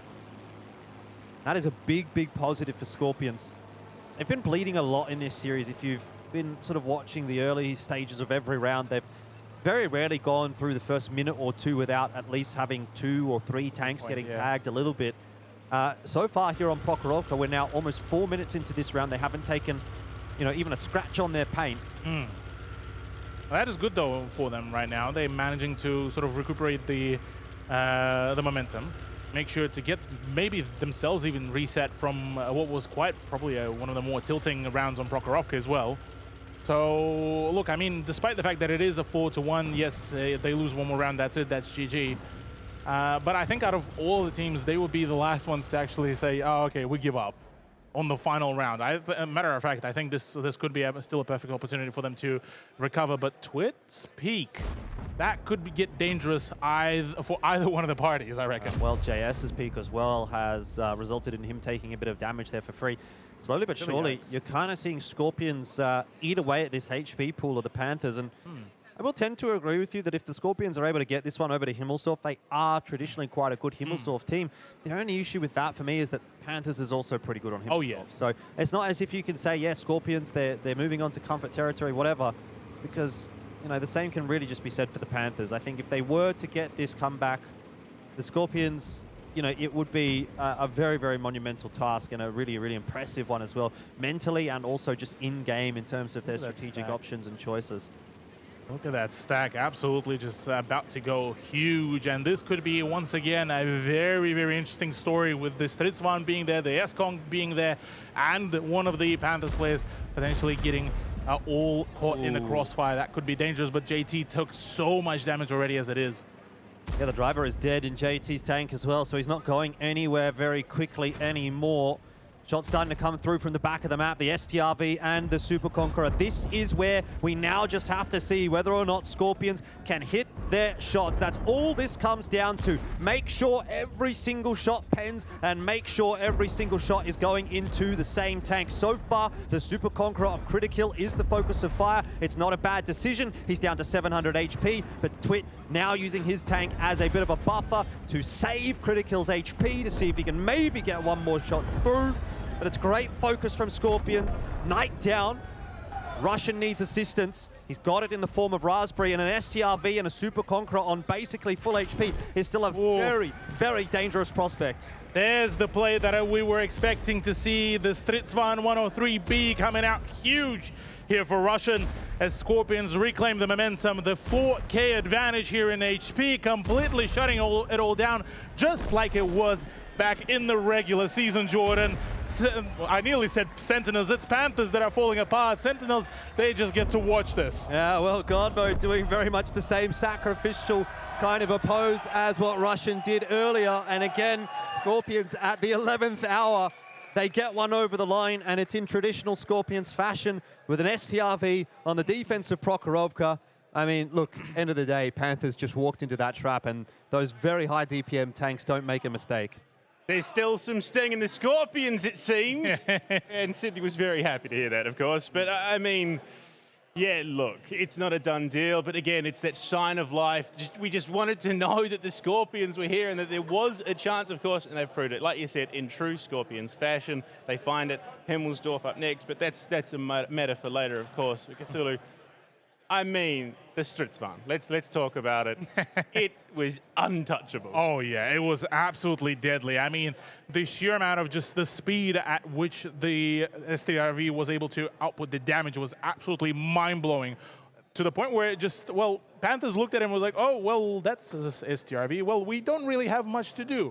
Twit attempted to really hold the line and back his teammate up. But, I mean, at the end, 5k damage. Now, this 5k was much more impactful compared to the last round. Yeah, exactly. I think it's a perfect little analogy. It's a perfect two sides of the same coin. 2 games in a row, Russian does 5k damage. One, you think, oh, well, that was all right, but it kind of didn't do anything. In this case, it's very, very impactful, very, very important damage. I'm surprised even JT gets 3.9k out because he was the tank that kind of got booked at the start of that round. But the main factor and the main issue with that one for Panthers is that by the time you find out where the STRV, that the STRV has crossed from the train tracks because they knew the STRV was on the train tracks. He shot Bales at the start of the game. They got the info off that, but then he changed his position up. And by the time Panthers figures that out, they're already far too committed to that one-line push. There is no getting out of that scenario. Basically, you are sink or swim, and you just have to drive at that STRV and hope that you can out-DPM it.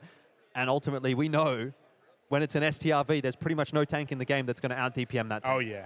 Yeah, well, I mean, information is time sensitive in a game like World of Tanks. Just because you saw someone there a moment ago doesn't mean that they're still going to be there. But Cthulhu, what else would you expect? Russian came into today as the lead when it comes to average damage per battle with a whopping 3k average. He's now just pulled out a 10k Prokhorovka. Yeah, stonks all over the place really here for Russian specifically. But yeah, look, for Scorpions, this was a good showcase of power. I have to say this has been really well orchestrated by them, but it's far from being over. They still need to make sure that they score a 2-0 on the next map to be able to continue their crusade. And I mean, on Himmelsdorf, look, this could be absolutely dangerous venture for both teams, as a matter of fact, at this point. And I mean, you saw, we could see from Russian's POV, Jordan, there was just tanks coming at him, and every single shot. He's farming. As soon as he came off, he was ready to go. As soon as that shot was ready, it was being sent into some poor bloke's hole with a green dot in the middle, of course. And even the Panthers were like, well, it's an STV. We're just going to go for someone else and hope that, you know, he doesn't pen. Yeah, I mean, it's kind of the dream scenario for an STRV, isn't it, right? Yeah. You've got no shortage of tanks to fire at every single time you're off reload. You're just holding down that left click, letting it fire instantly. You couldn't really ask for a better scenario there for Russian, and you're kind of right in the sense that in that case, Panthers decided, look, we're not going to shoot the STRV. We're going to try to take someone else down. But like, it's two super conks that you then also have to go through. So like, if we're going through the steps of most highest DPS tanks that you're going to see in a 5v5 format, you've got the STRV right up there, and then a step below it is the Super Conk. So you've pretty much got the 3 tanks that you don't want to be running into in that kind of a scenario in front of you, and they're all just blasting you, and there's just nothing you can do at that point. I mean, they walked into the trap. They needed to go literally anywhere else on that map, but Scorpions, they called the stack, and they got it in the right spot, and this time they are able to survive. But as you've said, Cthulhu, it is definitely not over yet. We've seen good results from the Scorpions, but they've been too few and too far between. The 2 rounds that they've won have looked superior. They've looked dominating, but in between those have been 4 rounds from the Panthers that have also looked the same. So it's definitely not the same brand of Scorpions that we're used to seeing during the regular season. And look, even if they're able to go and 2-0 the next map going into Sound River as the tiebreaker, it is one of those weird maps that, you know, getting the defense side can really make a big difference to how the game actually does end up playing out. So you have to sort of factor in who's getting the advantage in the tiebreaker if we get there now. And I mean, you look at it, yeah, 2 rounds are great, but if you compare it to the game itself, Tanks, if you get 2 shots into your opponent, but while that's going on, he gets 4 into you, the odds are wildly skewed against you.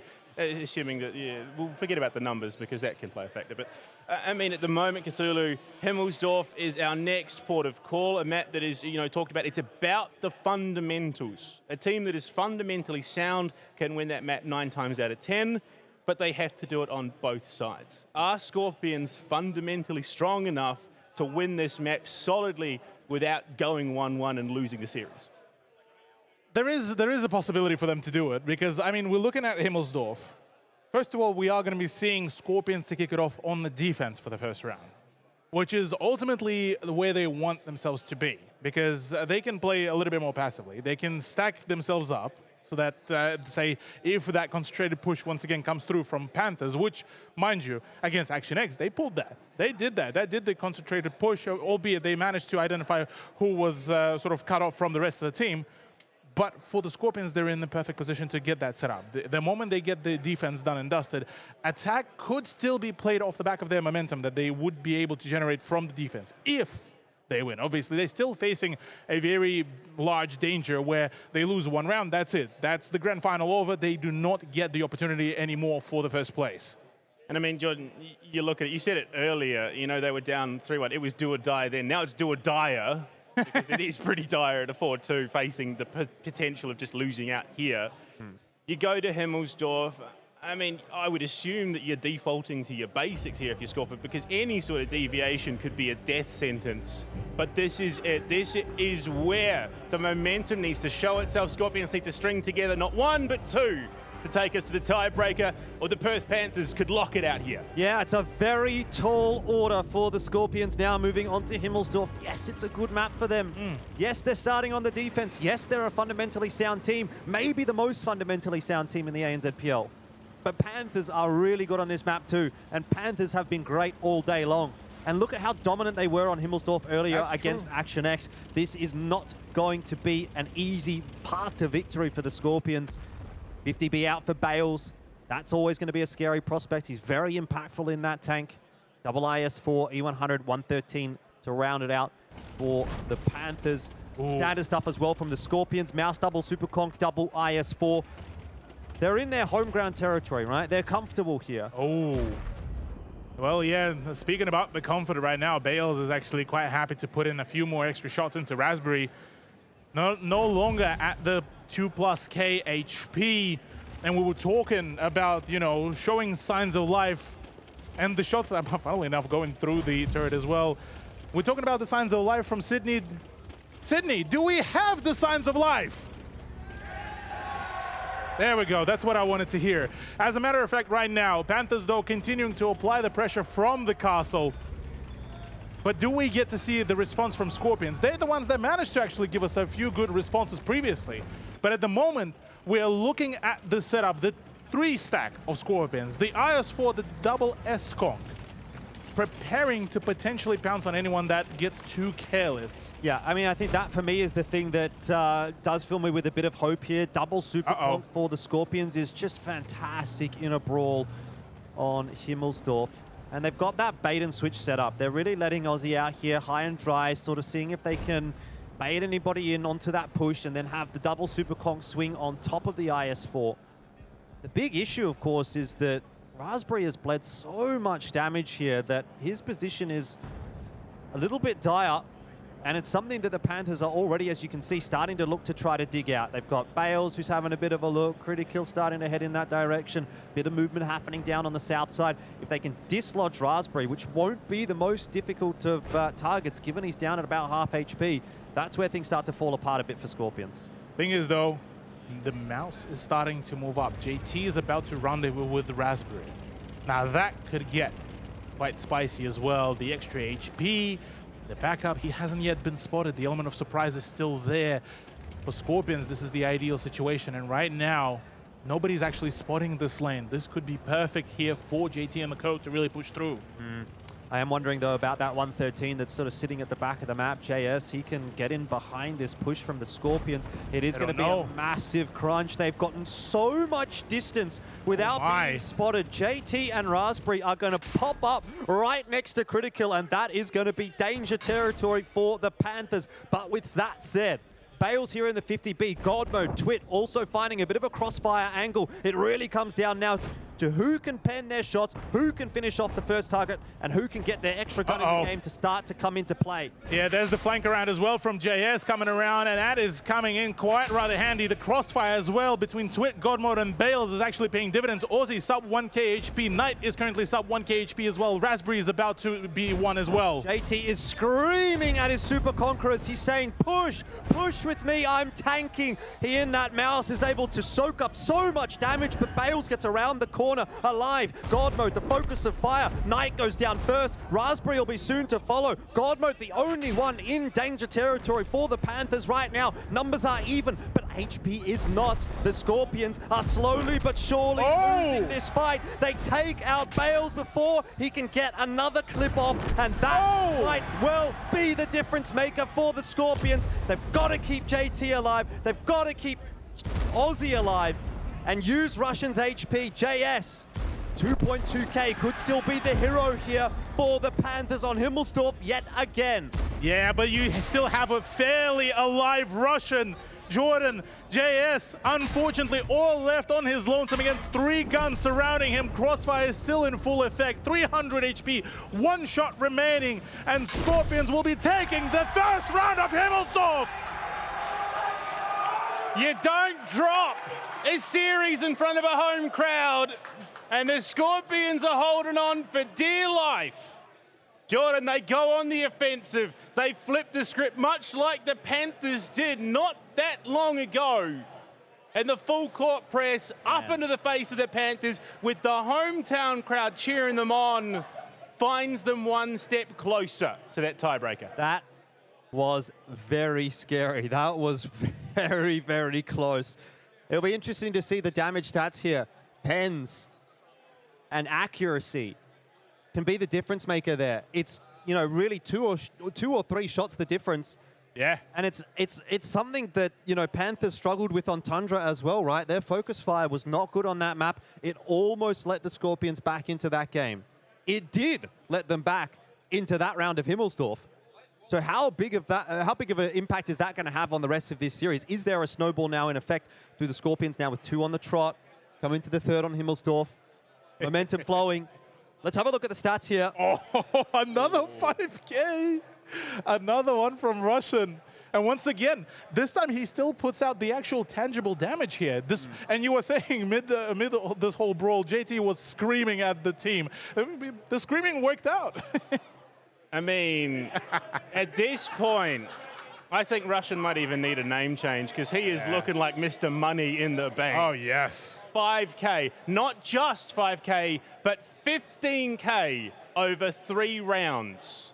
The man is absolute stock. You know what is crazy as well about Russian is that he said that this might be his last season in ANZPL. He might be retiring after this because we were interviewing him and we were saying, you know, are you going to win the grand final? And he said, I hope so, because, you know, this might be my last chance. And, well, I tell you what, there's one guy that's not going down without a fight right now. That is Russian. 3 back-to-back 5K damage games is absolutely insane. Consistency on another level. And you know what's fantastic about this matchup as well is that there was a season or two where Scorpions and Panthers, you could make no argument, had individually the best player, Russian and Bales, at the top of the fantasy stats, at the top of the damage stats, at the top of the consistency stats.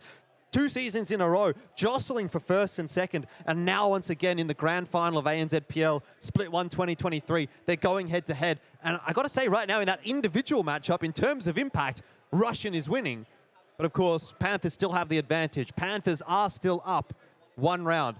It's not over yet. I mean, Scorpions are fighting hard to stay alive in this series, but that is all that it is right now. They are still trying to stay alive. They can't even think about winning this just yet. I mean, the thing that impresses me most about that round, the Scorpions push up, the Panthers spring their trap, and Scorpions just say, all right, bet. And they just send. They say, look, it is all or nothing. Either we fight for our lives or we just roll over and die, and they come out trumps.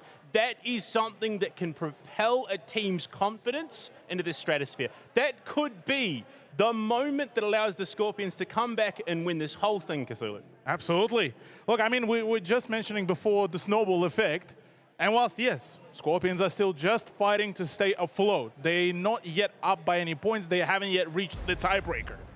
But right now, the way how their confidence just climbed, the fact that they were able to scrap this very position, that three-way crossfire, that could have been absolutely devastating here. In any other situation, they managed to actually make it work. That setup, the fact that JT was able to block such a good bulk of damage. It's this next shot that's going to come. I hope it's on the replay package. Bales round the corner, just gets deleted by JT. I think he gets one more shot out of that next clip. If he gets 2 or 3 shots in that next clip of the 50B, that's curtains for Scorpions. Really good heads-up play from the Scorpions, waiting for Bales to come around the corner, ensuring someone has a shot left available to finish him off, and JT makes no mistake.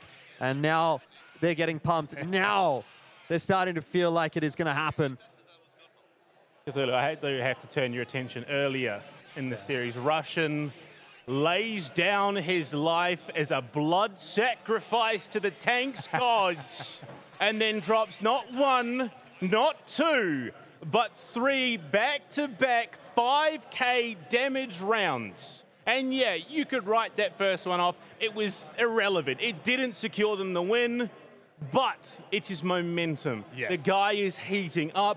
One more of those, and they are in the tiebreaker. In the tiebreaker, indeed. Look, I mean, we are looking at the setup. The attack from Scorpions on Himmelsdorf could still be very potent. They know how to really play it out. And yes, whilst Panthers also know exactly what to do. They have their plans. They know how to do it. They just did it before against the Action X.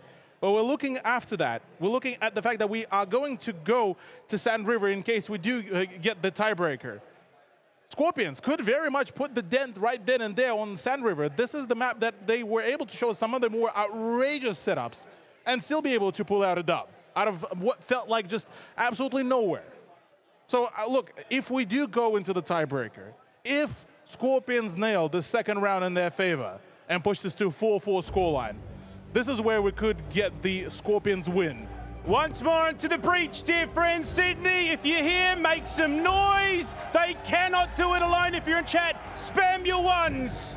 This could be the opportunity for the Scorpions. Indeed it could. It is on to Himmelsdorf and on to the attack that we go. They need one more round to make it through to the tiebreaker, but the Panthers, they are not prepared to let this one slip so easily. Every single round now feels like it is on a tenterhooks. It is just ready to tip one way or the other. How close that last round was. The Panthers would have almost been tasting that victory, but alas, that little morsel has been stolen away by the Scorpions. Yeah, this is right now looking to be yet another spicy one. Russian already copping a shot, which was quite rather unfortunate in terms of his peak, but as it stands, Bales in an IS-7 could very much keep his position rather nicely held down. But now the main difference here is before, when JT was able to support Raspberry in the same position, he was not spotted. Here, Critical is a known entity. So for Scorpions right now, they at least know about the 2 tanks and where they are present, where they could be setting themselves up for the push, for the play. So that means Banana's open, Castle is open. Who do they expect at the base? An E100 or an ESCON? I don't mind this as a choice from the Scorpions. They're going to go straight down, but God Mode won't make the mistake. Good shot in there with the E100, gets the early info, and well, you got no chance really of penning a side-scraping E100. When he does come for this peak, that's when you might have a chance, but another good shot. And the Panthers not only are getting early information here, but they're also getting good early damage in onto the Scorpions as that well. Collapse. I don't like this for Scorpions at all. This could get deadly, yeah. 3 tanks moving in. Yes, Russian is coming around to rendezvous with the JT. Yes, Aussie is about to push up to the Banana, but this could be dangerous. Yeah, no push from the ESCON as well. This could get deadly. JT will be the driving force here for Scorpions and needs to stay alive. He's the bait right now. They're baiting for Russian, who's going to come around that corner, give away his position. Free shot there into Bales. Looking for an angle into Critical, but tough shots to pen. God Mode slowly making his way forward here as well. Aussie tasked with a 1v1 against JS. It's just minor skirmishes all over the map, but I gotta say, I think Scorpions might be coming away with the win. Russian. There it is. Off Bales. 1 tank down for the Scorpions. Panthers down a gun. Down a gun indeed, but they are about to collapse onto the IS-4 of Raspberry, but Knight is there to back him up. Ozzy needs to make sure that he wins his gunfight. Was before only 200 HP down. Now it's back to that difference, but it's Russian about to finish the reload. Yeah, that's the big talking point. Russian in that 50B is going to be able to dictate how this game plays out as it starts to whittle away. There's another one. Clip reloaded. JS down to a one-shot. Maybe he even leaves it to Ozzy, who bounces the shell. Now Russian needs one more, but it won't matter. Never mind. Ozzy had it in spades. And it's down to the final two for the Panthers, God Mode and Critical. They will not get this done in a 5-on-2. The Scorpions will not be denied the tiebreaker as the crowd starts to swell and the Panthers start to falter. Is this the fairy tale finish for the Scorpions in ANZPL Split 1? Might just be the case. Jordan, there's the one. Sydney, we are getting the tiebreaker. One more. No do-overs. It is down to this. The Scorpions have picked up the gauntlet that the Panthers laid down and said, who the hell do you think you are? Rock it up to my turf at the debut of the ANZPL Split 1 in the Alienware Arena in Fortress Sydney. They have said this is our turf. If you are going to take this from us, you'll have to take it from our cold, dead hands in Jordan. They, honestly, the Panthers, it has been heroic. It has been impressive, but I get the feeling it might just end here. Well, I'll say, whatever the result, the Panthers have absolutely upheld their end of the bargain. They have come into this finals today and delivered. They dominated Action X. They put up a very good fight against the Scorpions. They forced them through to the tiebreaker. This is the final we've been waiting for a while. Yes. We've seen some disappointing finals in ANZPL. But now we're going to the tiebreaker, and we have Panthers to thank for that. Scorpions were always supposed to be the victors in this scenario, but the Panthers have thrown that ball in the mix. They've thrown the spanner in the mix. And look, at this point in time, you know, I feel like this is anybody's game. Obviously, momentum is definitely there for the Scorpions. They seem like an indomitable force, but with that said, the Panthers have been close in a lot of these rounds, so I don't think this is over by any stretch of the imagination. And honestly, I'm just so glad that we get to finally go through to a tiebreaker or a grand final and get to see what this is going to deliver, because I have no idea which way we're going. I have news. With the throne vacated, the crown slipping from the Sentinels, there was really only one person, one team rather, that could claim any sort of right to that throne and that title. The Scorpions have achieved the advantage going into the tiebreaker after fighting their way back from what we thought was insurmountable odds. One more round. They have the favored side that they're looking for going into Sand River. Jordan, is this that dream that the Scorpions have been holding on to? Years upon years of being battered and beaten down at the finish line. Will they finally get the chance to cross? I think with the knowledge in mind that they do get the choice of side, yes, I think it is. I mean, I asked the same question: is this the fairy tale finish for the Scorpions when they were when they were pulling off the win there on the second round of Himmelsdorf? And it kind of does feel like it's all coming together, right? You've got the momentum. You've got 3 in a row now.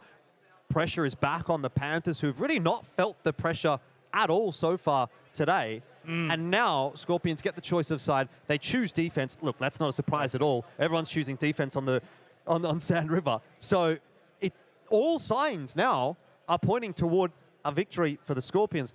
But what I will say is we've been in this situation one time before. Bulldogs versus the Sentinels. The first finals on land. Bulldogs had the choice of side. It was Sand River. It was tiebreaker. They lost.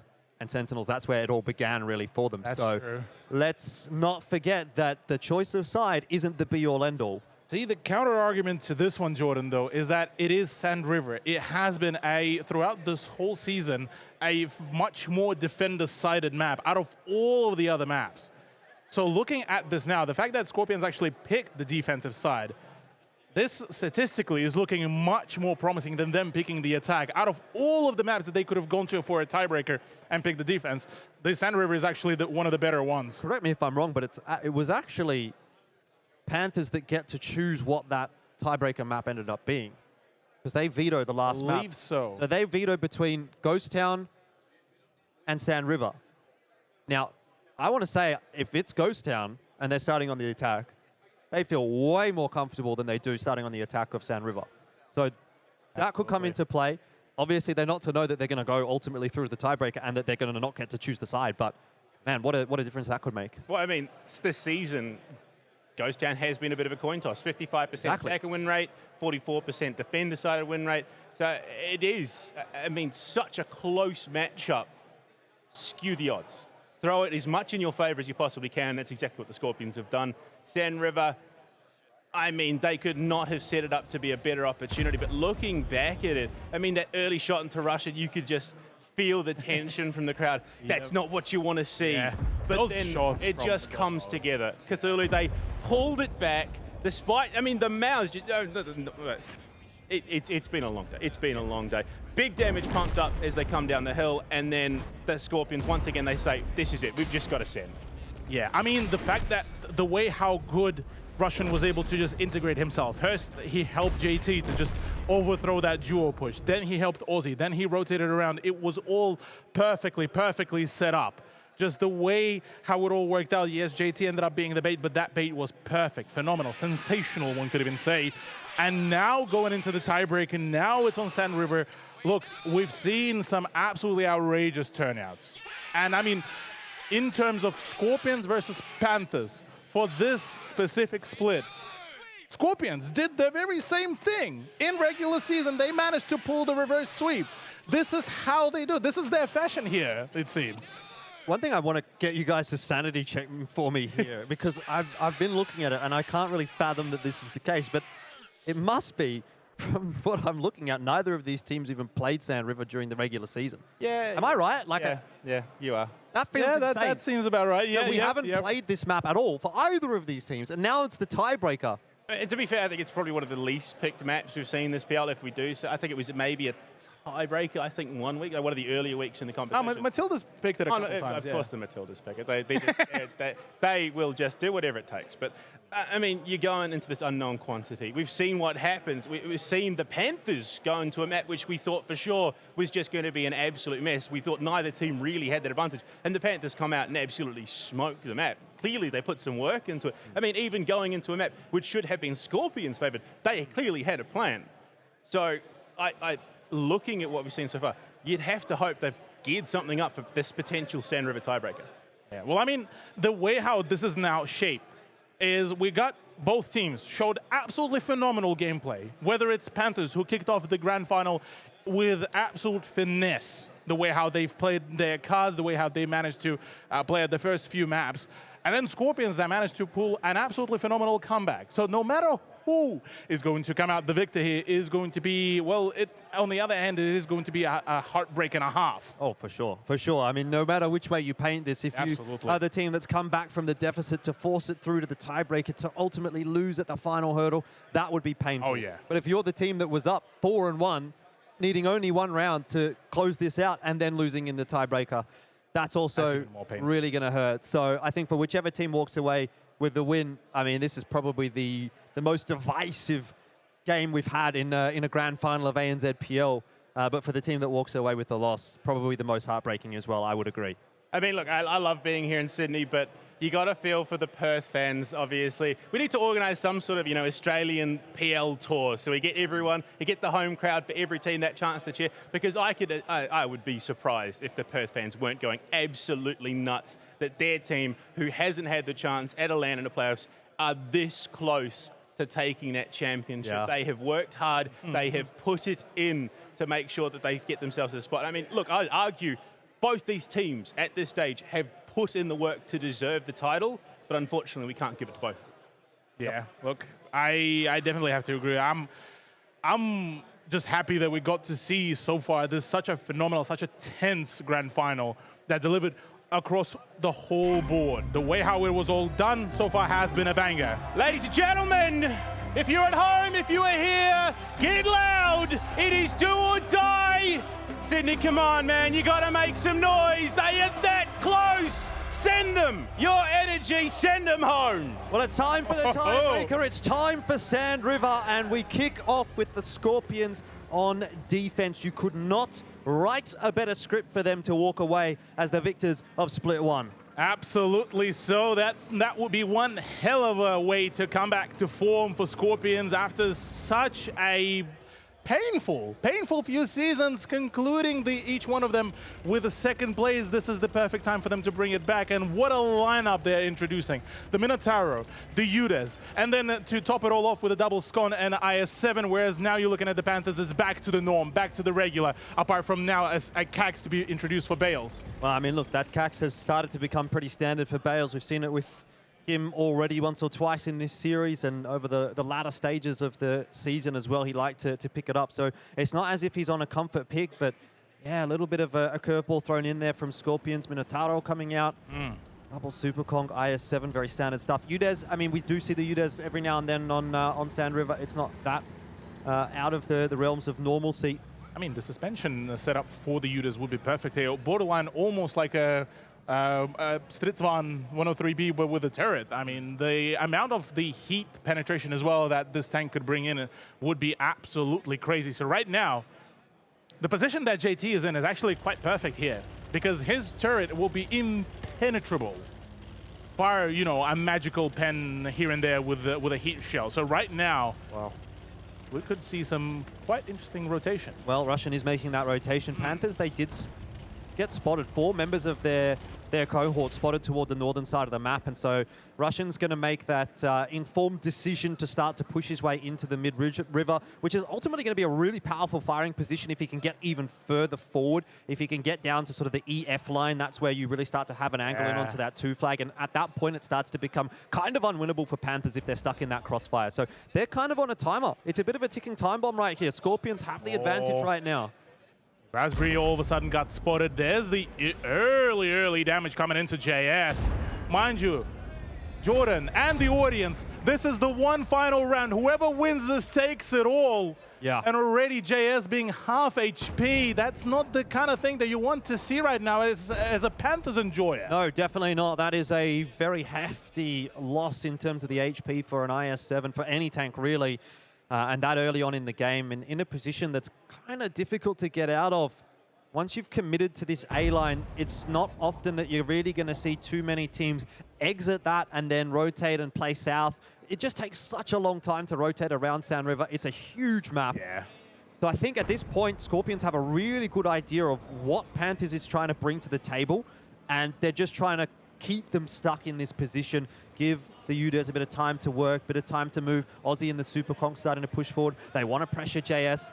JT is copping a little bit back in response, but even still, I'll say, I think the Scorpions have this in spades. They know what the Panthers have got in their back pocket.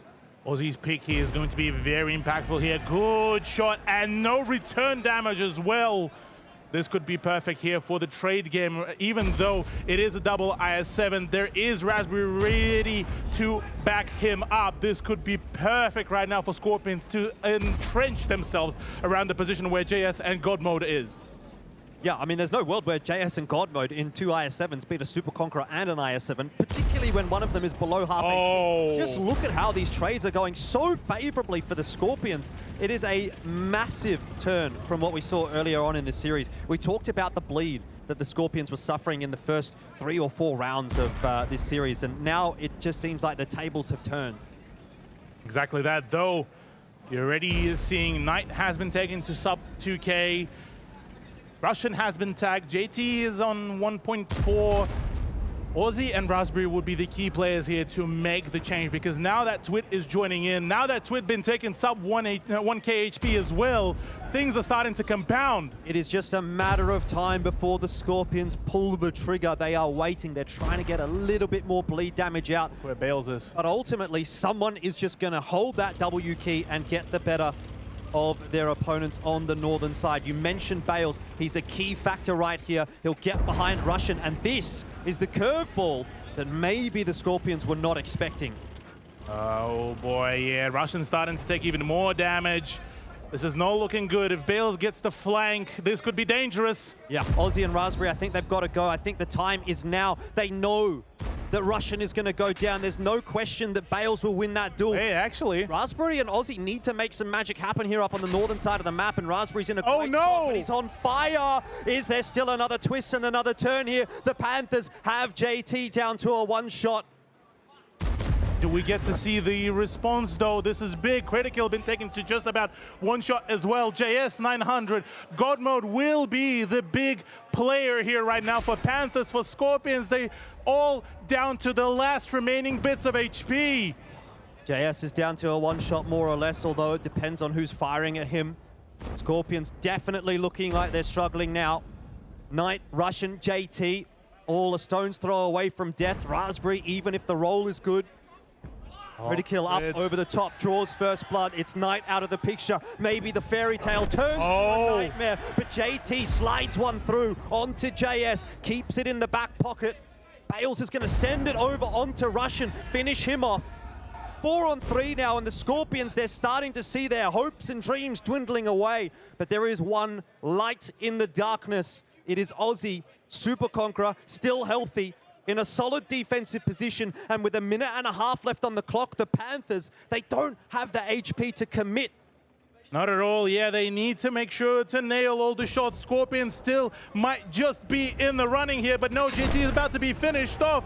2 more people left on the Scorpions, whereas for Panthers, it's a 4v2 in their favor. It is not over yet. It is not over yet. If Raspberry can finish off one more tank before he goes down, and if Aussie survives, that timer ticking away, 1 minute, almost sub 1 minute. How do you finish Aussie off from this position? They can't climb that hill easily. He can play hull down behind those rocks. He can peek at Critical and Bales and try to survive. That's what it comes down to. Scorpions now playing the timer.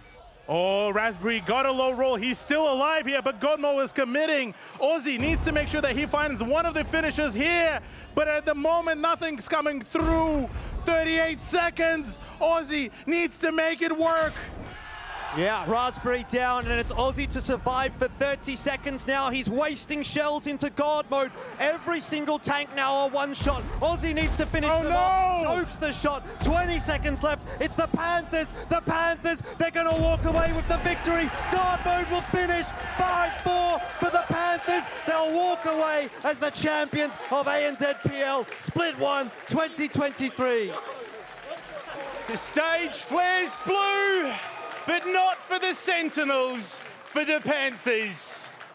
They have been locked out of this Grand Finals opportunity. Scorpions presented it, and unfortunately the advantage still was not enough, and Perth, a team that for the longest time has just been considered one of the pack, one in the middle, stands strong, sniping the throne, the crown, and the championship away from the Scorpions. And Jordan, they have proved that they deserve it. They came so close. They were 20 seconds away from a victory there. It really felt like it was going to be the Scorpions' day today. Once they got that momentum going, I really thought they were going to do it. Yeah. But the Panthers, they had another twist and another turn to throw at us. And this time they walk away the victors. Is that going to light the fire again in the Scorpions? It's just another painful defeat on the stage. And I got to say, coming into next season, I mean, if the Scorpions stick together, keep that core roster strong, they are still going to probably be the favorite. But man, Panthers, finally, it feels like this roster have managed to make it happen. Heartbreak on the home stretch for the Scorpions, but for the Panthers, as they step to mid-stage and raise the trophy, rightfully theirs. They are your 2023 ANZPL Split 1 champions, and they are looking to be a powerhouse team this year. Absolutely phenomenal turnout there, but boy, was this a great, phenomenal grand final. And like we said before, still a heartbreak and a half for Scorpions. They've pushed us to the very last map, but Panthers, my lord, what a turnout from them. I mean, now the question has to be, I mean, surely we need to make these jerseys happen. The Panthers, deserve it after something like that. My God, they come into the day 4-0 sweep in the losers final. They battle on 3-1 lead. It comes that close with the Scorpion, the home crowd advantage, the actual advantage going into the tiebreaker. You could not have stacked the odds more against the Panthers unless they had reverse sweep themselves, Jordan.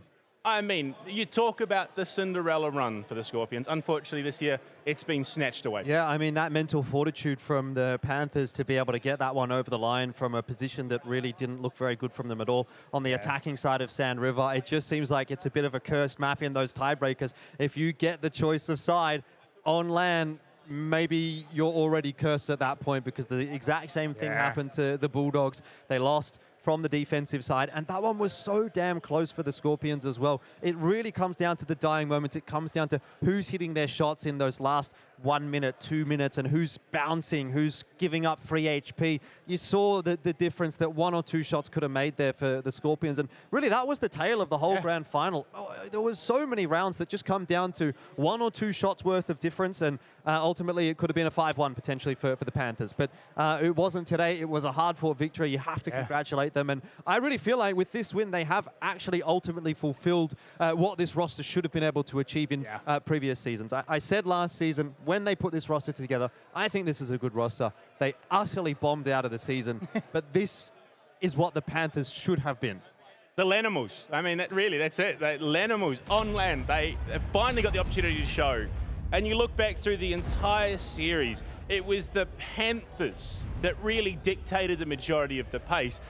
Multiple times we saw the Scorpions throwing off, not quite sure how to handle it. I mean, Cthulhu, you're looking back at the replays, and there are going to be so many coming out of the Panthers. Of course, they were hitting their shots. They were playing the game.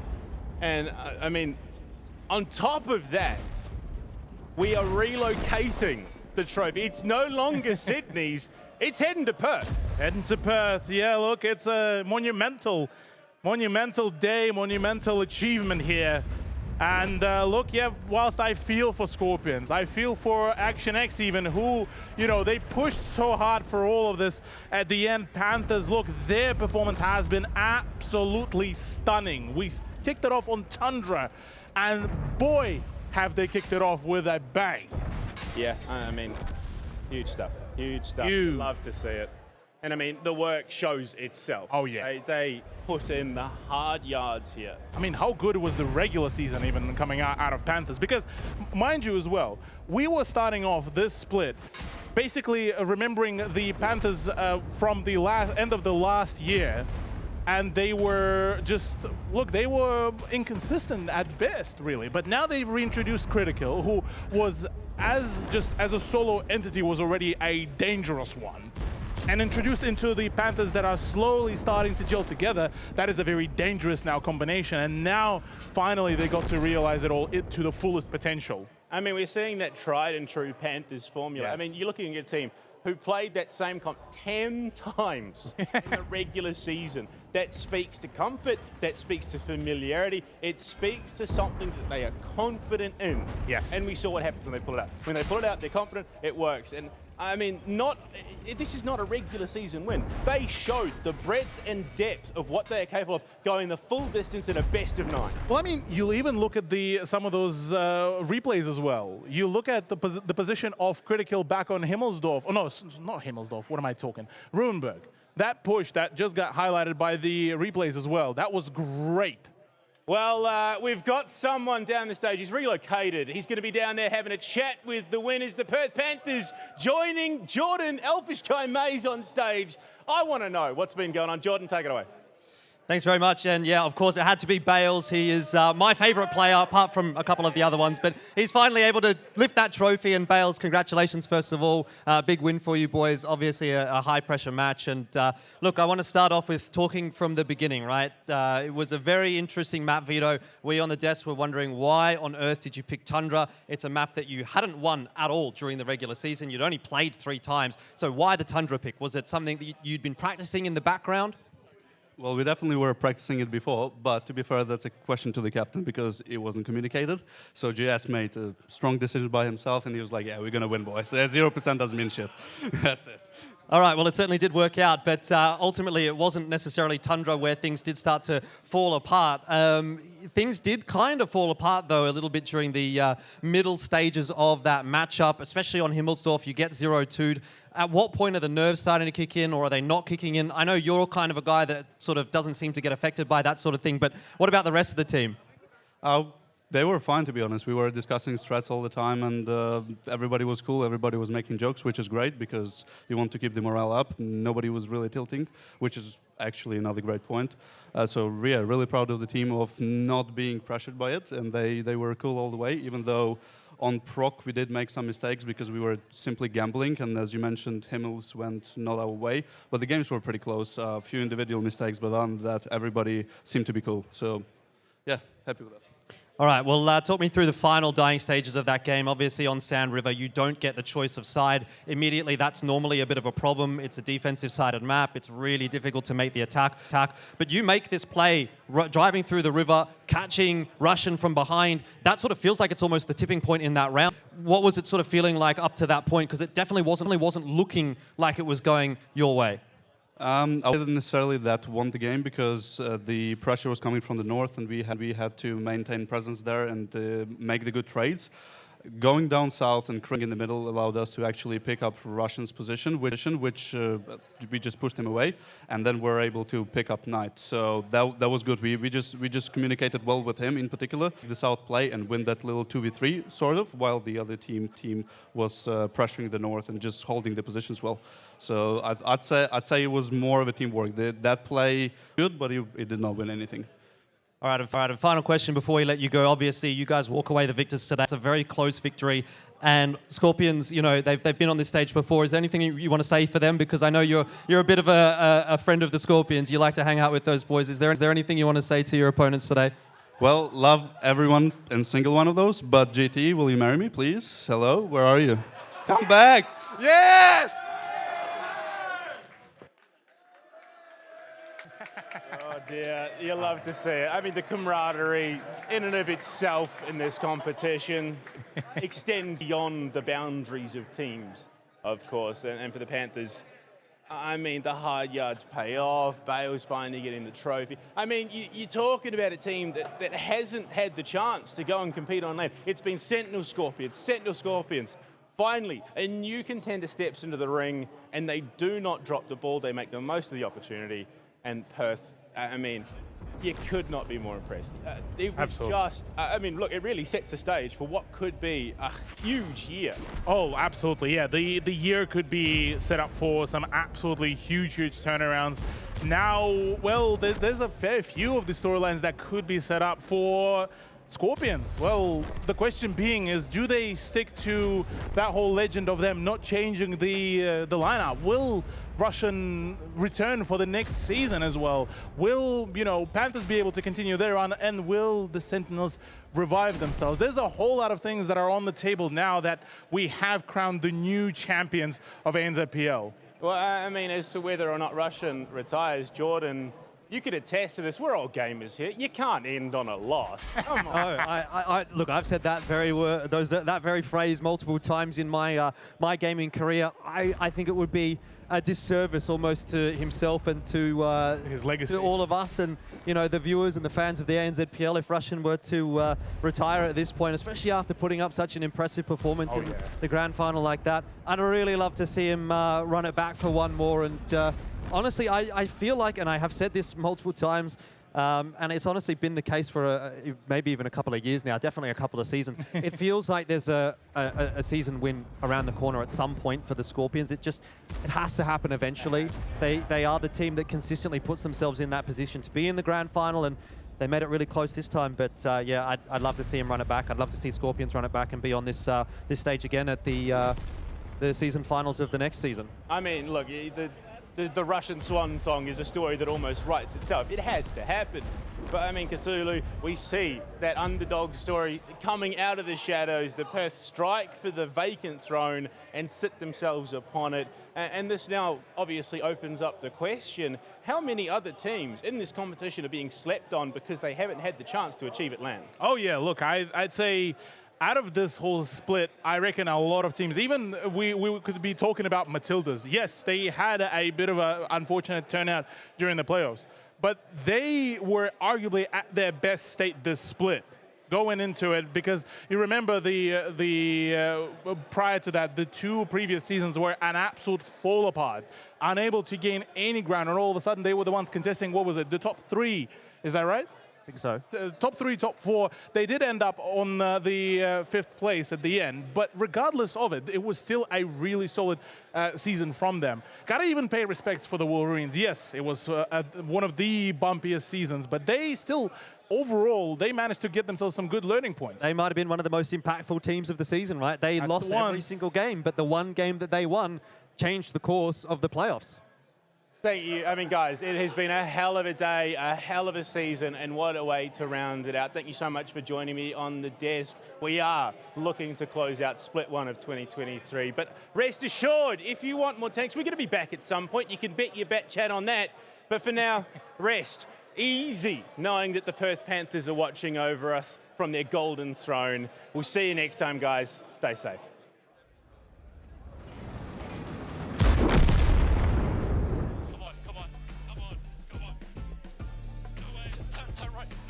You're good. You can sit there.